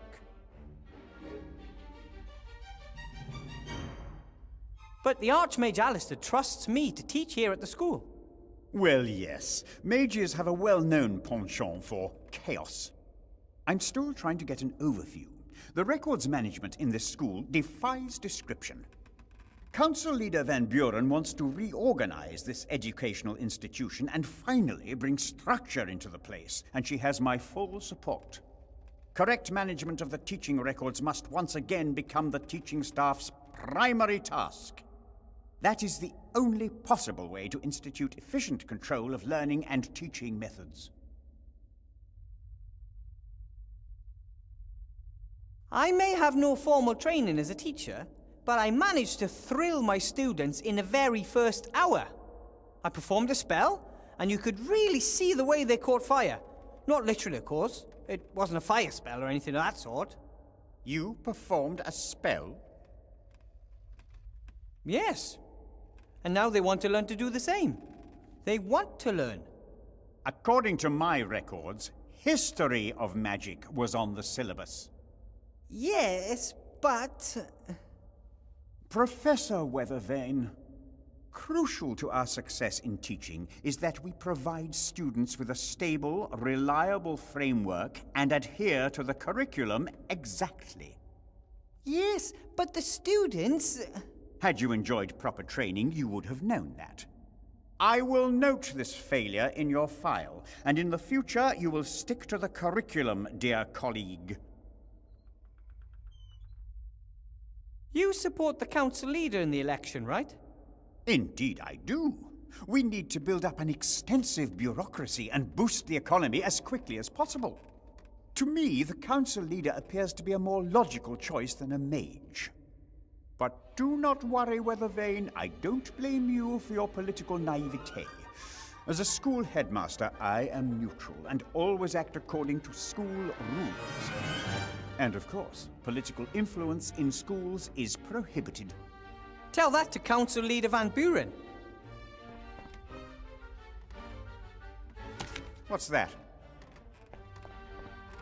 Oh, it's one of the campaign brochures the council leader put in my classroom. I'll take care of it. About cleaning the hall. Is that really my job as a teacher? Yes, indeed. A school is a team endeavor, so that means you have to do what I tell you. If you told me to get rid of the flying kobolds, that I would have understood. What did you say? Flying kobolds? If there are flying kobolds infesting the place, they must be got rid of too. See to it, Weathervane. Floor, cobwebs, flying kobolds, fix them. And apart from cleaning, what else is there to do? The inventory has revealed that a number of items of school property have gone missing. Among other things, the school library. The whole library has gone missing? That is correct. I asked the Archmage about the matter, and he confirmed to me that the room was there before. He does not know where it is now. He said something about its being in hiding, perhaps, or away traveling. I think it's unseemly. I want that room. We are a school, and we need a library. Agreed. But where should I start looking? That I cannot tell you. You are the mage. You ask a lot. I don't know if I can get all this done by tomorrow morning. By tomorrow morning? You have until 72 o'clock. 72 o'clock? I have developed my own efficient metric system of measuring time. A day has 100 hours, consisting of 100 minutes, with 100 seconds each. Everything else is too confusing. So, I don't even have until tomorrow morning? For a properly qualified teacher, even the impossible poses no problem. Mm-hmm. Or should I note in your file that you do not feel up to the tasks assigned you? No, I'll do it. Very good. And then you can call it a day and prepare tomorrow's lessons. One thing's clear. Headmaster Block wants me to fail, but I won't disappoint the Archmage. And secondly, I like this school. And a school library would be great for the students. Hey, Glitter. And third, the work the headmaster has given me is the perfect opportunity to keep my eyes open for Remy.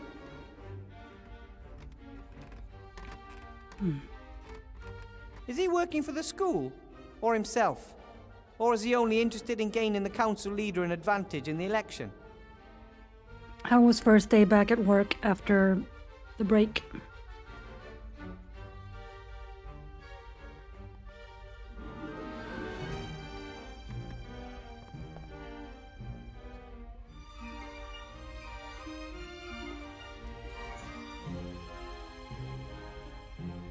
Oh.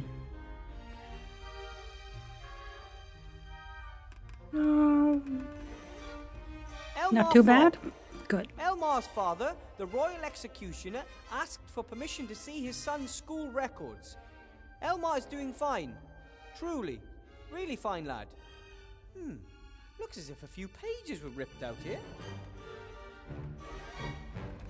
Disaster. Dee died in a devastating explosion near a fireplace.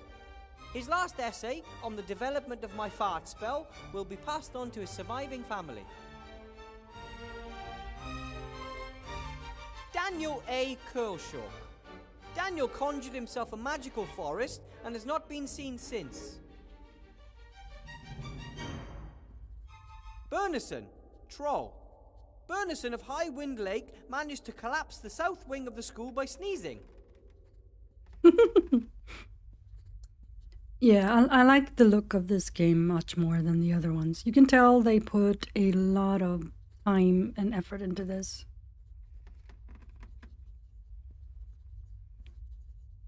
It did also come out like... So the first game came out in 2009. And the prequel came out in 2011. So this one came out in 2015. So they had some time to perfect and improve. Brian Blackstone. Brian became the youngest student ever to successfully cast the teleportation spell. He teleported himself 20 feet into the air and successfully fell to his death.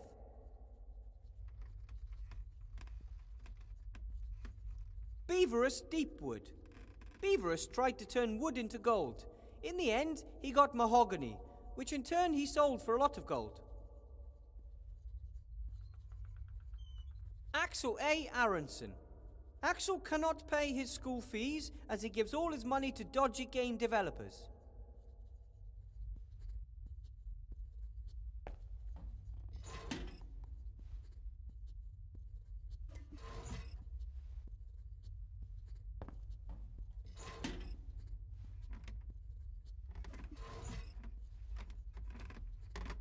Toby Corner. Toby Corner. Wise remarks, deficient. Wise cracks, good. Theragor Biraton. Theragor lost today's archery contest after he fired his arrow in the wrong direction. We sent his family flowers. Speedster. Document not found. Did you mean speedster or speed star? Serena Derpmancer. Serena discovered a completely new kind of magic. A second, completely unrelated incident then destroyed the entire laboratory. Sasha Shalislashlatch. This entry was only added to make life difficult for anyone who has to read it out loud. Sorry. Hey, it's not very nice. Russell the Undead. Russell the Undead Mage is constantly losing skin. There have been numerous complaints from the cleaning staff.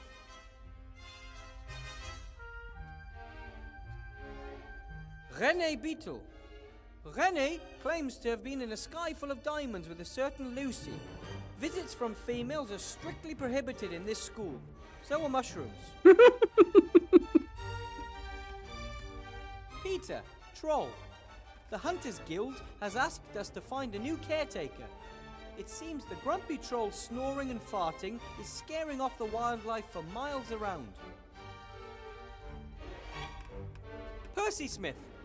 Percy detonated a stink bomb during run-in training. The students never ran faster. Student Smith received an award. Pabba the Great. Pabba the Great, the only student of this academy whose width exceeds his height, today received his degree. He will be missed.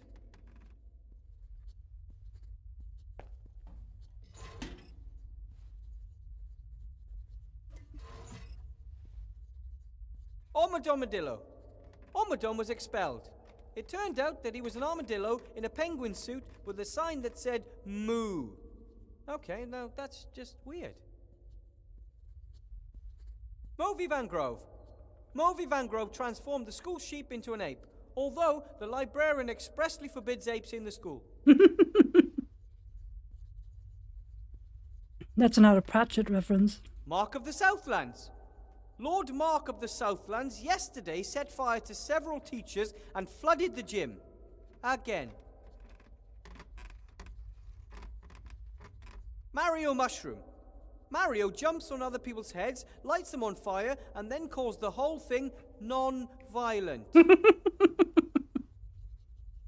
Marco Marco intentionally uses words like and because he believes it would be too embarrassing to write them down here. Marcel Makes-a-Lot. Marcel summons large hairy mammals and refuses to stop doing so. Levin from the Hills.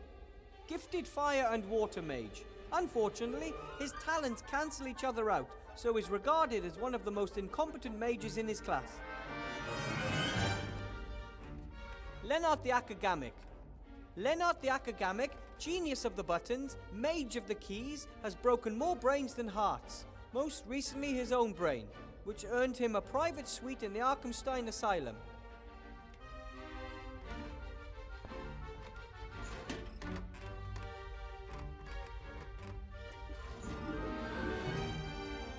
Yoda Green Gnome.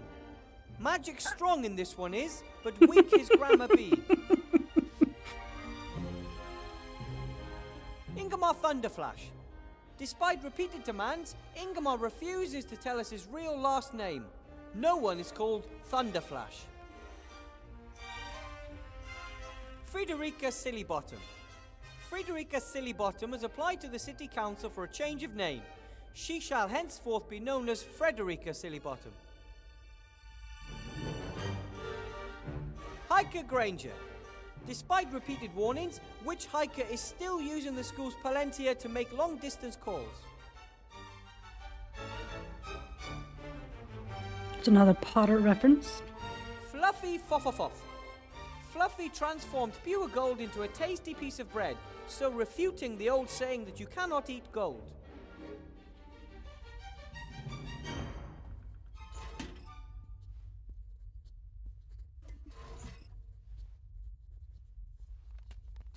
Allardyce, Albert. He seems to be an excellent student, but there are many entries about improper interjections and questions. Oh, what's this? Oh. Okay.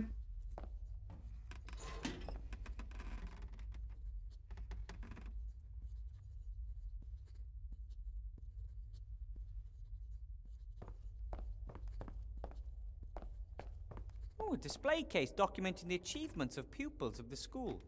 Some sports trophies, pictures of slain dragons, pupils in front of smouldering pots. Pride of Place seems to go to a trophy won in a broom ball tournament. Broom ball originally went by a different name. It was played on broomsticks using 6-winged balls. But there were legal complications. That's why it today resembles nothing more than soccer, except that each player has a broom strapped to their back. The display case can't be opened like that. It's locked. A nice pair of bellows. They really get a fire going. When my family wanted to forge something at home, I was in charge of the bellows. You are the most important gnome in this matter, they often used to say to me.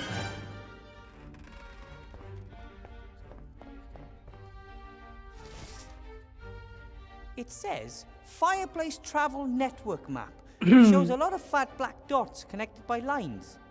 Above each of the dots is a name. Seastone, Mage Tower, Entrance Hall, Coaching Inn, Fox's Den, and many more. 3 animal symbols are located beneath each of the dots. I've heard about this. Wizards use a powder to travel through the fire in one fireplace to the fire in another. Of course, this doesn't just work with any fireplace. It must be on the Fireplace Travel Network. And this plan shows which fireplaces are connected to which. One of the dots is circled in black ink. Seastone, Mage School, Staff Room, that's this fireplace. A few lines lead away from the... Oh, there seems to be 2 other fireplaces here in the building itself. Seastone, Mage School, Astronomicon, and... Hey! Seastone, Mage School, Library. Sweet. If this fireplace is connected to the library fireplace, I might be able to use it to get in there. Together with some fireplace travel powder, this fireplace could be my ticket to the library. Together with some... This must be the best clock in the world. Most only have 2 or 3 hands. This one has at least 10. Damn. I don't really know what the clock wants to tell me, but I'm pretty sure it doesn't just show the time. There's so much to discover. I wish I could stay here forever. A neat pile of firewood. More than enough to make a decent fire. It's really cold in here. I'm gonna light a small fire, okay? Do you intend to burn school property? No. No, there's some firewood right here. Yes, And it belongs to the school. Oh, jeez. Oh, sure. All right.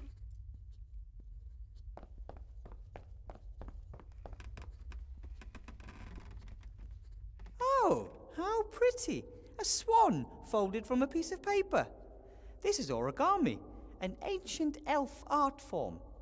The dwarven word for this art form means something like pointy ears build dust catchers out of paper because they can't deal with stone. Take it. Hey, this isn't just some sheet of paper, it's another one of those you need? Sorry, Swan. It is! Another book page. I'll take it with me. Right, I have 4 now, I think.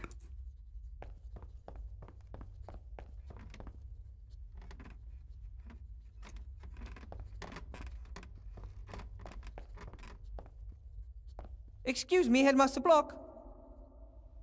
Yes?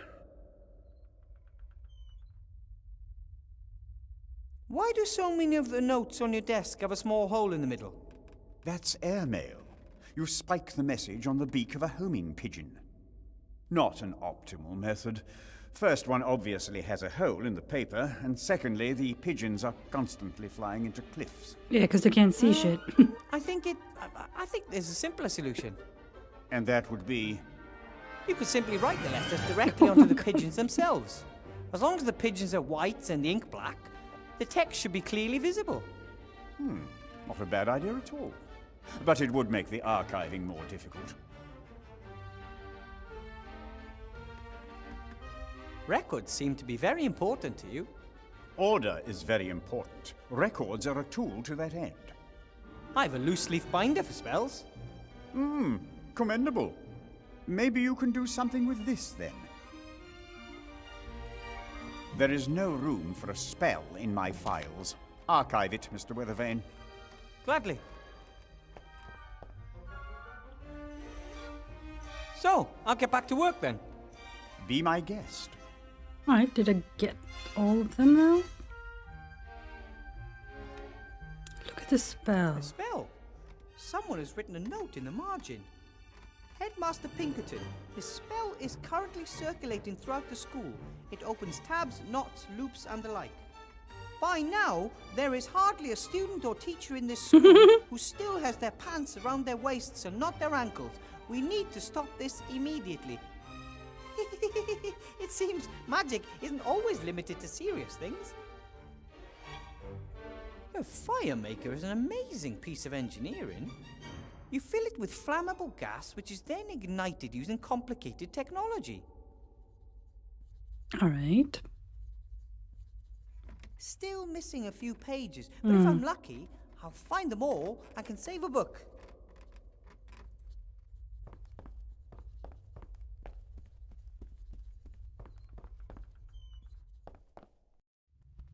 Nope. There's the new caretaker.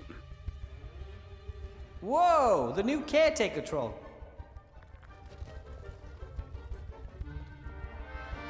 Hello. Hello. I'm Wilbur Weathervane. Professor Wilbur Weathervane.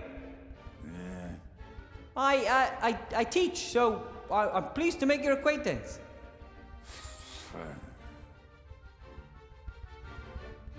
If you were to talk to me, we could work together to accomplish much more for the school. Come on. I demand that you talk to me. Oh, great. Someone else to make demands around here.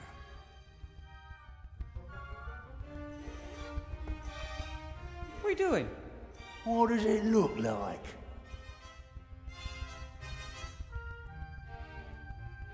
Whoa, it looks like you're not doing much.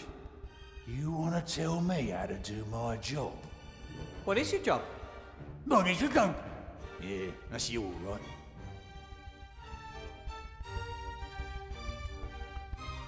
You've been a caretaker for long?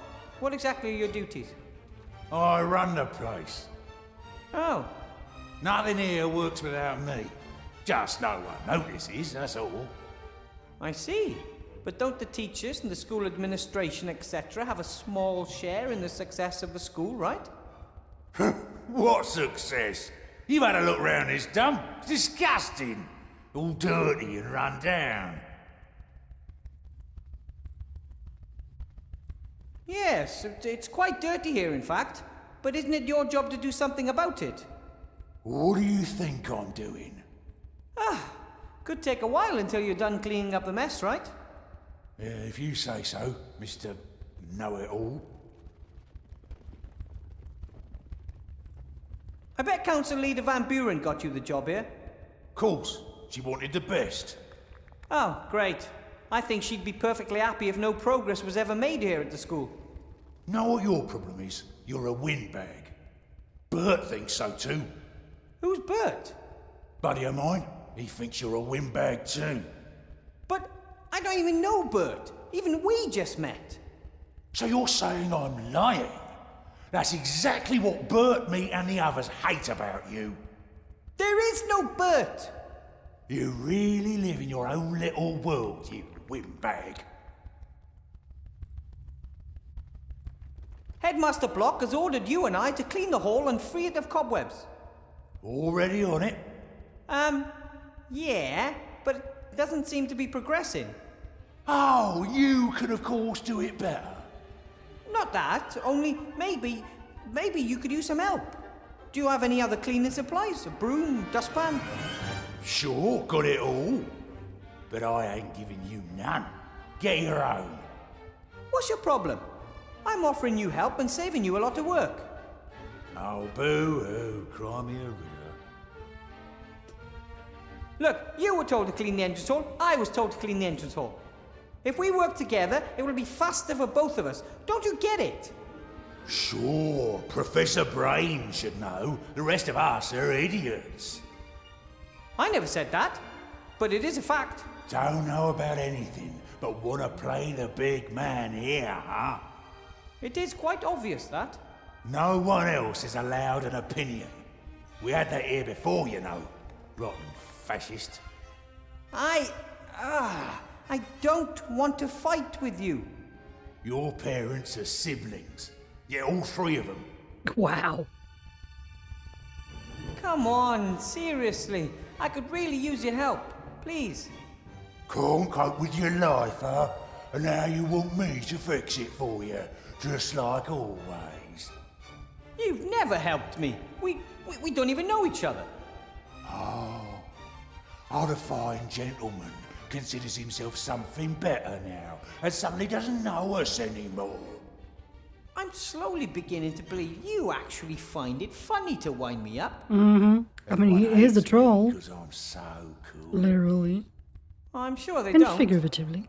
Yes, they do. People say that I'm arrogant. But how should they know? I wouldn't give them time of day. And you know what beats everything? No? A hammer. Ha ha. Idiot. I'm keeping an eye open for a friend. So please let me know if anything unusual happens in the school. Well, you know, if for example someone's wandering around the school who has no business here, or if things disappear, or, you know, things like that. There was a penny stuck in the door. You what? There was a penny stuck in the door. Wouldn't open. Ah, that's probably not important. Did you put the penny in there? Me? No. If I find a coin in there, I'm taking you down. Okay. It was nice talking to you. I really don't understand why so many people don't want to talk to trolls. Arseholes, the lot of them. They don't want us to speak our minds. And I think that's wrong. That's why I let you. Yeah, but then you run down everything I say. Who made you sheriff here? This school is going downhill and has been for a long time. Ever since you and a few others came here, there's been nothing but stress.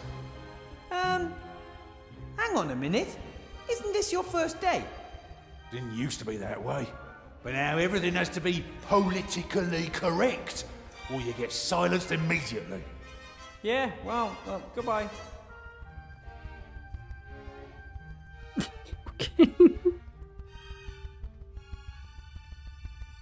Those the cobwebs the headmaster wants me to get rid of. Not only are there a lot of them, they're much too high for me.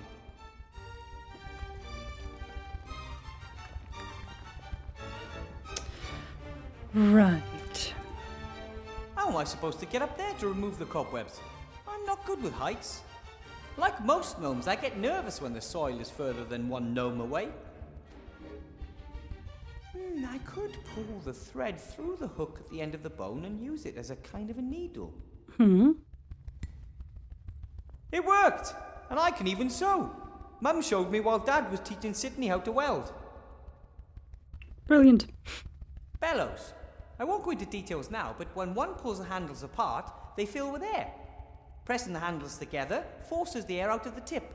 Took me a while to figure that out, but I've got the hang of it now. Good job.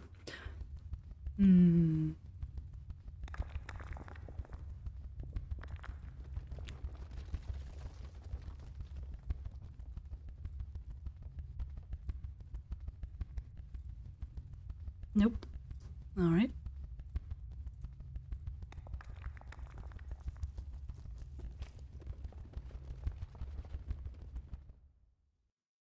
Let's go back here in the classroom and see. Oop.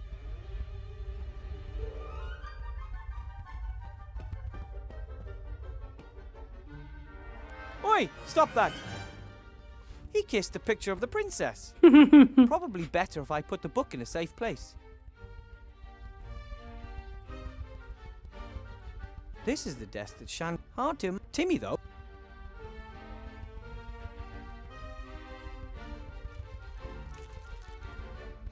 Oh, package.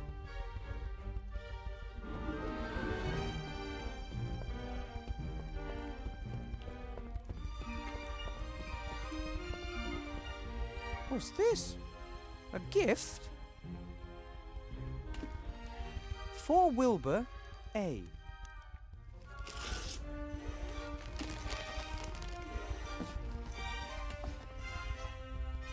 Wow! That's... What is it? I'm a magic slate.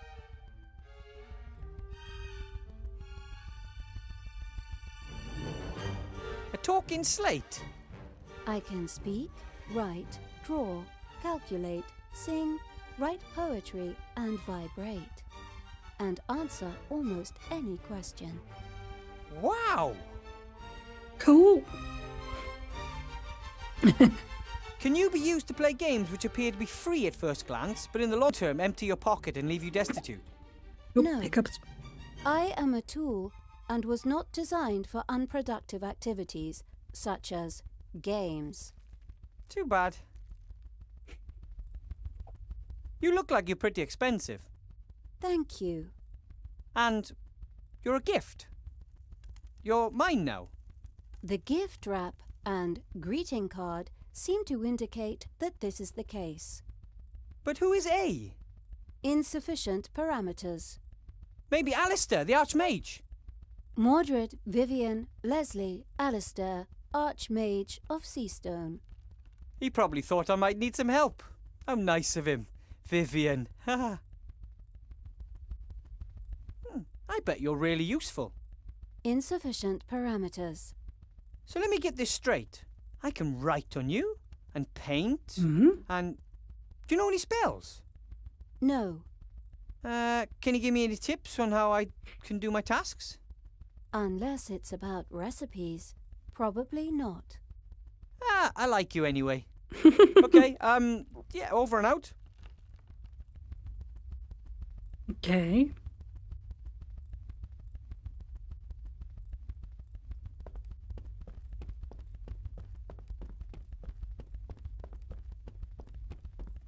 He was crazy about the Book of Fairy Tales. Well, rather, the picture of the princesses in it. That's just not right.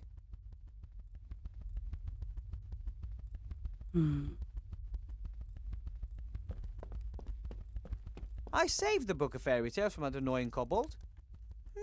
But maybe I can use the book to lure him into a trap. Yes, but how?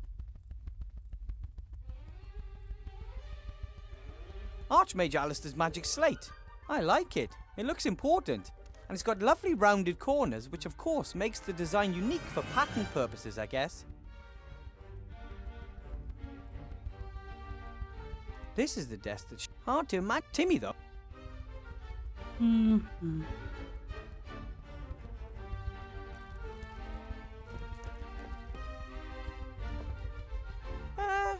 Maybe I can lure him into a trap. Oh. Hey, look! That book!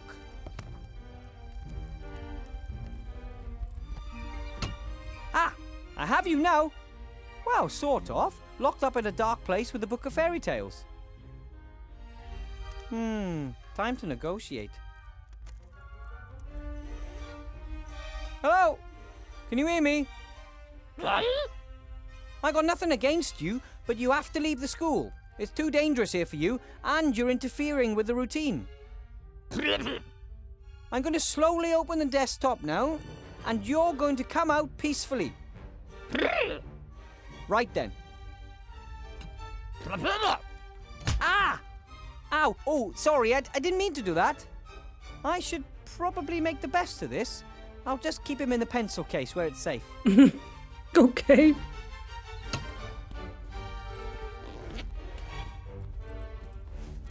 Oh, I think he's woken up, and he's looking for trouble.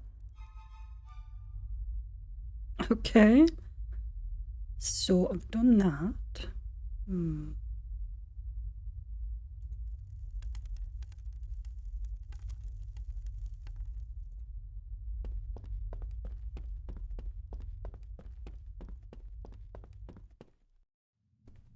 No, that's not what I wanted to do.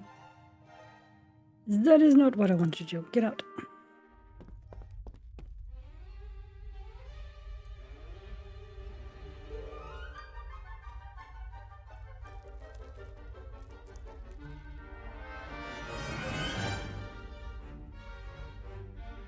Let's see. What can I do?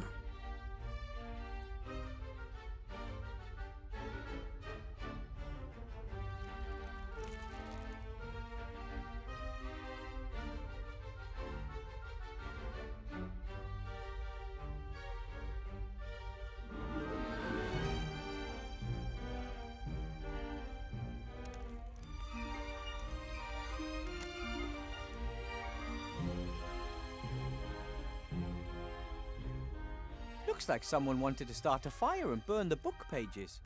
Lucky for me, they failed. Lucky indeed. Okay.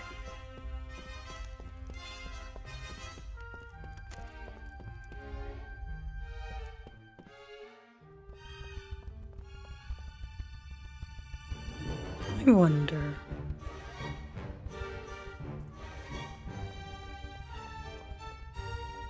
A fight between a kobold and a troll could be funny, but that's not a good reason, and it might get messy.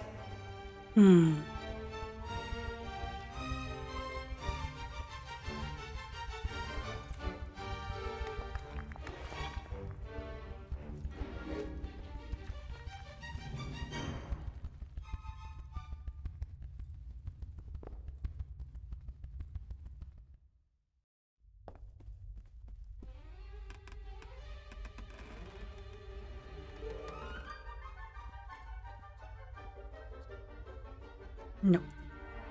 Am I able to leave? The door to the magic school actually consists of several doors. One for the large creatures such as trolls, one for humans and elves and the like. And then there's one for gnomes and dwarves, and one for even smaller beings. That is supposed to symbolize that everyone is welcome in the school. But in reality, graduate mages are almost exclusively human.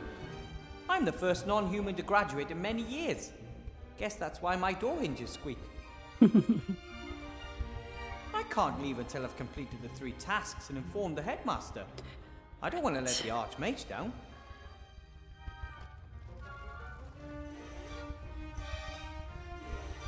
Can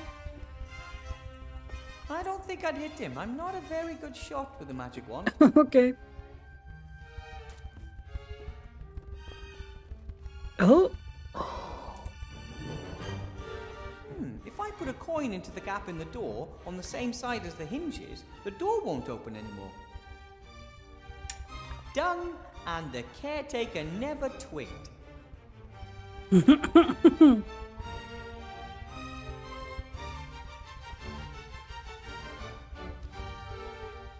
Oh, hello. Oh, gross. Why have you always got to be in my face? Headmaster Block wants to get rid of the kobolds. Didn't tell me. But he did tell me, and I want you to help me. Want whatever you want.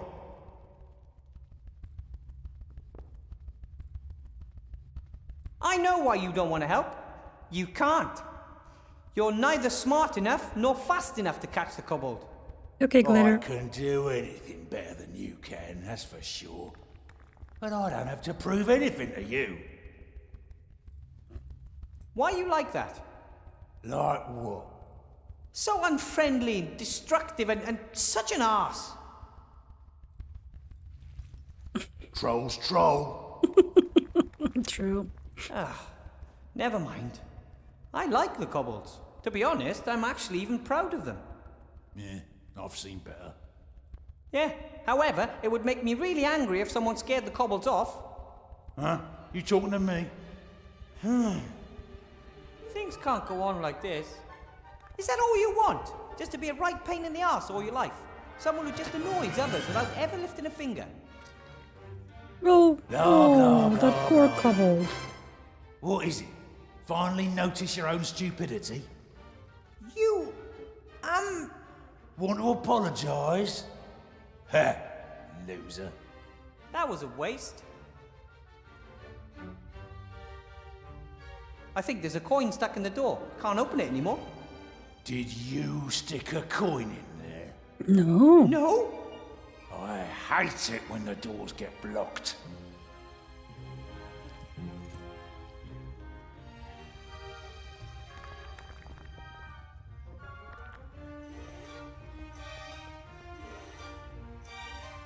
A huge key ring.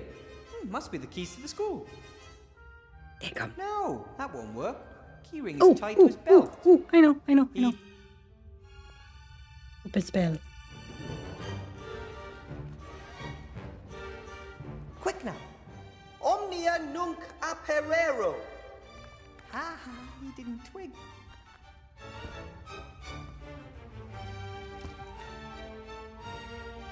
Take 'em. Got them. Sweet. Alright, now key rings. Ooh.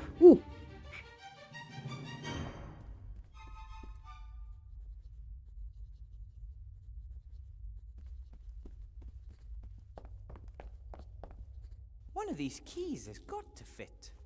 Ah, there we go. Kick the broom. What are those noises, Professor Weathervane? Nothing. I was just removing an ugly stain from our display case. Our school's achievements should be there for all the world to see as a shining example.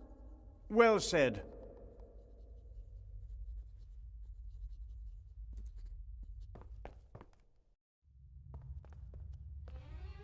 Alright.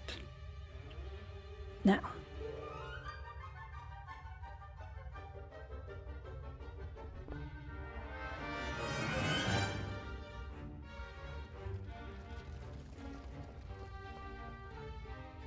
Right then, sleeves rolled up, a song on the lips, and off we go.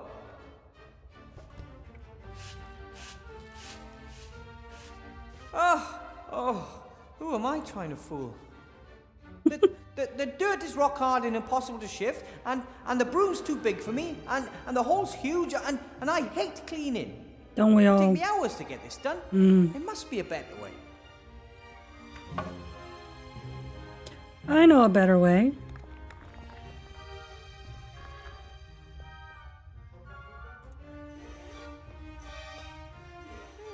Let's see.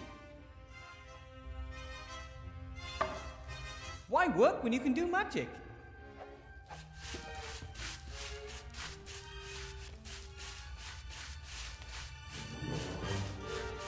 Right, so I've done that.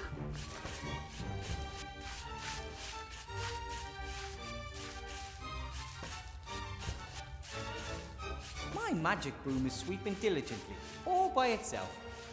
I think I can leave it alone and take care of other things. With magic, nothing ever really goes wrong. Famous last words. To get to that, though. How do we do that? No.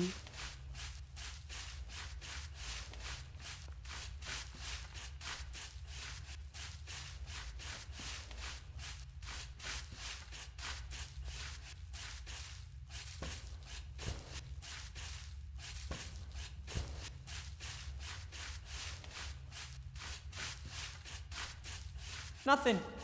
Probably hit a hole.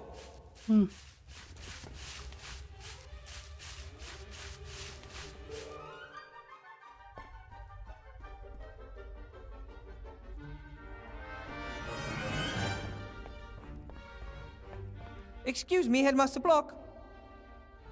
Yes? I met the caretaker. Troll. I know what you want to say. I'm not enthusiastic about it myself. Trolls are sullen, slow, and rude. But what can I do? They have a stranglehold on the janitorial market. We must live with it. Still, we were able to negotiate a good contract. What do you mean? Paragraph 1, Section 1. The troll is not allowed to speak with any school employee or student unless explicitly requested.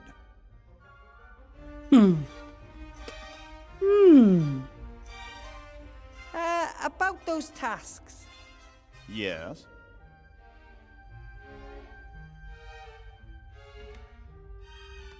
All kobolds have been driven off, as far as I can tell. Good job, then. How did the vermin actually get in here? Maybe they're in town on business and got lost? Some joker must have summoned them. Or the Archmage. Probably wants me to look bad in my new job. Luckily, I was able to contain the kobold plague. Well, actually, it was me. Certainly. But who ordered you to do it?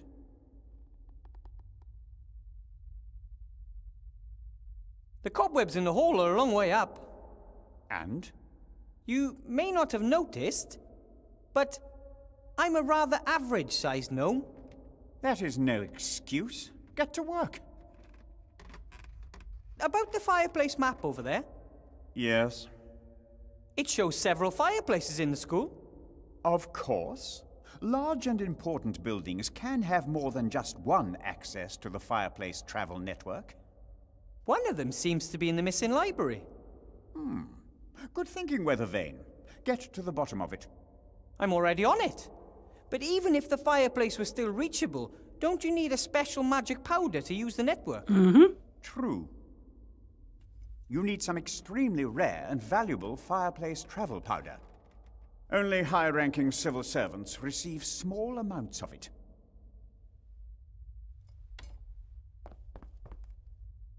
Thank you.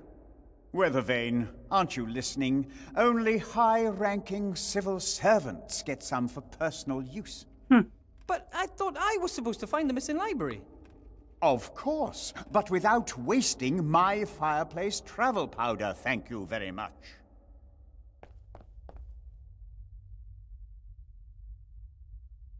I don't know how to get into the missing library without your fireplace travel powder.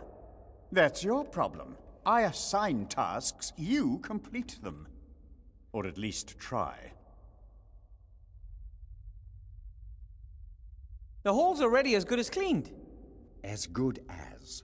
No half measures, dear colleague. What I wanted to... So, I'll get back to work then. You do that. After all, you have already accomplished something. All right.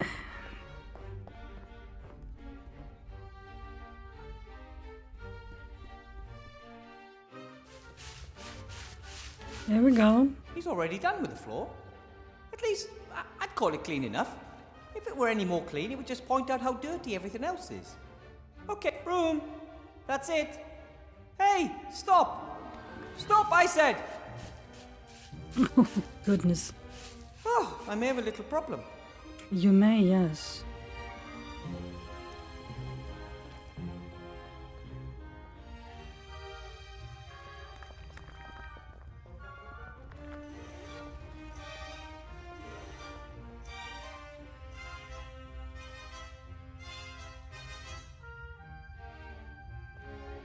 Oh, this is tricky as all hell.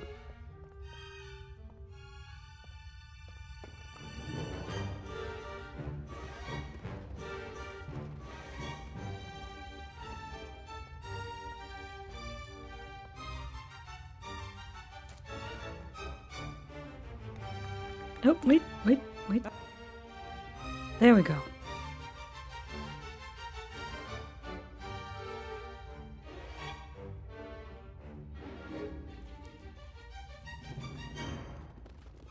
By the powers of magic manifested in me, I command you, stop. Please. Nothing.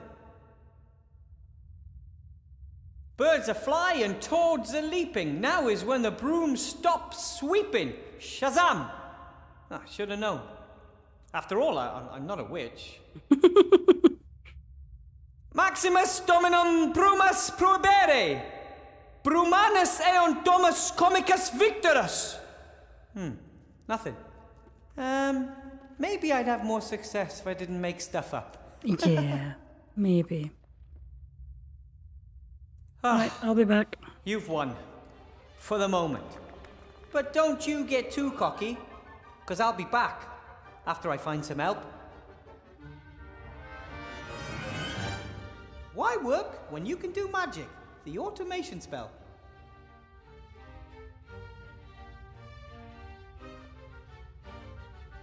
Archmage Alistair's magic.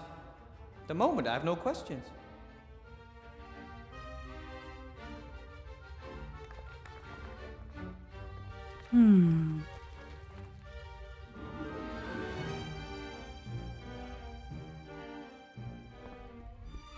Would he know?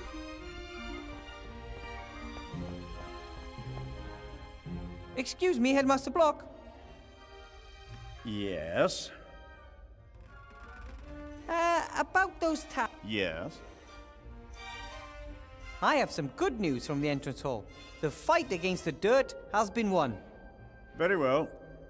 However, what is your position on enchanted items? As long as they function properly and can be controlled, no problem. Then there's one more little thing I still have to do. What I wanted to... So, I'll get back to work then. You do that. There's enough fireplace travel powder in the jar to take me to the library 100 times. But can I get some without the headmaster noticing? Yeah, that's... Oh, wait. Can I? Haha, time for a little distraction. Hopefully this'll get Blocky's attention.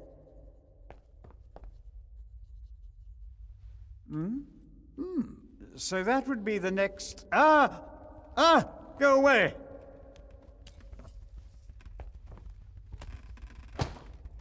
Oh. Did you see that, Weathervane? The insolence! Unbelievable! The things one must put up with here. Appalling, Headmaster.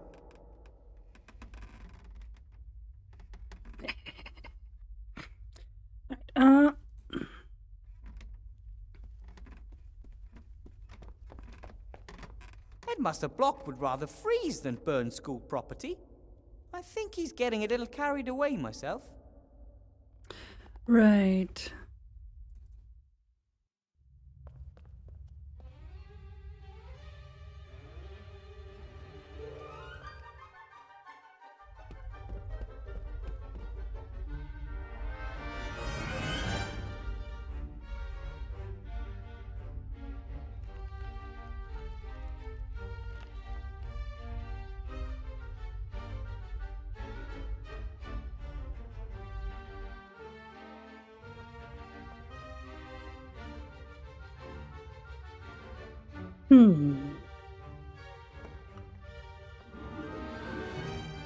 Oh, hello.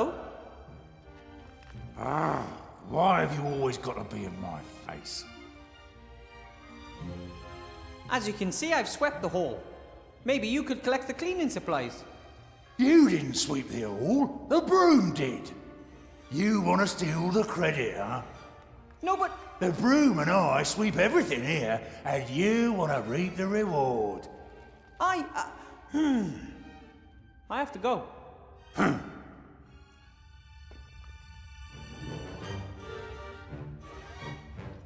Is it?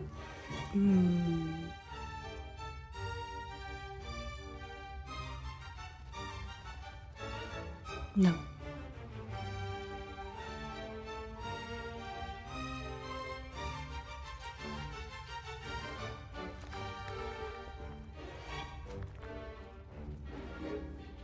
The moment, I have no questions.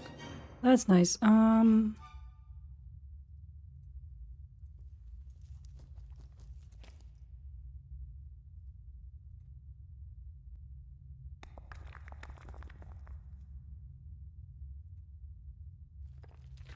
on.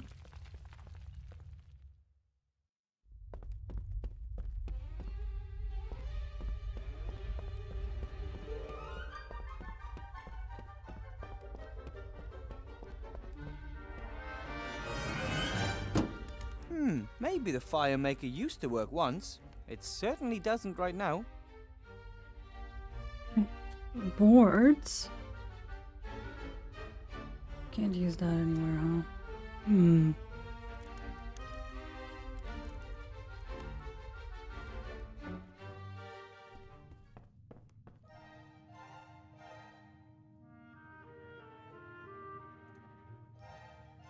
Master Marcus told me everything I need to know. I just wish I wasn't it.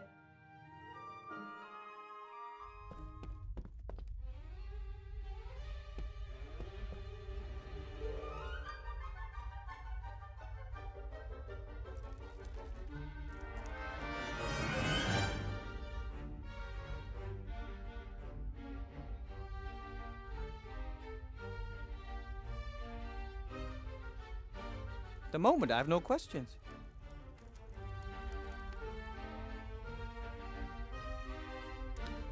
No.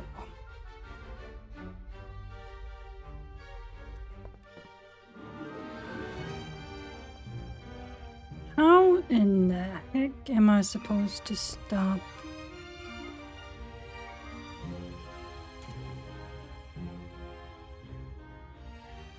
Wait.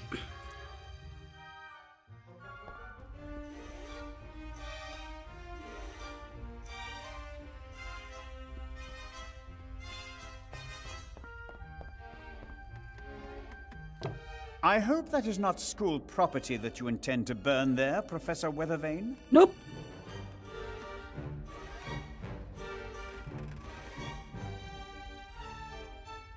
They're just a few old boards. From the school here? Yes, but you should have thrown them away. You should have thrown them away, but you didn't do so. Damn it.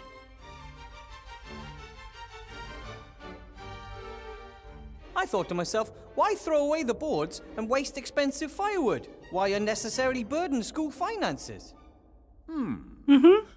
Good thinking, Professor Weathervane. Carry on.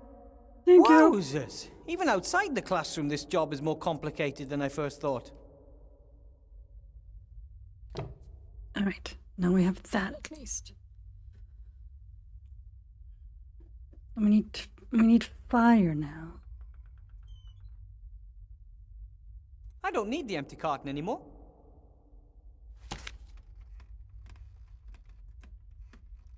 No, there's already enough paper in the fireplace. All right, fine. How do we? I don't know how to conjure fire. Might have been part of my mage training, but I never learned. That won't help with no fire burning. I know.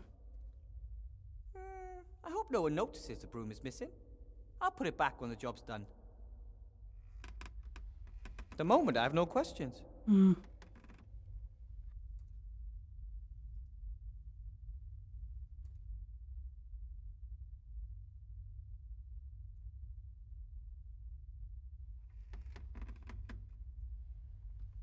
could sew the pages into a quire later, but I still haven't found all of them.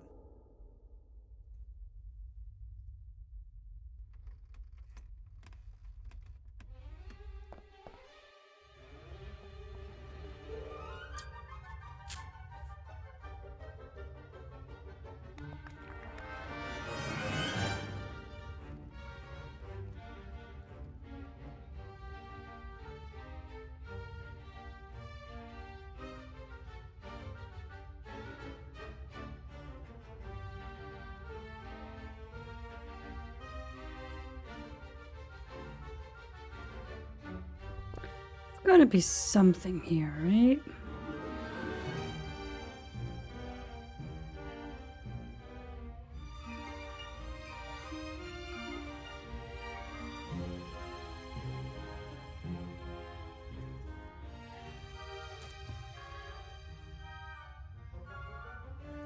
Can I give that back?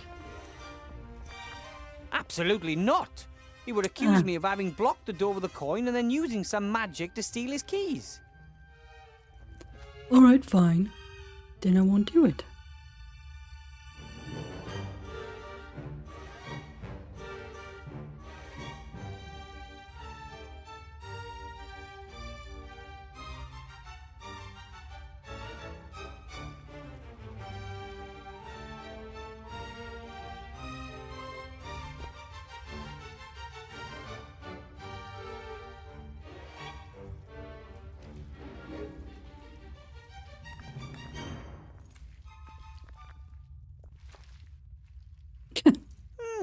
Can I use it to make him work faster? Probably not. Probably.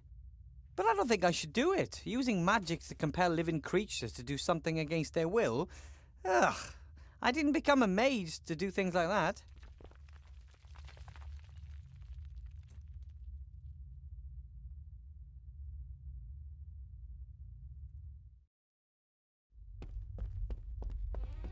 Oh, we have you as well.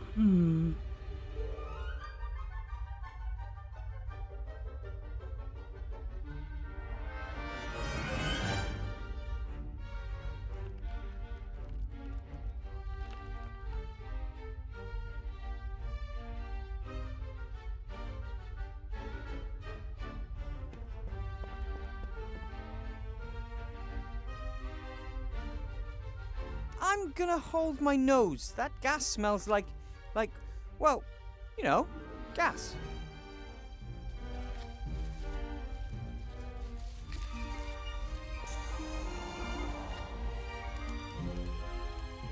Suck up the gas. Got it.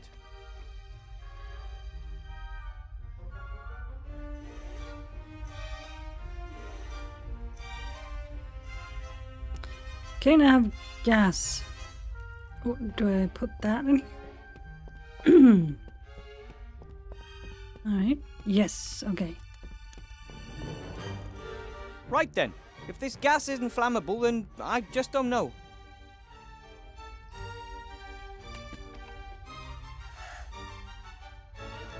Done! The machine is refueled. Sweet! Alright. Here we go.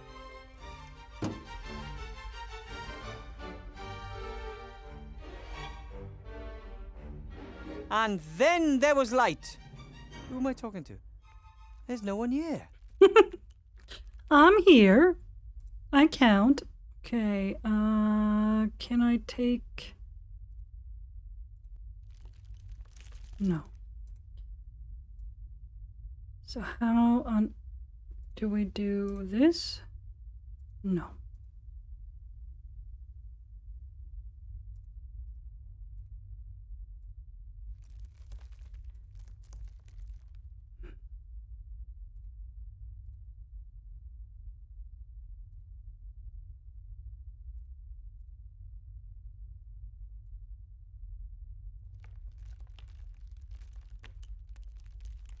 I'm not burning any magic spells. Alright, fine. They're very valuable and I don't know all that many of them.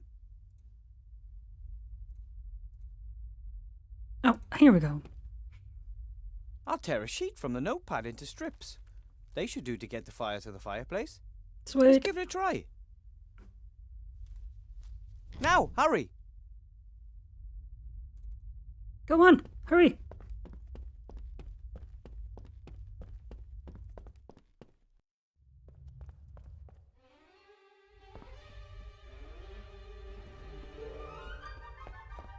Paper, wood. Now the only thing missing is fire. You are a trained mage, Professor. The fire spell is part of your basic training. Yes, of course. Or were there some gaps in your education about which I should be informed? No, everything's fine. I'll just go get my wand. Crap! I've no idea how to conjure up fire. Ow! Ah, almost to the fireplace. At the moment, I have no...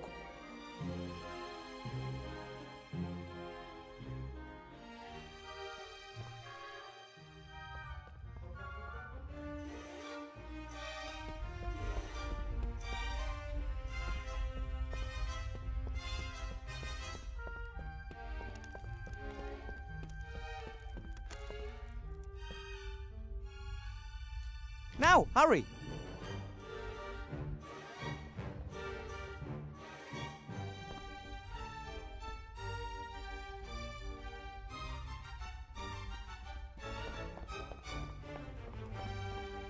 Done! There we go. Now come on, burn! Did you say something, Professor Weathervane? I'm just about to summon fire with my magic skills. Oh, fire, come here. Ta-da! Careful, Professor. Don't burn the whole tower down around you. Sorry. The result was great, but how did I summon fire when all I did was wave my wand about? I don't like that. Now. Well, this should be interesting. The flames have turned green and the fire is suddenly cool. I guess it worked. Yay! It's not a normal fire anymore. It's cool and can take me anywhere on the Fireplace Travel Network. Then enter. Owl, worm, and rat. Owl, worm, and rat.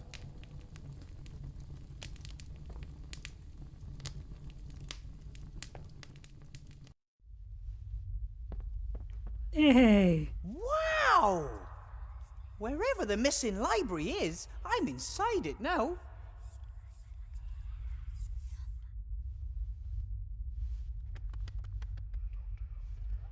Huh? Hello? What is it? What does it want here? My name is Wilbur Weathervane. Who is speaking? It's scary. It should not be here.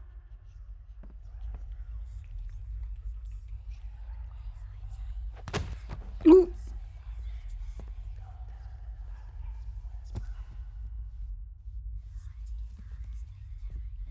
What the? It's trying to break loose. Help! It has awakened. What does it want?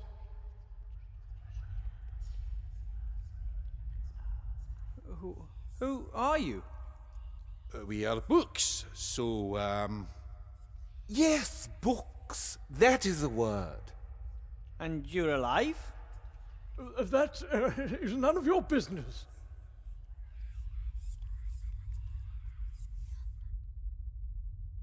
I'm not being funny, but you seem to be pretty confused to me.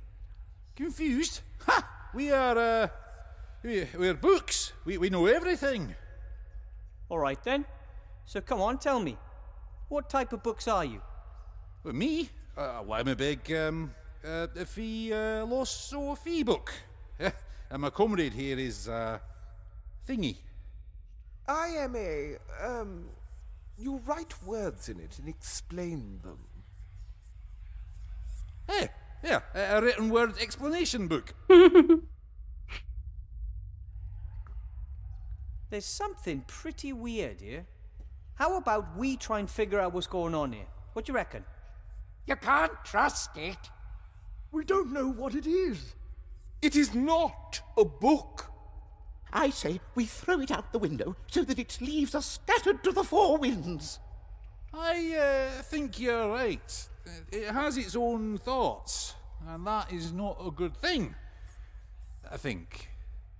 Well, I think you're getting a little bit carried away with yourselves. Careful! It's tearing itself loose. It's coming right for us. What a monster! Look, you, I won't hurt you, but something really weird is going on here, and I am not going to let you throw me out the window. Make it go away. We don't like it.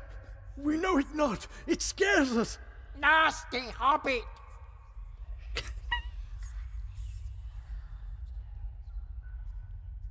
Okay, we found the library.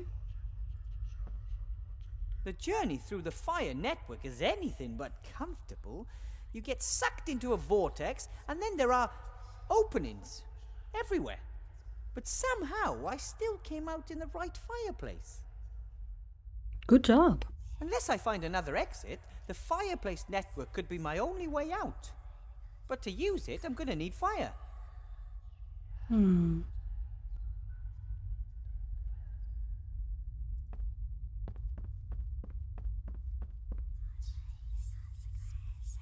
A note. This is a spell. I think it's even... Yes! Fire spell? The fire spell! Yes. The most important spell of all to a mage! I finally have it! Brilliant.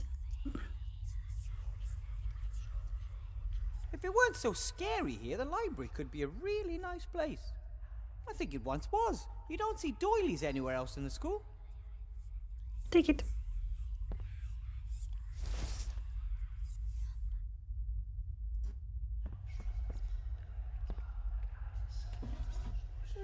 Empty. Everything that might once have been in there seems to be spread across the desk. I need wood for a fireplace, and instead of burning books or a shelf, I'd rather have something that no one seems to use. Good idea. Not sure this desk was meant for students. It might have belonged to the librarian. Looking at the tools, a large part of the work must have been the care and repair of books.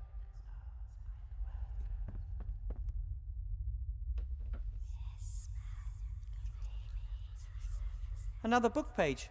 I'll take it with me. Oh, this book is in worse than poor condition.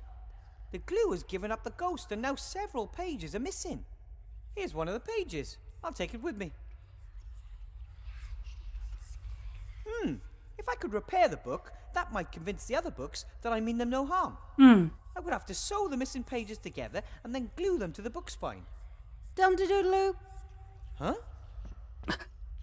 Do you know anything about book repair? I know everything. You have to sew the pages together, right? A few at a time. Correct. The so-called quires. And these quires are then glued to the book? Correct. For which you need wheat starch paste. I don't have any of that. Alternatively, alchemically manufactured adhesives or some natural products, such as troll snot, Of can course. be used. Okay. Troll snot? Correct. Troll snot forms the basis of many industrial adhesives. Thank you for this valuable and somewhat disgusting information. Cheers.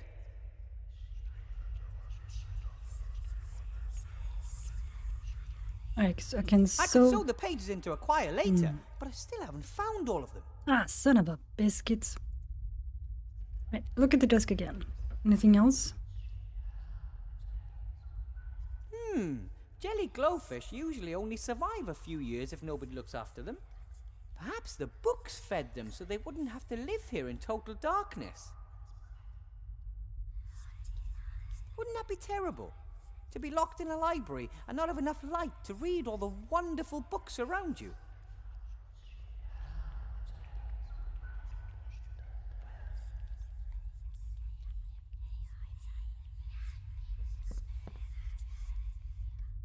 Okay.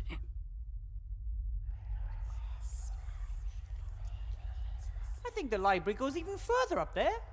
One can hardly see anything because it's so dark, and I don't see a ladder or a stairway that would lead up there.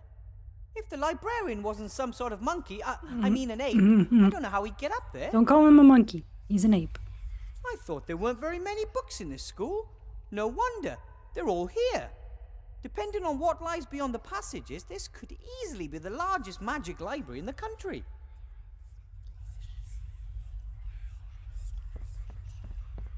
This wall, this arch, it looks like a door belongs here, but there's only a wall. It's almost as if this room was hiding from the world. Or was it forgotten? The books have all retreated to the shelves. I don't know which ones attacked me.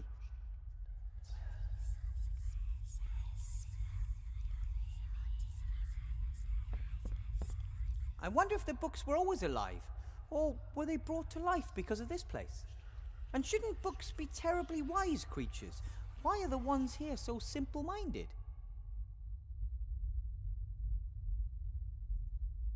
Listen, I won't hurt you. I've been looking for you. You and the library should come back to the school. Make it go away. It scares us. But I won't hurt you. How can I prove that? Go away! Go away!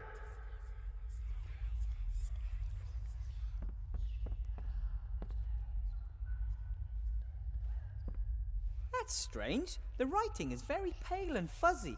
It's almost as if...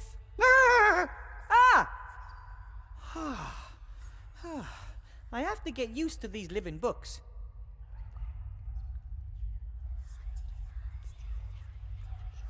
Right. One drawer. It would be better if the headmaster never finds out about this. Mm-hmm.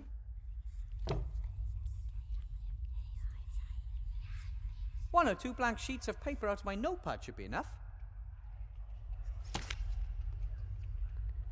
And then fire spell. Igni faxius ignis ferro. I'm slowly getting the hang of this. What did it do?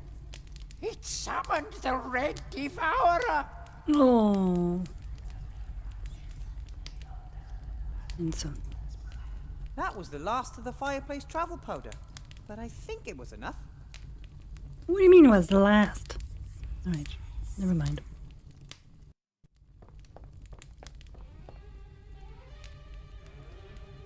Right.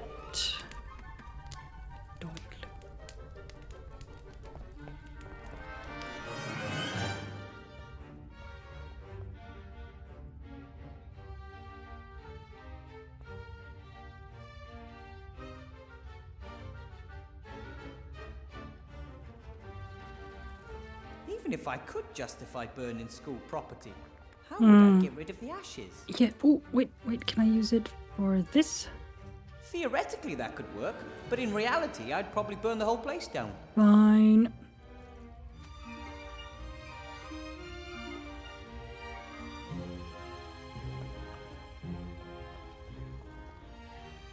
I don't have anything to talk to him about, so that's good.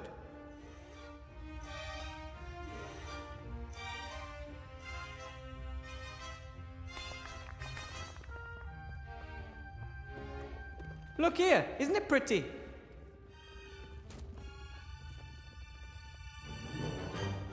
Ugly.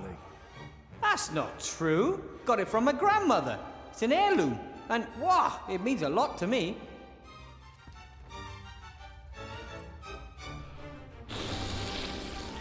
Think you've shown it to me? Ha ha! I tricked you. I wanted your snot in the cloth. Oh, wow! You're so great! Snort! Nutjul. Thank you.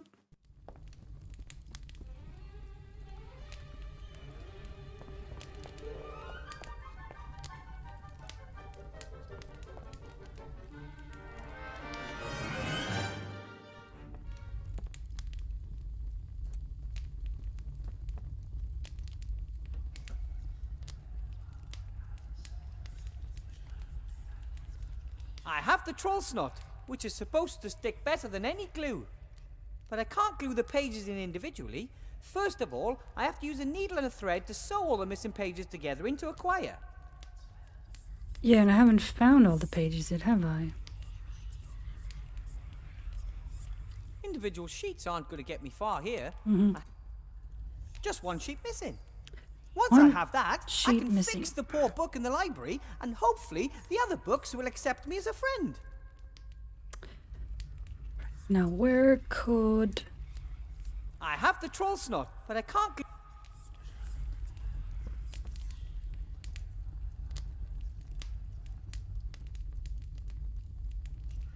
Did you make the library disappear? Do you know how to make it reappear? It should leave us alone. Maybe we can help each other. One hand washes the other. It wants to wash us, so the last bit of ink will blur. Oh!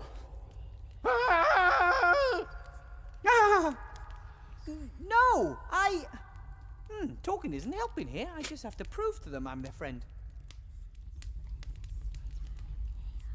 Maybe they know how to make a library reappear. Maybe they don't. Whatever. As long as they don't trust me, I won't get a thing out of them. This wall, this arch, it looks like a door belongs here, but there's only a wall. It's almost... this wall...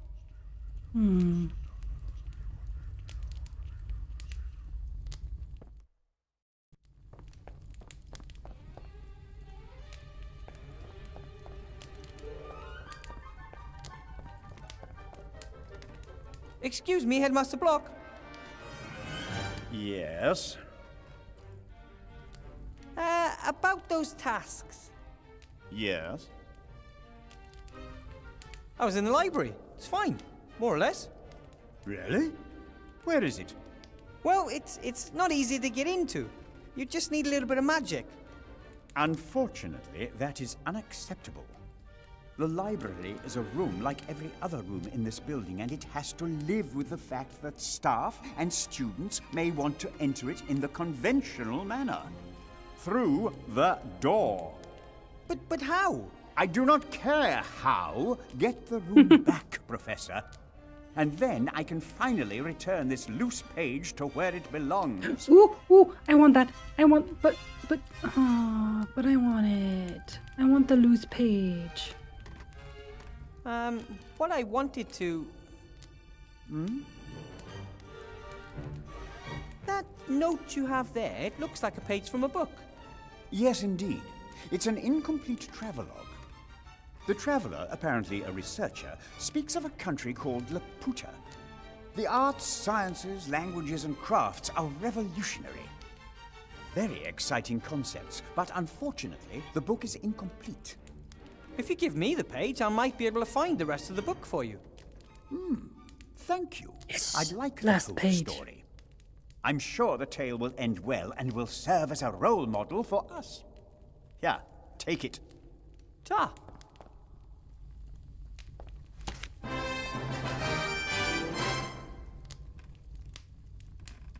So, I'll get back to work then.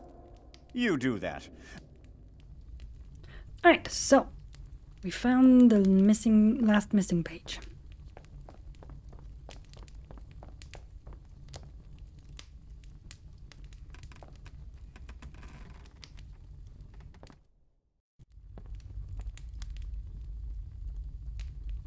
All right, now I'll sew the 7 together. Done! A beautiful new quire for a book. Great, and now?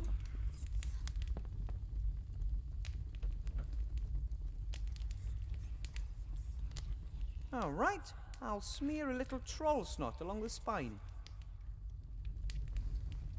Ugh. And then I'll carefully glue the quire in. Done! As good as new. More or less. I attempted to rise, but was not able to stir.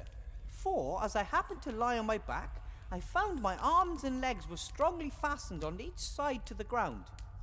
The same was the case with my very long and thick hair. I likewise felt several slender ligatures across my body, from my armpits to my thighs. I could only look upwards. The sun began to grow hot, and the light offended my eyes.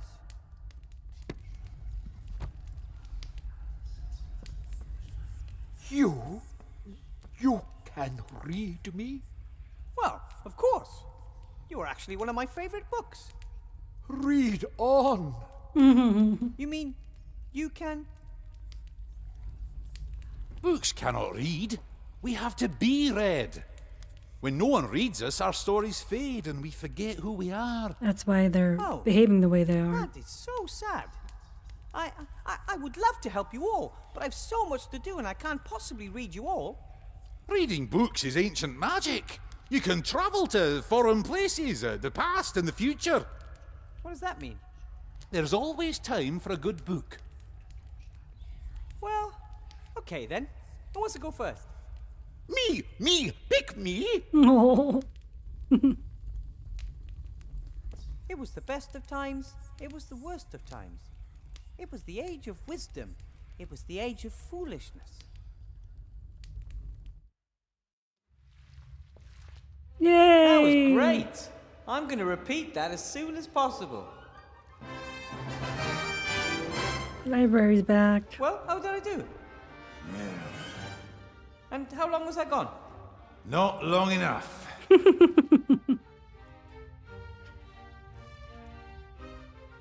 Brilliant.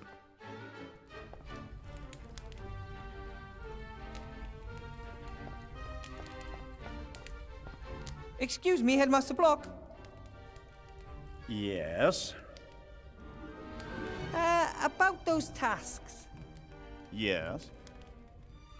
Library's back. What? Understood. That was a job pretty well done, right? Do you want praise every time you are successful in doing something for which you are paid? Yes. Yes, please. No.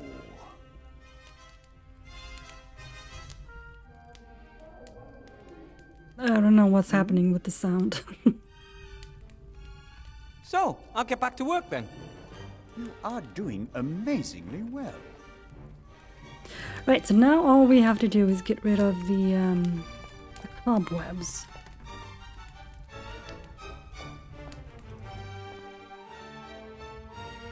I need to get rid of these and stop this. Okay, let's go in the library then. Wow! It looks like this library has finally returned to life.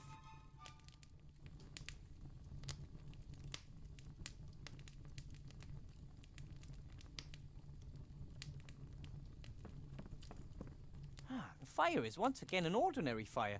I don't know how long I sat in front of it and read. It must have been a long time, and yet it flew by. I think for the troll and the others, I was probably only gone a few minutes.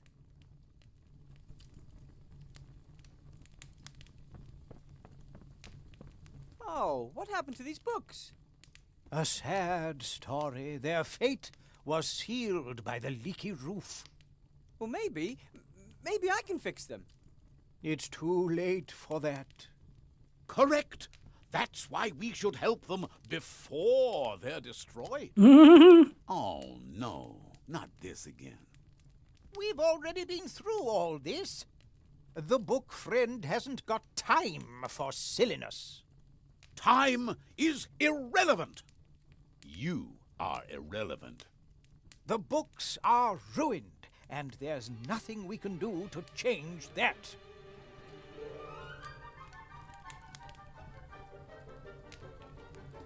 Oh, the books are right. The friends are all rotten and mouldy. Even the best bookbinder couldn't save anything here, and I'm not even close to being the best.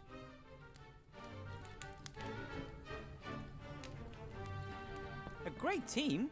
I didn't read all of the books. Once I got started, many of the books remembered their texts. It was as if they were awakening from a long sleep. I only had to read a few sentences, and they were able to remember who they were again. The text came back, black as coal and crisp, and they began to quote from their contents. All at once. It was fantastic.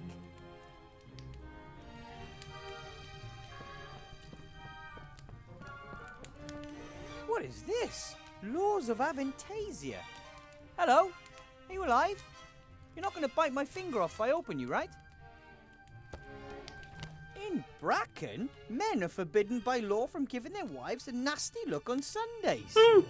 In Belzane, women are forbidden to wear fake moustaches if said wearing could incite temple visitors to laughter. Strange laws.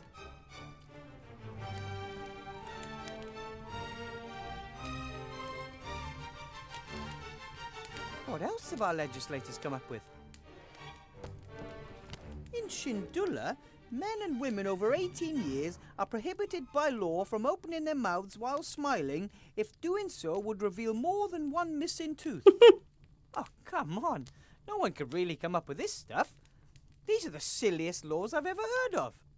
In Seastone, public employees under 1.5 meters in height are not allowed to work at heights of more than 3 meters. I take it all back.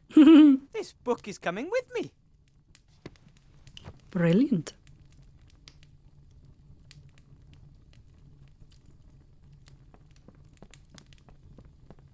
Hello, friends. He who from the world retires, void of hate is blessed. Who a friend's true love inspires, leaning on his breast. Very nice. Wilbur, friend of books, has returned. Hail to our king! Come on, I didn't do that much. It is a kingly act to assist the fallen. You seem to all be doing well again. Oh, we have so many stories to tell, so much knowledge to share. Tomorrow, I'll bring my students here. They could use a few good books. And we could use them. You said earlier that you need the students. What for? You experienced it yourself. Books that are no longer read lose their power. They fade, they're forgotten. Our ideas and our knowledge only stay alive for as long as we're read. Are all you books alive, then? No, even here there are books that cannot emanate magic. Some books stay dead, no matter how often you read them. Oh, I had a math book in school once. It was just like that. I can imagine. At last, the door to the library's reappeared. Things are going to get a lot livelier around here. Oh, let's hope so. We don't want the library to be so ashamed of us that it hides again. Is that why it disappeared? Philosophy books that cannot hold a thought. Dictionaries almost speechless. Travel books that have lost their way. We were not a collection one could be proud of. I've got to go. Lots to do. Ta-da. Goodbye, Wilbur. And take time for a good book. Whatever. Alright, I believe this one is something you will appreciate, Glitter. If I remember correctly. Wilbur, I've been waiting for you for a long time. You've been waiting for me? Of course, for many years, since way back then. But I don't think I've ever seen you before. You didn't. Of course you have. Many years in the past. It just hasn't happened yet. Who are you? Call me Emmett. Emmett, the Book of Time Travel. Alternatively, Emmett the Scatterbrain. I know everything there is to know about time travel. Captain Nate travelled back in time. He had an amulet from the Archmage. But our bewildered friend here thinks you can just zip around the time stream without the use of any magic at all. Just into the past. The future isn't written yet. Have you never heard of the word paradox? Eh? If it were possible, we could save those poor books from being soaked through. And how exactly does this all work? Time travel without magic, I mean. Why, how all journeys with books work. You read about a time, imagine it, and then, great Scott, you're there. Hey presto, tra-la-la. It's that simple. Precisely. If it didn't work, I wouldn't be telling you about it. It can't hurt to try. Send me to the past. Are you absolutely certain? The past is a strange place. Tell me about it. Well, listen. And the world was the same, and yet different. Would you look at that? Is this?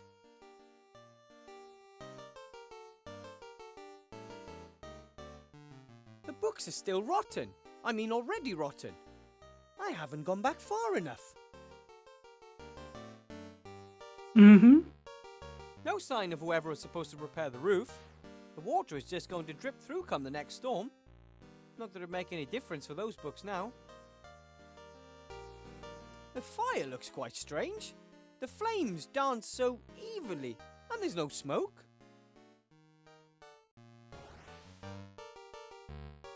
I'd love to see what the rest of the school looks like right now. But I'm just here to save the books, and there are more than enough things that need doing back in my time. Hello? Can you still talk? What do you mean, still? We've always been able to speak. We are living books. And you are? Wilbur. From the future. Naturally. Tell me. Why does everything suddenly look so strange in here? Strange? What do you mean, strange? It's never looked any different. But it did. In my time, it was all much sharper and somehow more detailed. Oh, so things look sharper in the future. Yes, it feels a little harder to move about too. Have you suffered a knock to the head recently, my young friend? Perhaps you should consult a medicus. Those books in the corner there, how long have they been like that? A tragic story. A few years ago, somebody was supposed to repair a hole in the roof, but they forgot. That's why I'm here. I just don't think I've traveled back far enough. You don't say. A book about time travel sent me here. Where is it? He never shut his flap about his crazy theories, so we took care of it. I'm just gonna take a little look around here. Please yourself.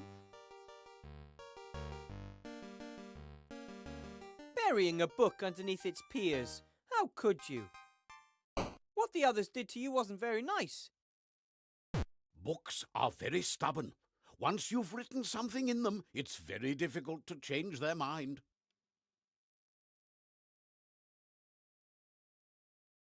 It actually worked! I'm really here! That can't be disputed, but what worked? The time travel whatnot. You sent me back to this point in time.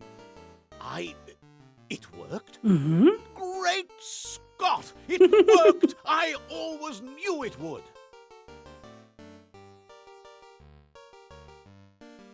Send me a few more years into the past. Please. How do I do that? Well, you tell me about the past, and I imagine exactly what it was like. I see. All right, then. A few years ago, things were very different around here. Great Scott, yep. That's, hello? Hello? Shh, this is a library. Why are shouting like that? But that's just it. I can't hear myself. What do you mean you can't hear yourself? The words I'm saying, I've been struck dumb. You're talking nonsense. If you were mute, how could we talk to each other? I don't know.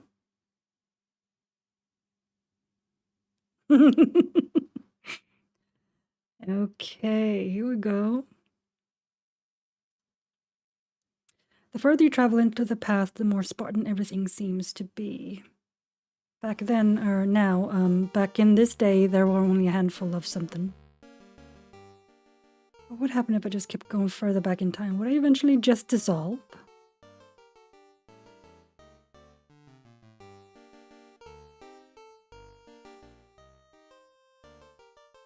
Toolbox, finally, a trace of our unreliable Workman? Oh.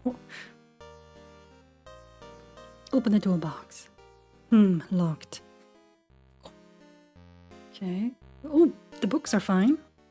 Hey, you're intact. Why shouldn't we be intact? Because the hole in the ceiling, the rain will fall through and you'll get wet. Oh, someone will take care of that.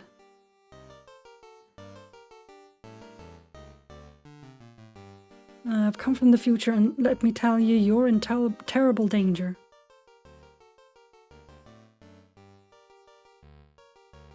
You youngsters always have to be so overdramatic about everything. But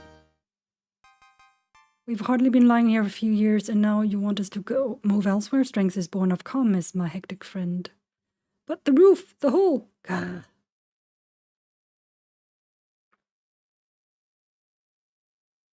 Alright, so where's... If you'd only move just a little to the side, you'd stay intact. And the water can't hurt you if you slide to the side a little bit. We're too old to move anyway. This here is our rightful spot. That spot can't be important, especially not when your lives are at stake. Not that important. This place is exactly the right distance from the fireplace in order that we stay warm but not get too hot. In summer, 2 air strands meet here and there. And we have the whole room in view without having to turn around the whole time. We're staying right here. It's our spot. Okay, so now where's the workman who's supposed to be fixing the roof? I see the ladder and the tools, but I don't see the workman. Oh, he's just gone out to fetch something. Pretty certain he won't be coming back. Why? In spring, it will only be 5 years since he disappeared.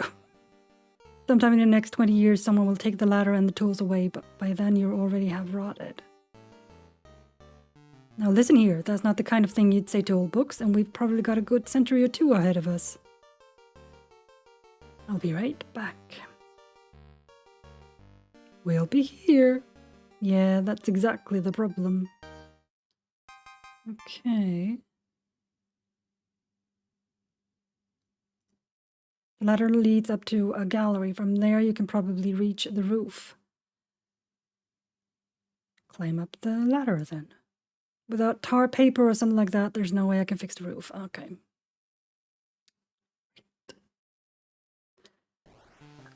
Ooh, can I use the... No. Could have been. Alas. Okay, talk to the book again. There you are. You could have warned me that you can't hear yourself talk back in this time. It's quite irritating. Do I know you? You're the time travel book, aren't you? No, I've only just been bound by the librarian. Where's the librarian? I'd like to meet him. Already heard so much about him. Oh, he's delivering some freshly bound books for the mage in the tower. He climbed up the wall like a monkey, although he's obviously not a monkey. No, he's an ape. I know what your theme will be. Time travel. Time travel? Sounds quite crazy. Yes, but it works, at least in this room. You sent me here. Me? You time travel? You are the only book that knows anything about it. However, that does cause a few problems. Yes, but time travel. I'll learn everything about it. The words will fly off my pages and everyone will want to read me because only I hold the secrets to time travel. Hooray! But wait. Dip. How do I get...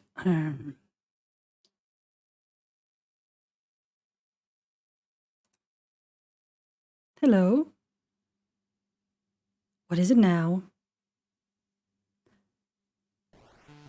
Do you perhaps know anything about time travel?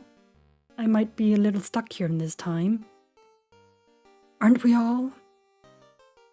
Well, yes, but I'd really like to go back to my own time. Us too, everything was better in the past. Look at all this newfangled gadgetry.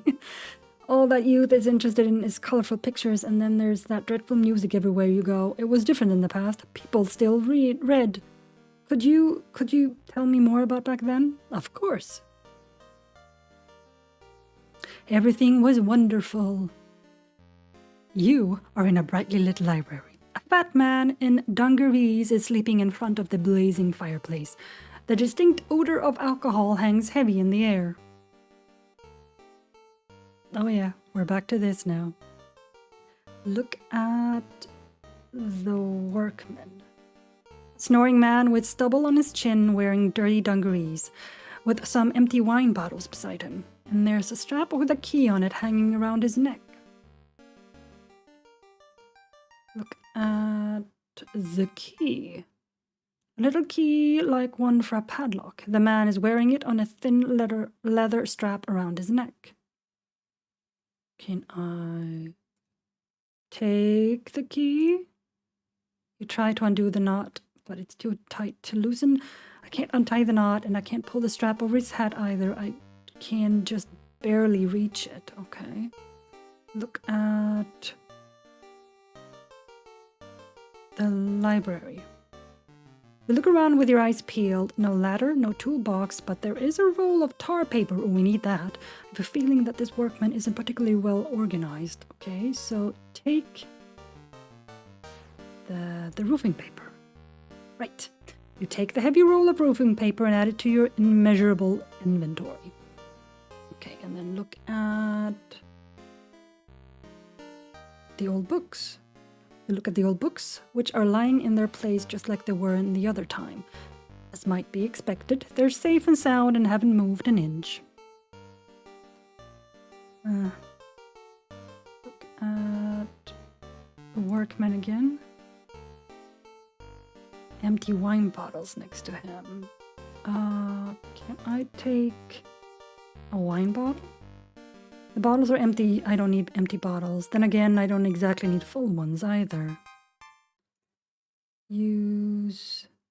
Oh, the flap opening spell.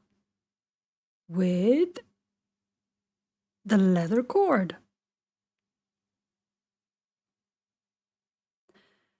You take out your wand and perform some impressive magic. The knot in a leather strap around the drunken man's neck comes undone. The key slips from the strap and sits invitingly on top of the man's fat belly. Now, take the key. You take the key from the man's fat belly and hold it up in the air triumphantly. Got it. Right. Look at... the old books. Yeah. Talk to the library. Talk to the old books. Who are you, the workman's assistant? You could say that. How long has the workman been lying there drunk? It seems the workman hasn't gotten very far with the roof. He brought in the roll of roofing paper today. Good man. Good man? Why did he stop working? Today? You young people, always in such a rush. Then everything always has to be done in a hurry. But at least it does get done. The workman knows you get a better result in the end if you're calm and plan precisely. Did it always look like this? How else should it have looked? Well, more colorful and more to see, less to read. Why should one want to see things rather than read about them? How are you supposed to see the sweet scent of jasmine on a spring morning? Or see that I don't trust you because you're wearing the same kind of hat as a teacher who dropped me some years ago? There's no sensible reason why one should go without all of this. I'll be back. If you must. Can I take something else? Take the library? I can't take that. No, of course not. Okay, anything? No. Yeah. Okay, can I use...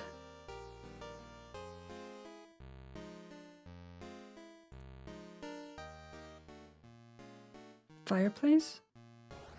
Okay, it's already a fire burning in the fireplace. Okay, so just talk to the books then. Talk to the old books. You again? I have to travel to the future. Why do you want to go there? No time to explain. Listen up. Great. All right, so we're here. We have the key for the toolbox. Lots of tools. I only need the hammer, though. And only take the hammer. Okay, now. Climb up the ladder. If I just simply lay the tar paper on the roof, it will fly away in the first storm. Okay, so I need to fix it in place somehow.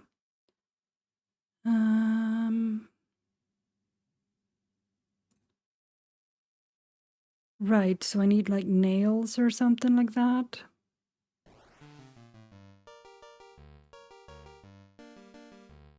Yeah.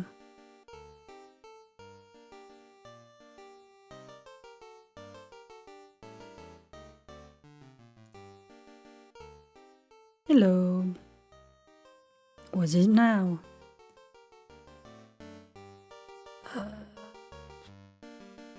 Okay, I'll try and go back to the future. Maybe I can find nails in the future. I would like to tell you about an exciting time I like to call the future. Not interested.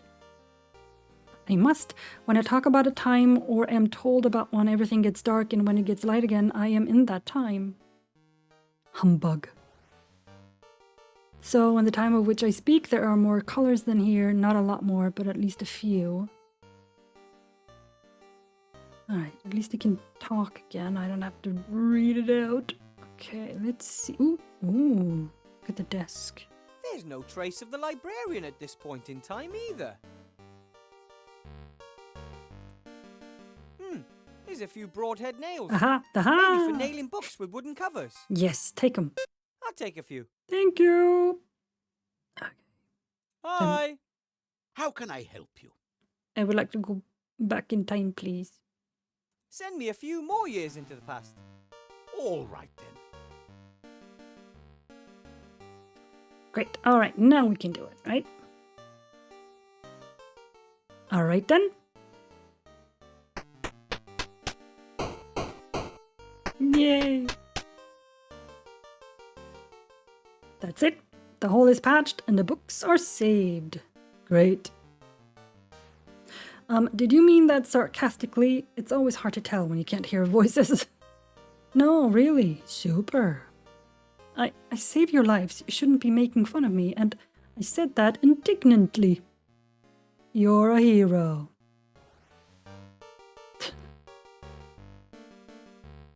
Alright, so look at the books. I saved these books' lives, and yet they're still making fun of me. At least I think they are. Oh well, the good deed should be thanks enough. Still, a little recognition would have been nice. Hey, you books, hear ye my report of a time that is still to come. Like science fiction. There's an additional dimension there. We'll call it the third dimension. What's Yay! This? Dear Wilbur. Hey, a message from the time travel book. Shortly after you travelled back to your time, I left the library. There is a lot out there to discover. Time travel must be possible, even without magic and outside of a magical library. Don't you agree? I want to thank you for everything, book friend, for saving those curmudgeonly old books. Above all, for giving me a topic, nay, even more, a passion. Take this gift as thanks. May it always keep your clever head dry. Wow! What a stylish hat! We got a hat? We got a paper hat. Put it on. Yeah.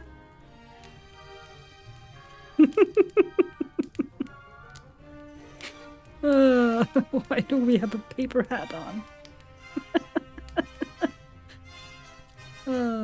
Look at the rotten books. Old but not rotten. I wonder if they can remember that I saved them. They don't know that they would have rotted without my help. For them, it never happened.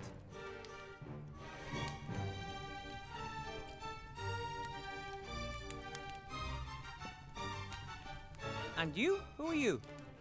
From the spirits that I call, sir, deliver me. Haha! A suitable book. The Sorcerer's Apprentice. Ooh. Tell me, how did the apprentice get rid of the enchanted broom in the book again? Back now, broom, into the closet. Be thou as thou wert before, until I, the real master, call thee forth to serve once more. Thank you. Back now, broom, into the closet. Be thou...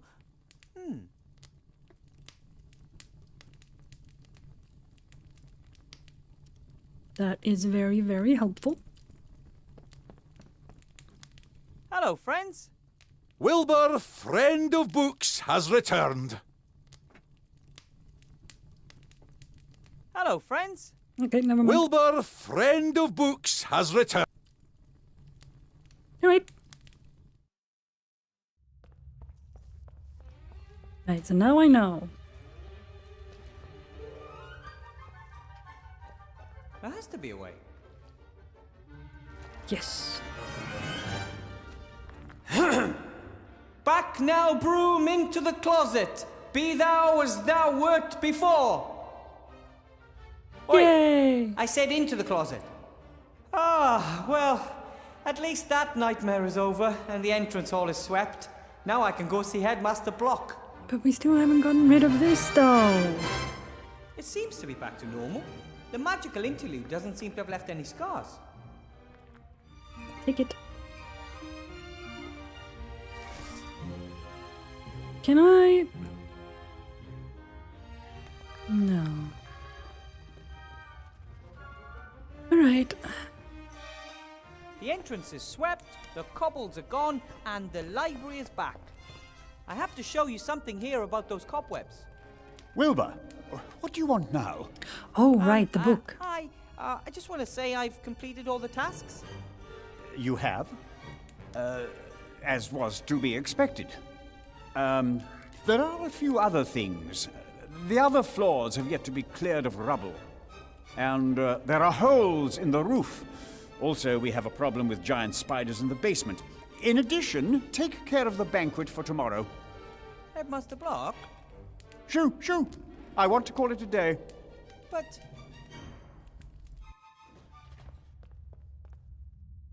But it's impossible for me to finish by tomorrow.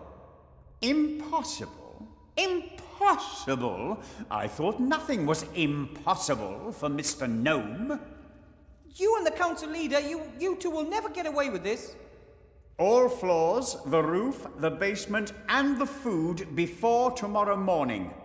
You come up with a way to get it done. What do you say to that?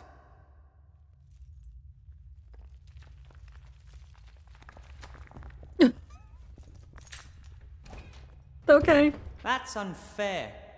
Nobody could do all these tasks alone. I don't even need to try. I'd best go into town and talk to Remy in the inn. Maybe he'll know what to do.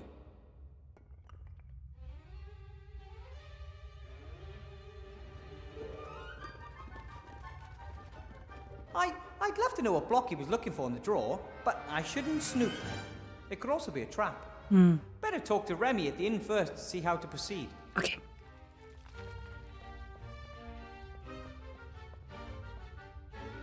Something's weird here. Mm-hmm. No one could finish all those tasks by tomorrow. Mm-hmm. Doodaloo, doodaloo. Huh? Dum-de-doodaloo. Yes? That is not correct. What do you mean? The tasks could be completed. Yeah, by any real mage professor. No, most mages do not enjoy physical work at all. They let others do the work. But I don't have the gold to pay an army of craftsmen.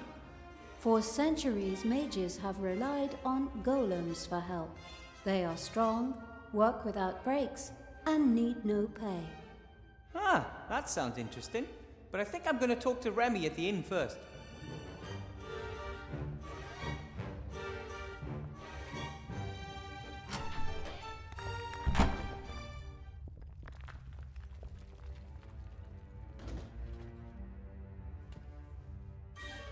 Cue the Lock reel. the door. Very Mr. Block. well, Headmaster Block.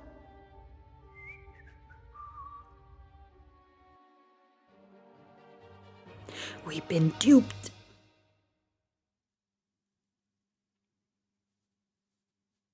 And then, whoosh, I shot back up to the flying island on the carpet. But everything was, I don't know, girlified. And then suddenly Critter clobbered me over the head. Are you sure that's how it all happened? Yes. Or no. The part with the transformation was later. But I was knocked out, wasn't I? My memories are fragmentary, blurred. Wait. Everything was blurred. And then I said to myself, why don't you go and visit your old friend the Red Pirate? Oh, you always my favorite.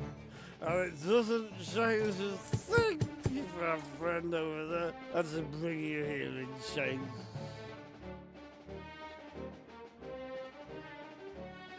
No bounty hunter can catch me. Zazzy couldn't, and him over there either. Yeah, and you were nicely tied up when you arrived. Yeah, well, that was just a momentary lapse of concentration. I've been after you since you stole the Mary. And that little demon caught you within a couple of days. Good man. I didn't steal the Mary, and he didn't capture me. I'm not really here.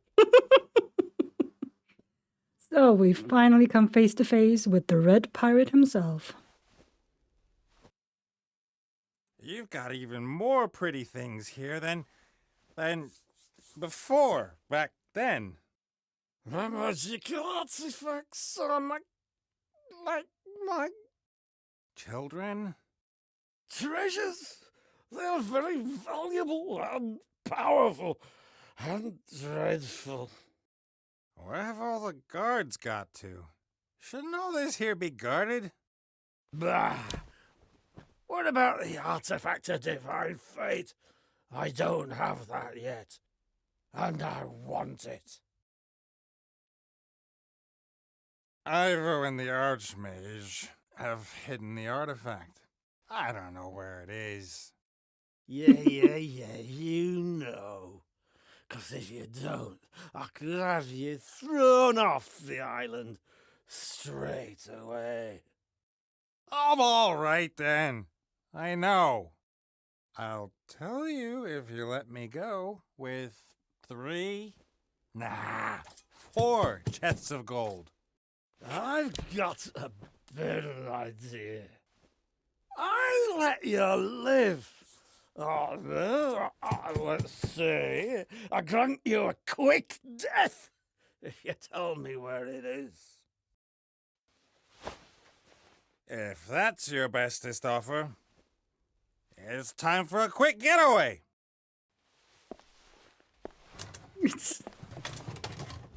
I also hit little people with glasses on, with pleasure. All right then, if that's how you want it. Oh.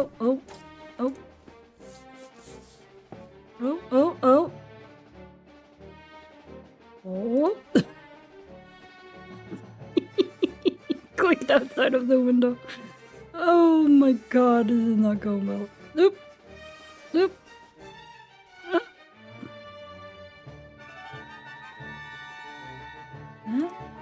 There we go. Knocked himself out. Oh my goodness. Take that and that. Ha! Had enough? Oh, what fun.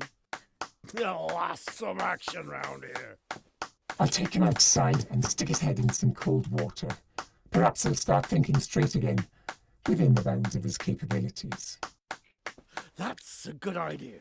And once we're sober, we can get drunk again. Ow. Poor Nate. Leave me. I can manage. What are you doing? You were only supposed to pretend you were drinking. The Red Pirate was supposed to fall asleep. We'd overpower the guards, grab the lamp, and beat it. That was the plan. Plan, man. I needed that. And anyway, haven't you noticed? It's as if the whole island has died out. Not a single soul here, apart from the Red Pirate. And his screws are getting looser by the day. Mm. And his tasty art leaves something to be desired. There you are! Come, Critter! We're getting out of here. There's something seriously wrong with this place.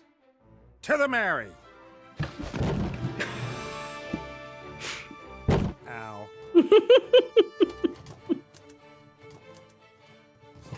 Alright, I have to sober him up. We're playing as Critter now. Alright. Pull up those bronchon. La dura poquete. Look, look. Look, look, indeed.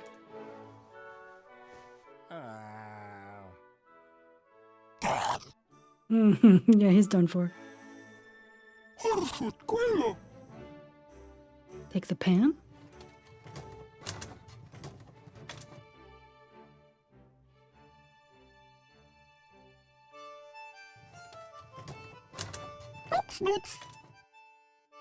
Take a coconut.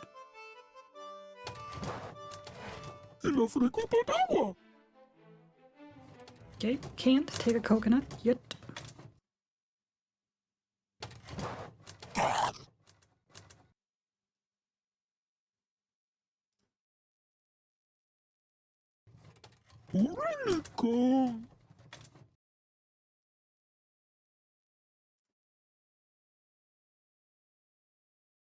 Muffin.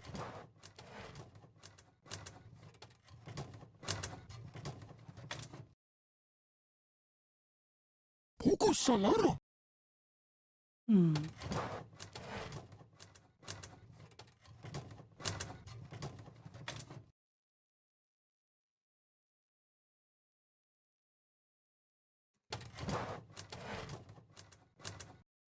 No, all right.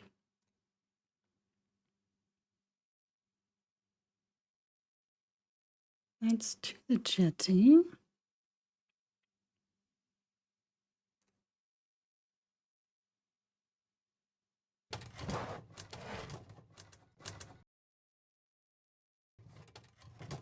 She's all a bullock. Look. Bling, bling.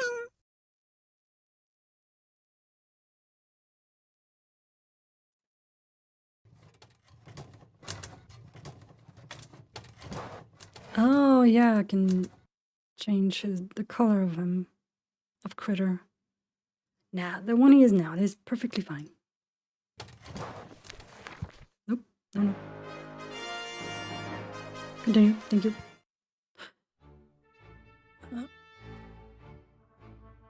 There, okay.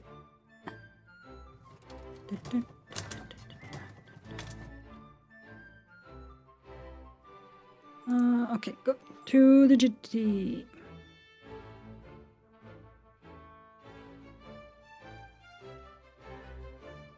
It's the Mary. Alright, let's see. What do we got here?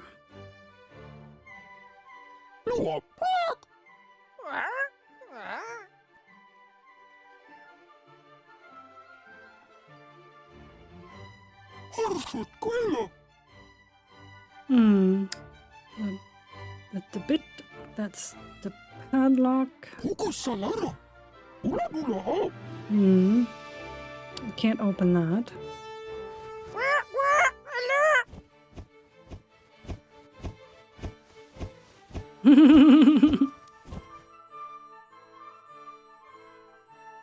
I know. You walk very, very careful. Or get off those peanuts, you ugly bird! Or to be safe, crawl on all fours. Exactly.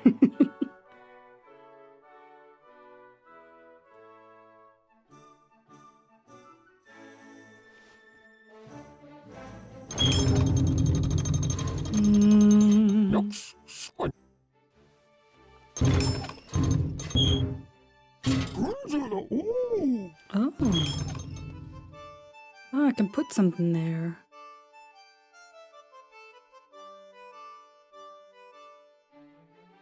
Look at the Mary. Mary! Mary! Looks sick.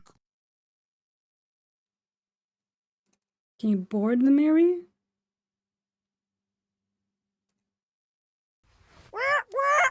Nope.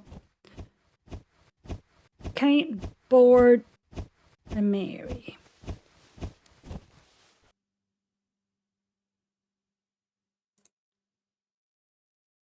An old pan.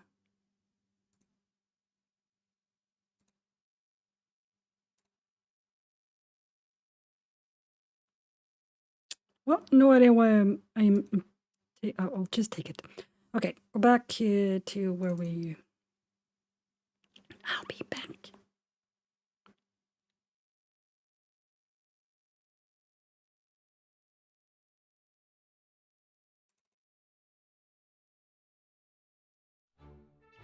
Wait, I should try and talk to the bounty hunter. I forgot to do that.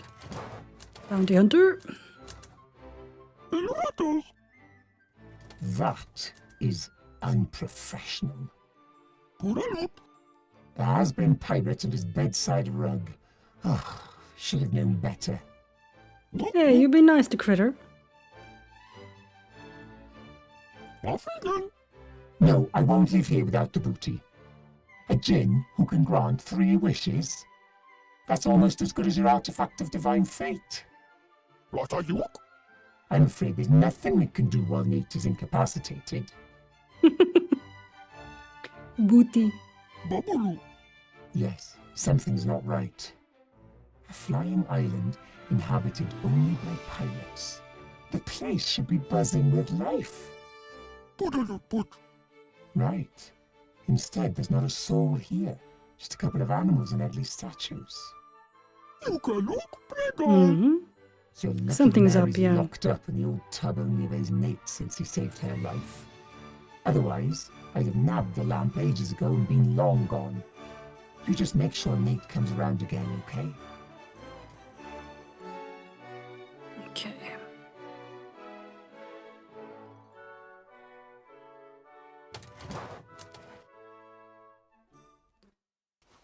Alright, we have something here.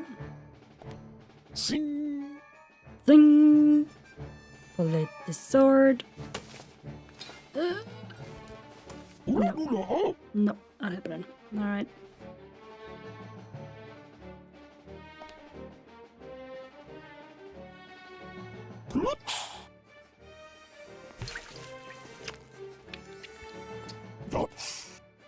Sucks.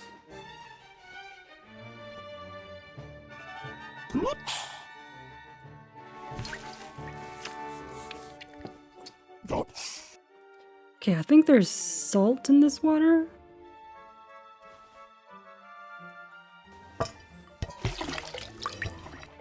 There we go.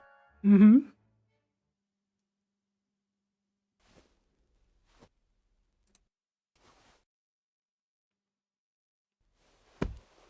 No, it's mine.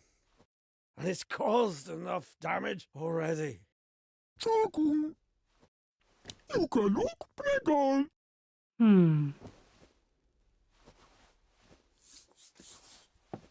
All gone. Left alone. Alone.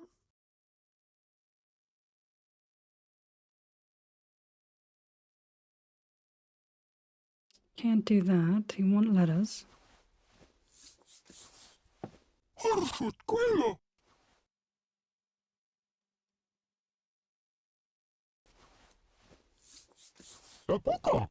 Oracle.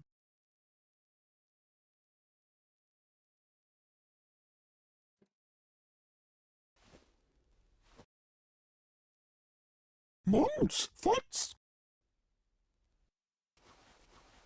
Take more peanuts? No, don't need to. I'll look at the book. I will look at the book. Mojito, Baboon's Bottom, Burning Mary, Grog XD.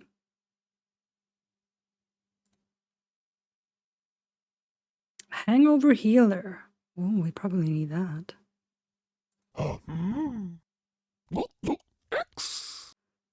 Milk and peppermint. Need milk and peppermint and salt.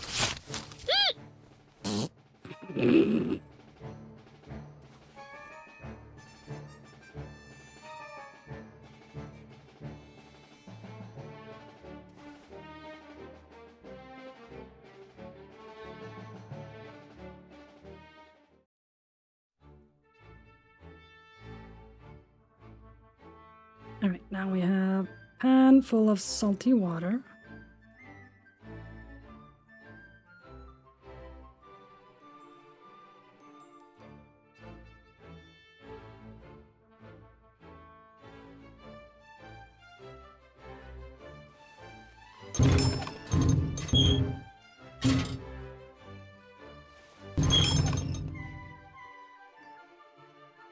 Take some salt.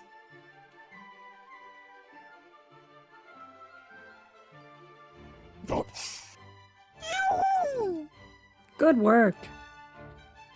All right, now.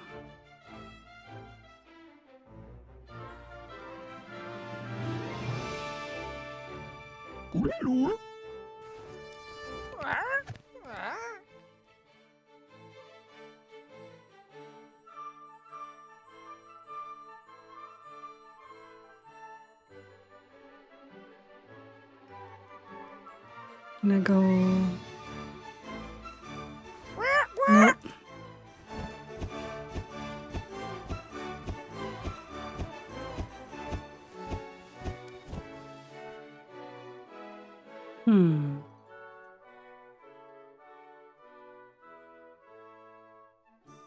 Can I put them anywhere?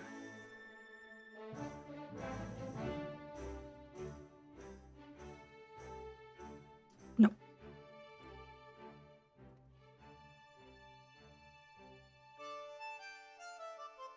All right, now.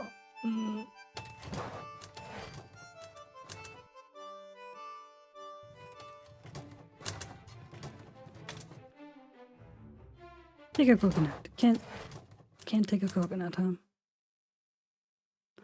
Nope. Yeah, can't reach it.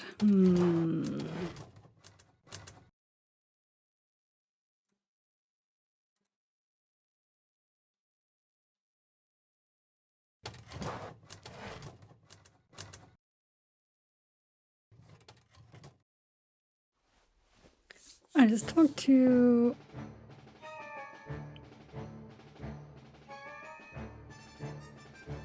order a hangover healer.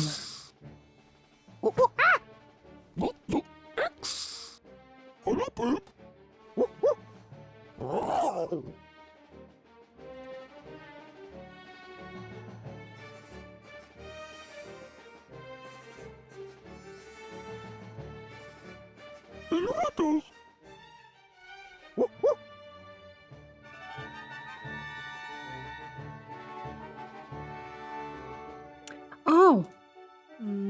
Okay, this is how I get different ingredients. I need... What did I need? We needed peppermint and milk. Peppermint and milk. So let's see which ones contain those.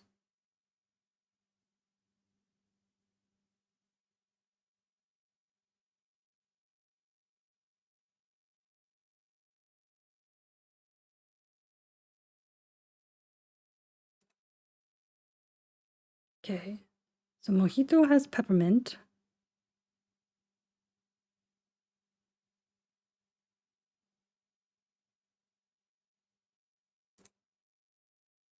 Red wine, vodka, mixture of tomato juice. No milk.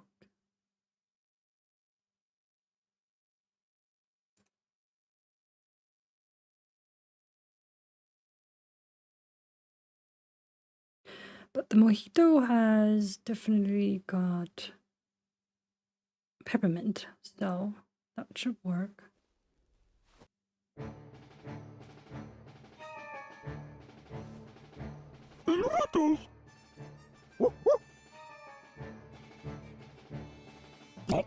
Muchacho.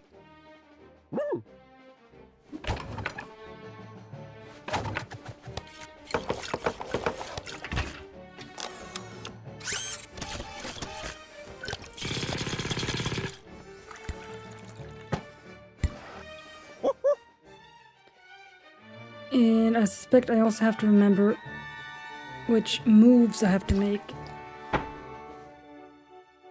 Take the peppermint leaves. There. So now I have that.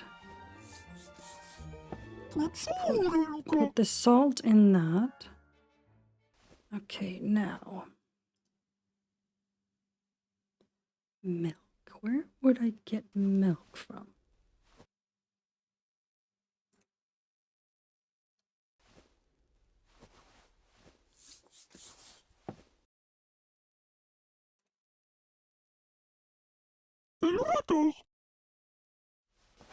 Oh, what do you want?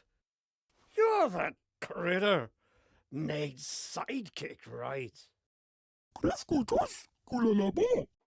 Leave me alone. I want to sleep.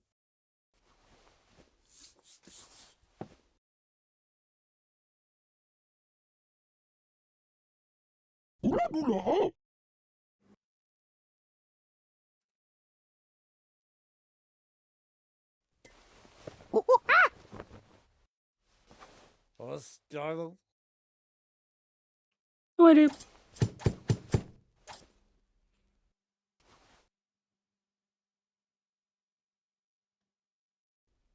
Sing. Can't do that. No. Question is, how do I get milk, though?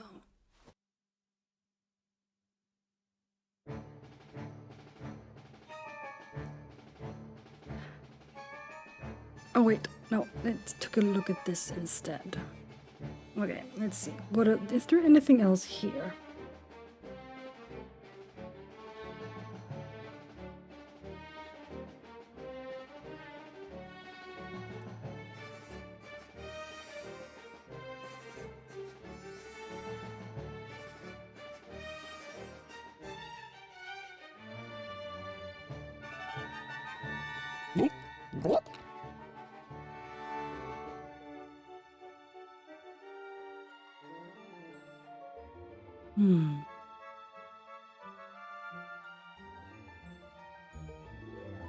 No idea yet. Okay, let's leave.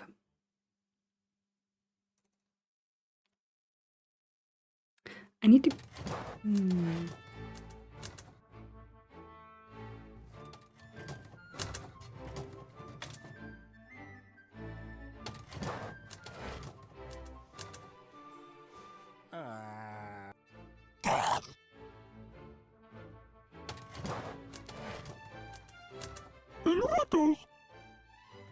What do you want?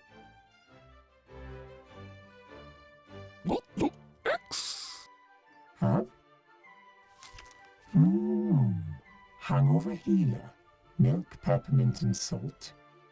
A barkeeper's worst nightmare destroys hours of good work in seconds. Good idea.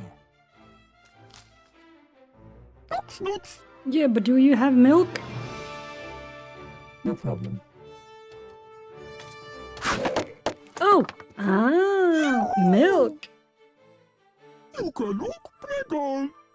Let me know when Nate's sober.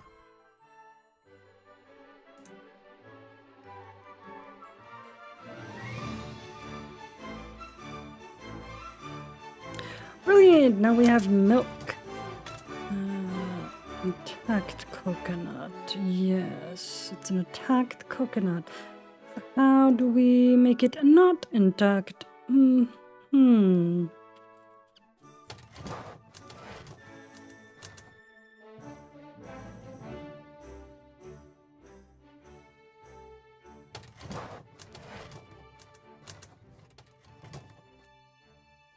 Can I?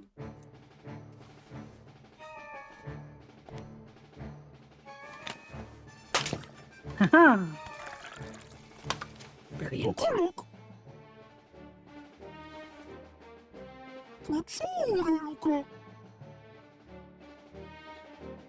Okay, so now we have that. Okay, let's see. I have to. Okay. Beep. Boop. Man. Gang. Donk-a-donk. Or freak out. Okay, let's see.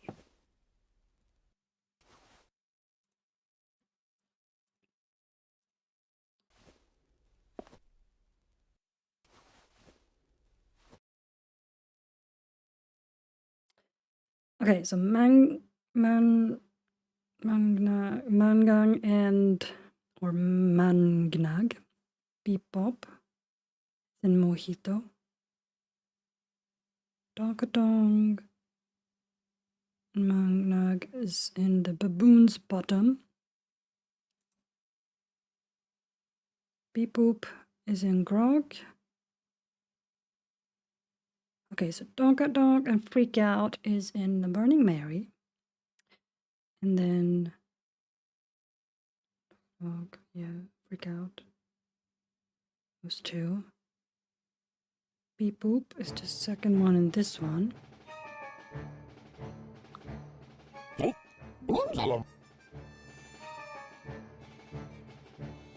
I could also just do this one. Magna, beep boop, and then donk and freak out. So I order a mojito first, and then a Burning Mary.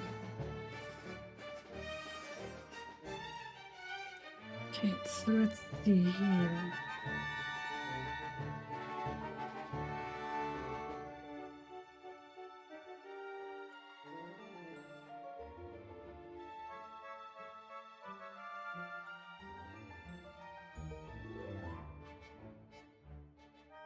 It's the mojito and then the Burning Mary.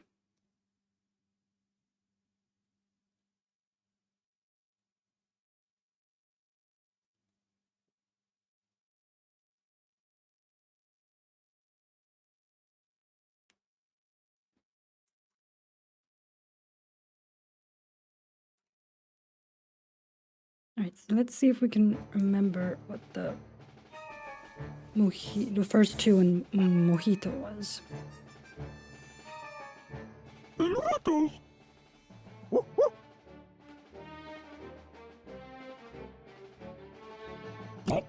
Mojito!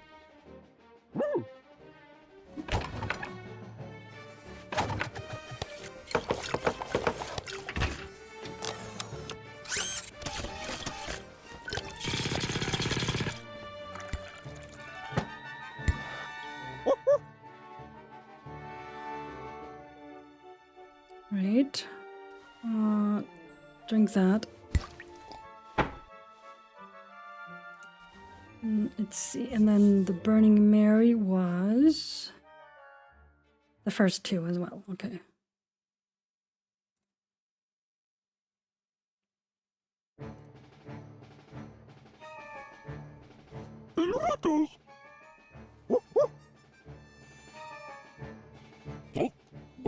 Mary!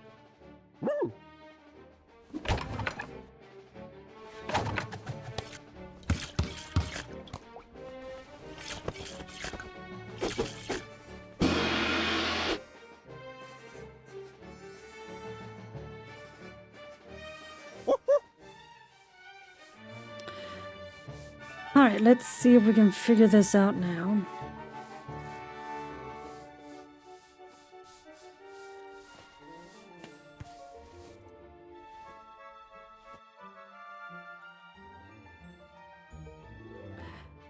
Okay, so hop. It's dunk, and then that's The robot is which one now? I think this one is the first. No, that's the. I need. Is this one?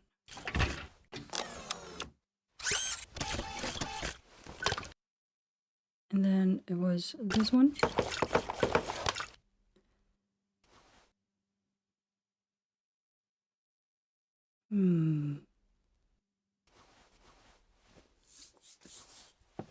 It's either this one or this one. Yes, and then this one. Ah! Great, brilliant. All right, now let's cure Nate's hangover or drunkenness. Whatever.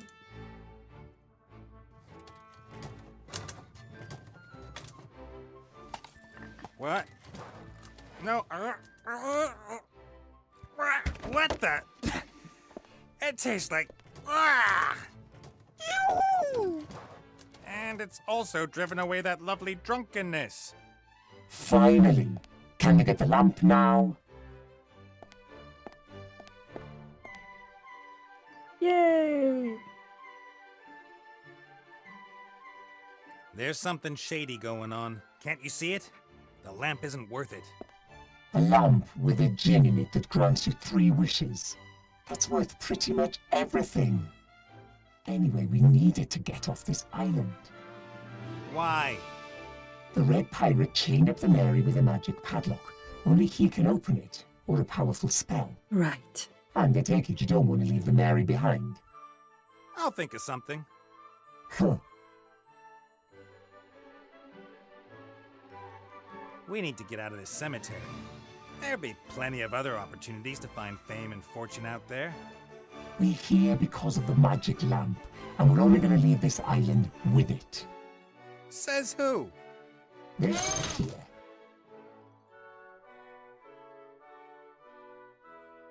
Cool suit. Make it yourself? You don't know anything about engineering. I don't know anything about small talk. Let's leave it at that. 1 wish for you, 1 for me, and we'll sell the 3rd to the highest bidder. That's what we agreed. If we use 1 wish to free the Mary... Then there's still 1 wish for me and 1 to sell. Where's the problem? But... I don't care what you do with your wish. Release the Mary or leave her here. Charming. All right then. What was the plan again? You were going to put the Red Pirate and the Palace Guard out of action. Check. Well, apart from the ape. Well, as soon as it's out of the way, I come in and get the lamp. And you're really going to come in through the crystal dome without Red noticing? Swift and silent. No problem. He has some really powerful artifacts in there. If he catches us... You just take care of the monkey. I'll take care of the rest. Stop keeping me from my work, you little chatterbox.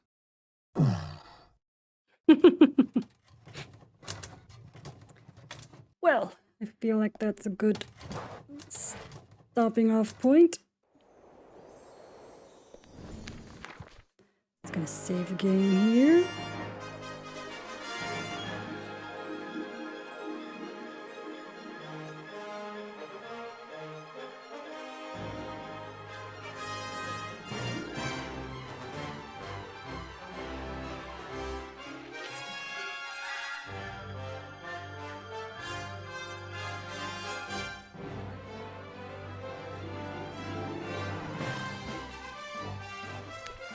So, I'm gonna end for today.